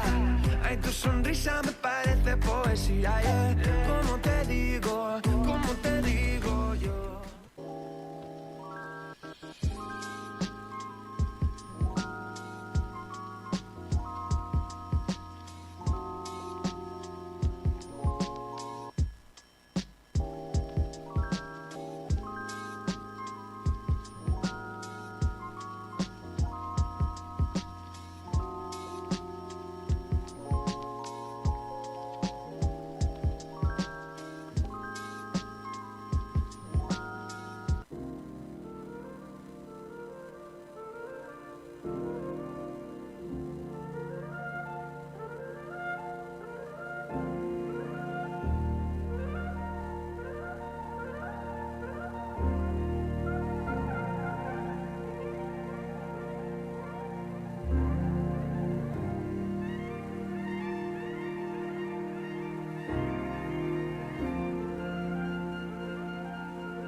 Pesan mereka di hari pertama di sini. Nah, hari ini yang dipersembahkan untuk saya Ranina orang, makanya produknya the best, servisnya the best.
Eight hectares of silence. A canvas for those who know luxury isn't seen. It's felt. Own a whisper of South Lombok's most curated ecosystem. Weddings for the discreet, co-working for the nomadic, spas for the silent. Where one stream ebbs, another flows. Resilience isn't love. Stewards of unseen luxury. Architects of returns that wear discretion like a second skin. We won't say it's the best bet you'll ever make, but once you see this place, you'll understand.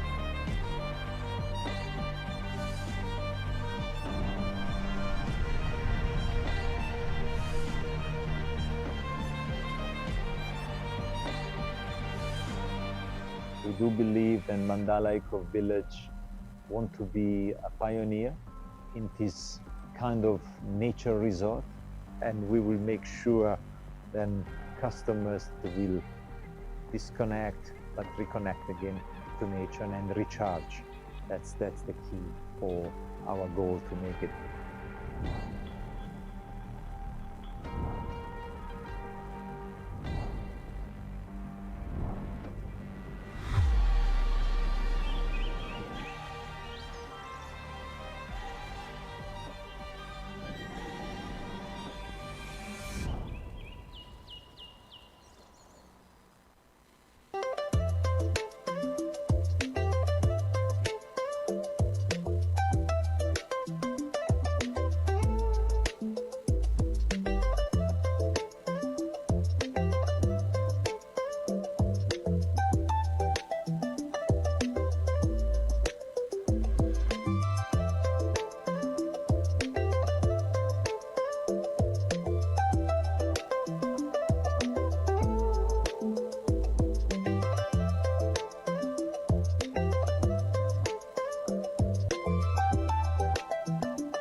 Wake up in Manila, ride to Belize, dive into the ocean and feel a little free. Skies of vanilla, smell it through the breeze. You could be the one, take a chance with me, take a chance with me. Take a chance with me.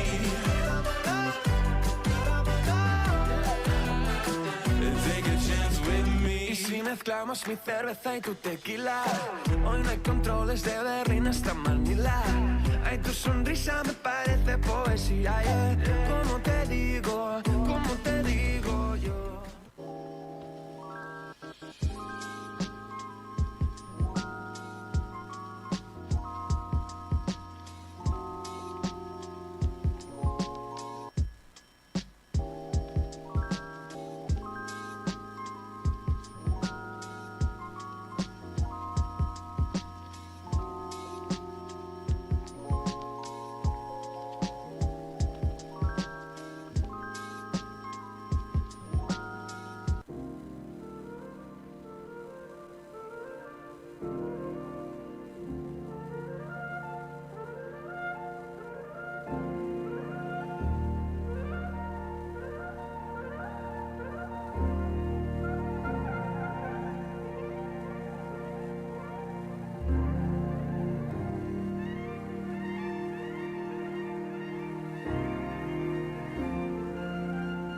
harapan dan kesan mereka di hari pertama bareng di CDC.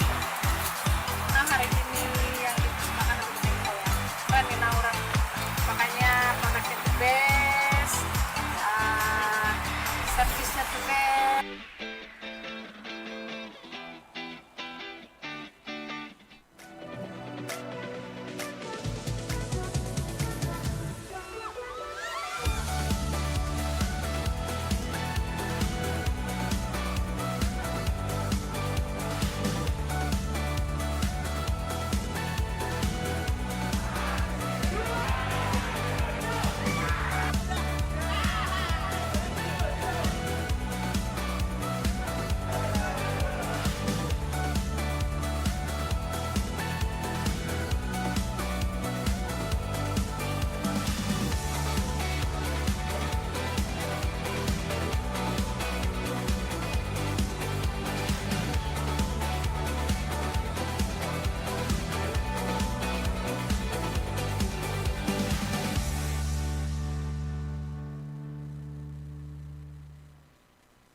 Eight hectares of silence. A canvas for those who know luxury isn't seen. It's felt. Own a whisper of South Lombok's most curated ecosystem. Weddings for the discreet, co-working for the nomadic, spas for the silent. Where one stream ebbs, another flows. Resilience isn't luck. Stewards of unseen luxury. Architects of returns that wear discretion like a second skin. We won't say it's the best bet you'll ever make, but once you see this place, you'll understand.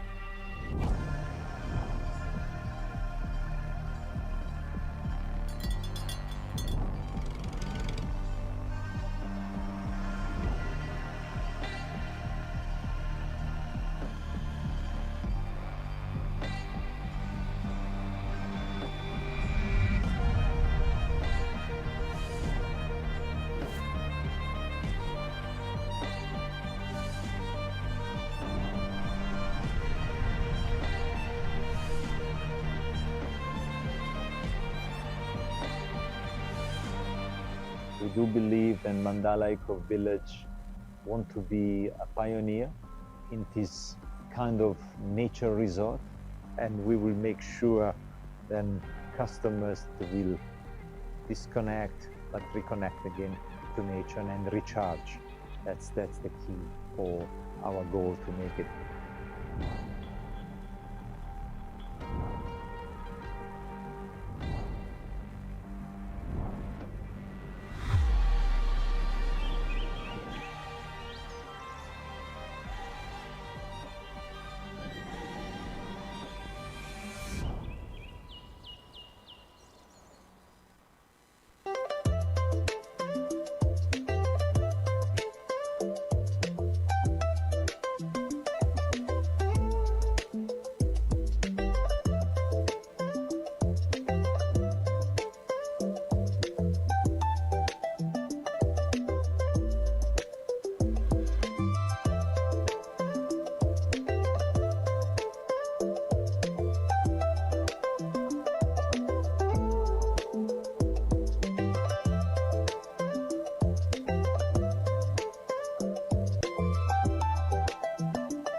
Wake up in Manila, ride to Belize, dive into the ocean and feel a little free. Skies of vanilla, smelling through the breeze. You could be the one, take a chance with me, take a chance with me. Take a chance with me.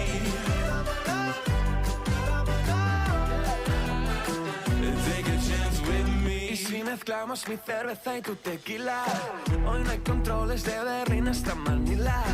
Ay, tu sonrisa me parece poesía, yeah. ¿Cómo te digo yo?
Dan kesan mereka di hari pertama di sini. Nah, hari ini yang dipersembahkan untuk saya Ranina orang, makanya produknya the best, servisnya the best.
8 hectares of silence. A canvas for those who know luxury isn't seen, it's felt. Own a whisper of South Lombok's most curated ecosystem. Weddings for the discreet, co-working for the nomadic, spas for the silent.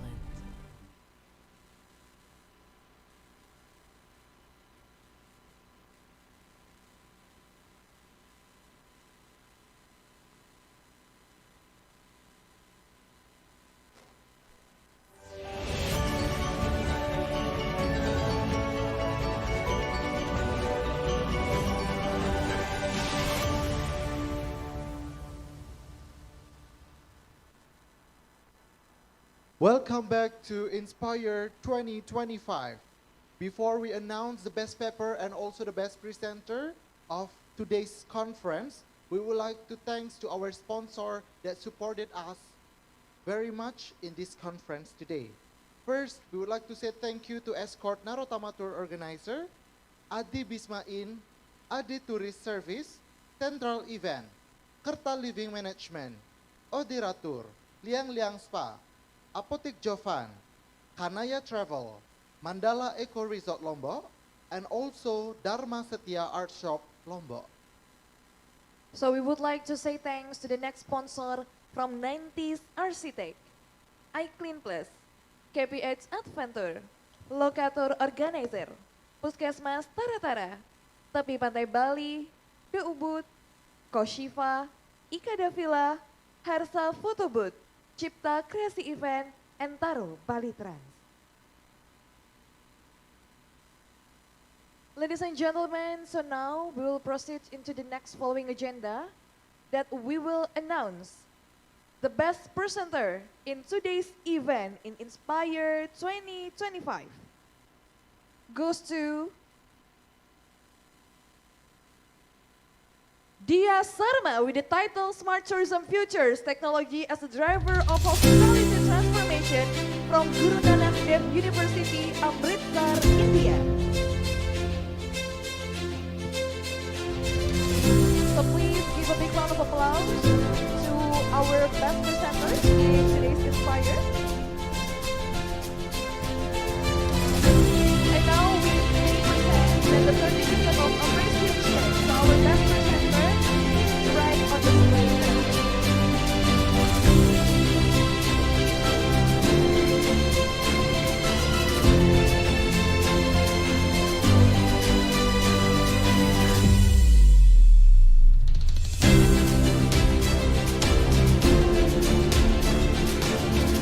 Once again, congratulations to Dia Salma as the best presenter of INHAKE 2025. Please give a round of applause to all of us.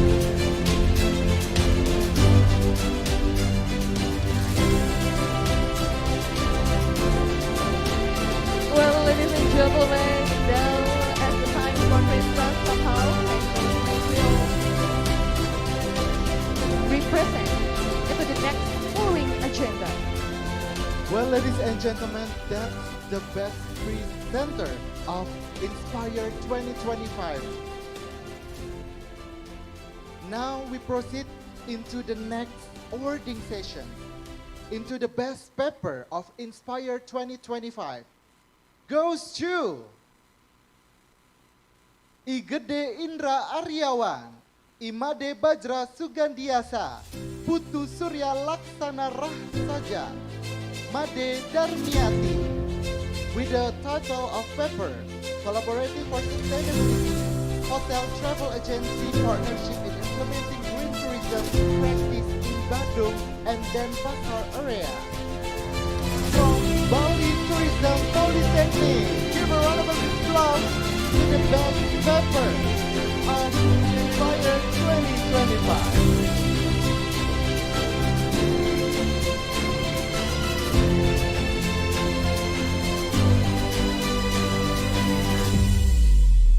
Well, we invite to the best paper of Inspire 2025 to come over to the stage for having appreciation from the committee of Inspire 2025. And Now we may also would like to invite the head of the Master Study of Applied Tourism Program, Dr. Gamal Sipra, AMR, kindly invited to come to the stage to give certificate for our best member.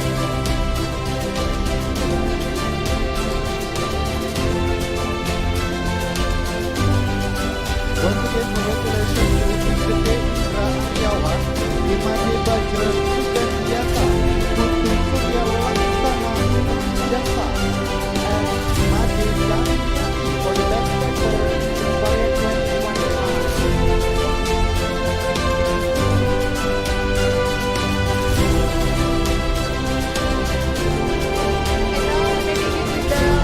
Documentation. On my count, everyone ready?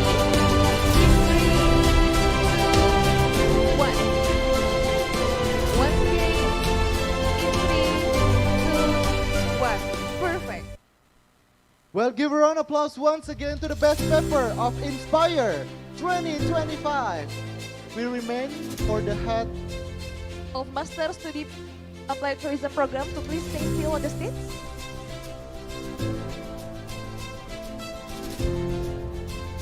So ladies and gentlemen, now we are about at the end of this program, and as the time conference has somehow, and we come to the end of the seminar. But beforehand, we are going to have the closing remarks from the head of the Master of Applied Tourism Program, Dr. Inyoman Sudikse, SA Empar CSC. The stage is yours.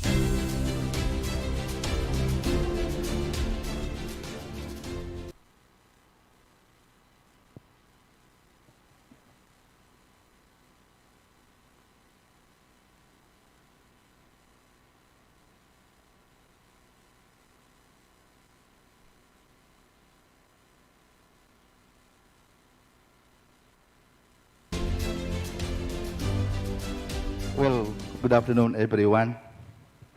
As permission of our Deputy Director, Ibu Yusni, I would like to close this conference.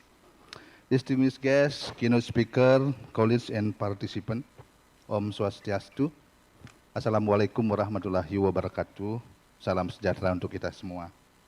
On behalf of Bali Tourism Polytechnic, particularly Master Applied Tourism Program, I would like to express my deepest gratitude to all speakers, participants, partner and organizing committee member who have made this international conference a meaningful success. Over the past 8 hours, starting from 9 a.m., we have sharing inspiring ideas, passionate discussion, and valuable insight on how tourism can rise stronger and wiser in post-crisis world. Your presence here, whether in person or virtually, reflect our shared commitment to shaping a resilient, sustainable, and regenerative tourism future. From our keynote speaker and expert presenters, I note several messages have emerged. The first one is sustainable alone is not enough.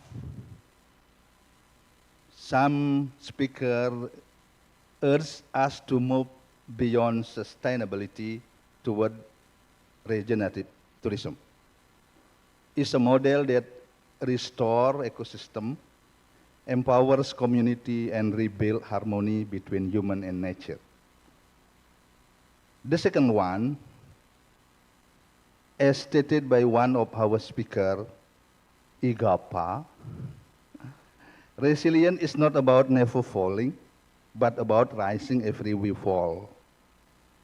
We have to adopt resilience as a strategic capability to anticipate volatility, uncertainty, complexity, and ambiguity with data-driven decision, emotional intelligence, and innovative thinking. The third one, the speaker also suggests that we could adapt to climate change through innovation.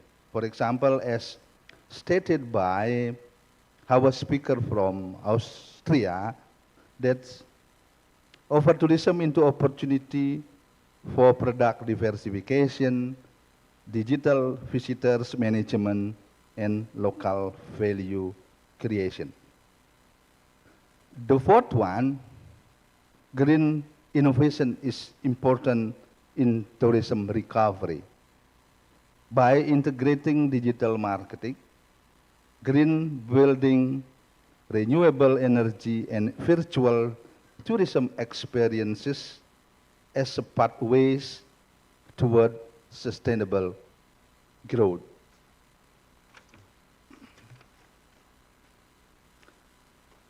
The last one, quality tourism is not about the quantity. The important what is how to managing destination capacity, ensuring fair revenue distribution, and creating authentic experiences that preserves both nature and culture.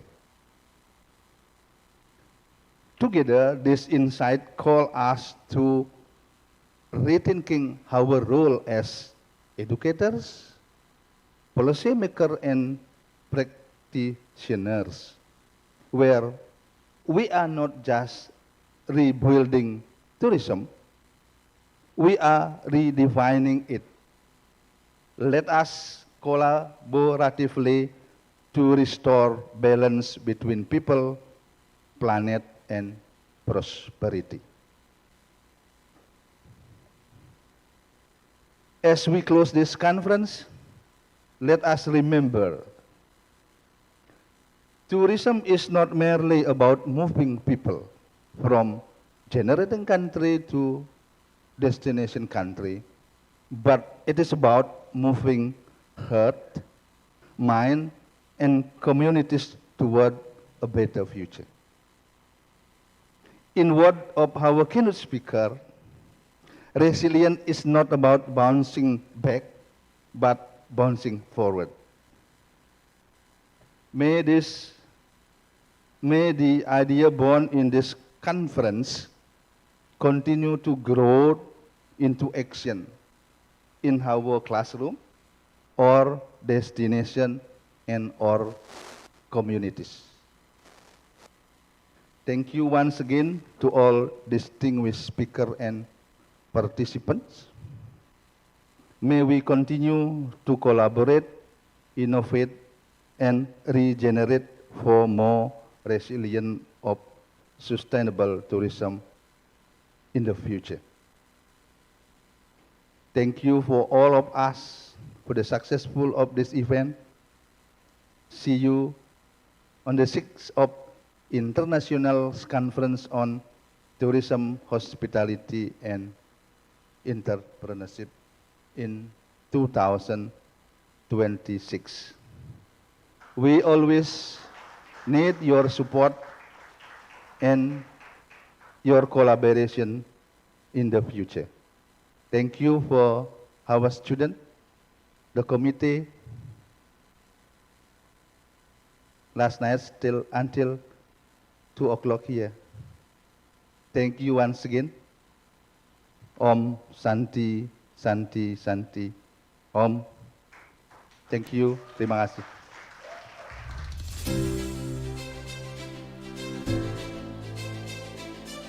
The conference officially closed. Thank you. Thank you so much to the head of the Master of Applied Tourism's program for such a very meaningful and also very insightful closing. And now, ladies and gentlemen, that's all for the Inspire 2025. We thank you so much for the active participant and the contribution. and we do apologize for some mistakes and any others that making you feel inconvenience during the event. See you in the next seminar. Good afternoon and Om Santi Santi Santi Om. Wassalamualaikum warahmatullahi wabarakatuh. See you at Inspire 2026.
Mungkin boleh duduk dulu teman-teman yang lain.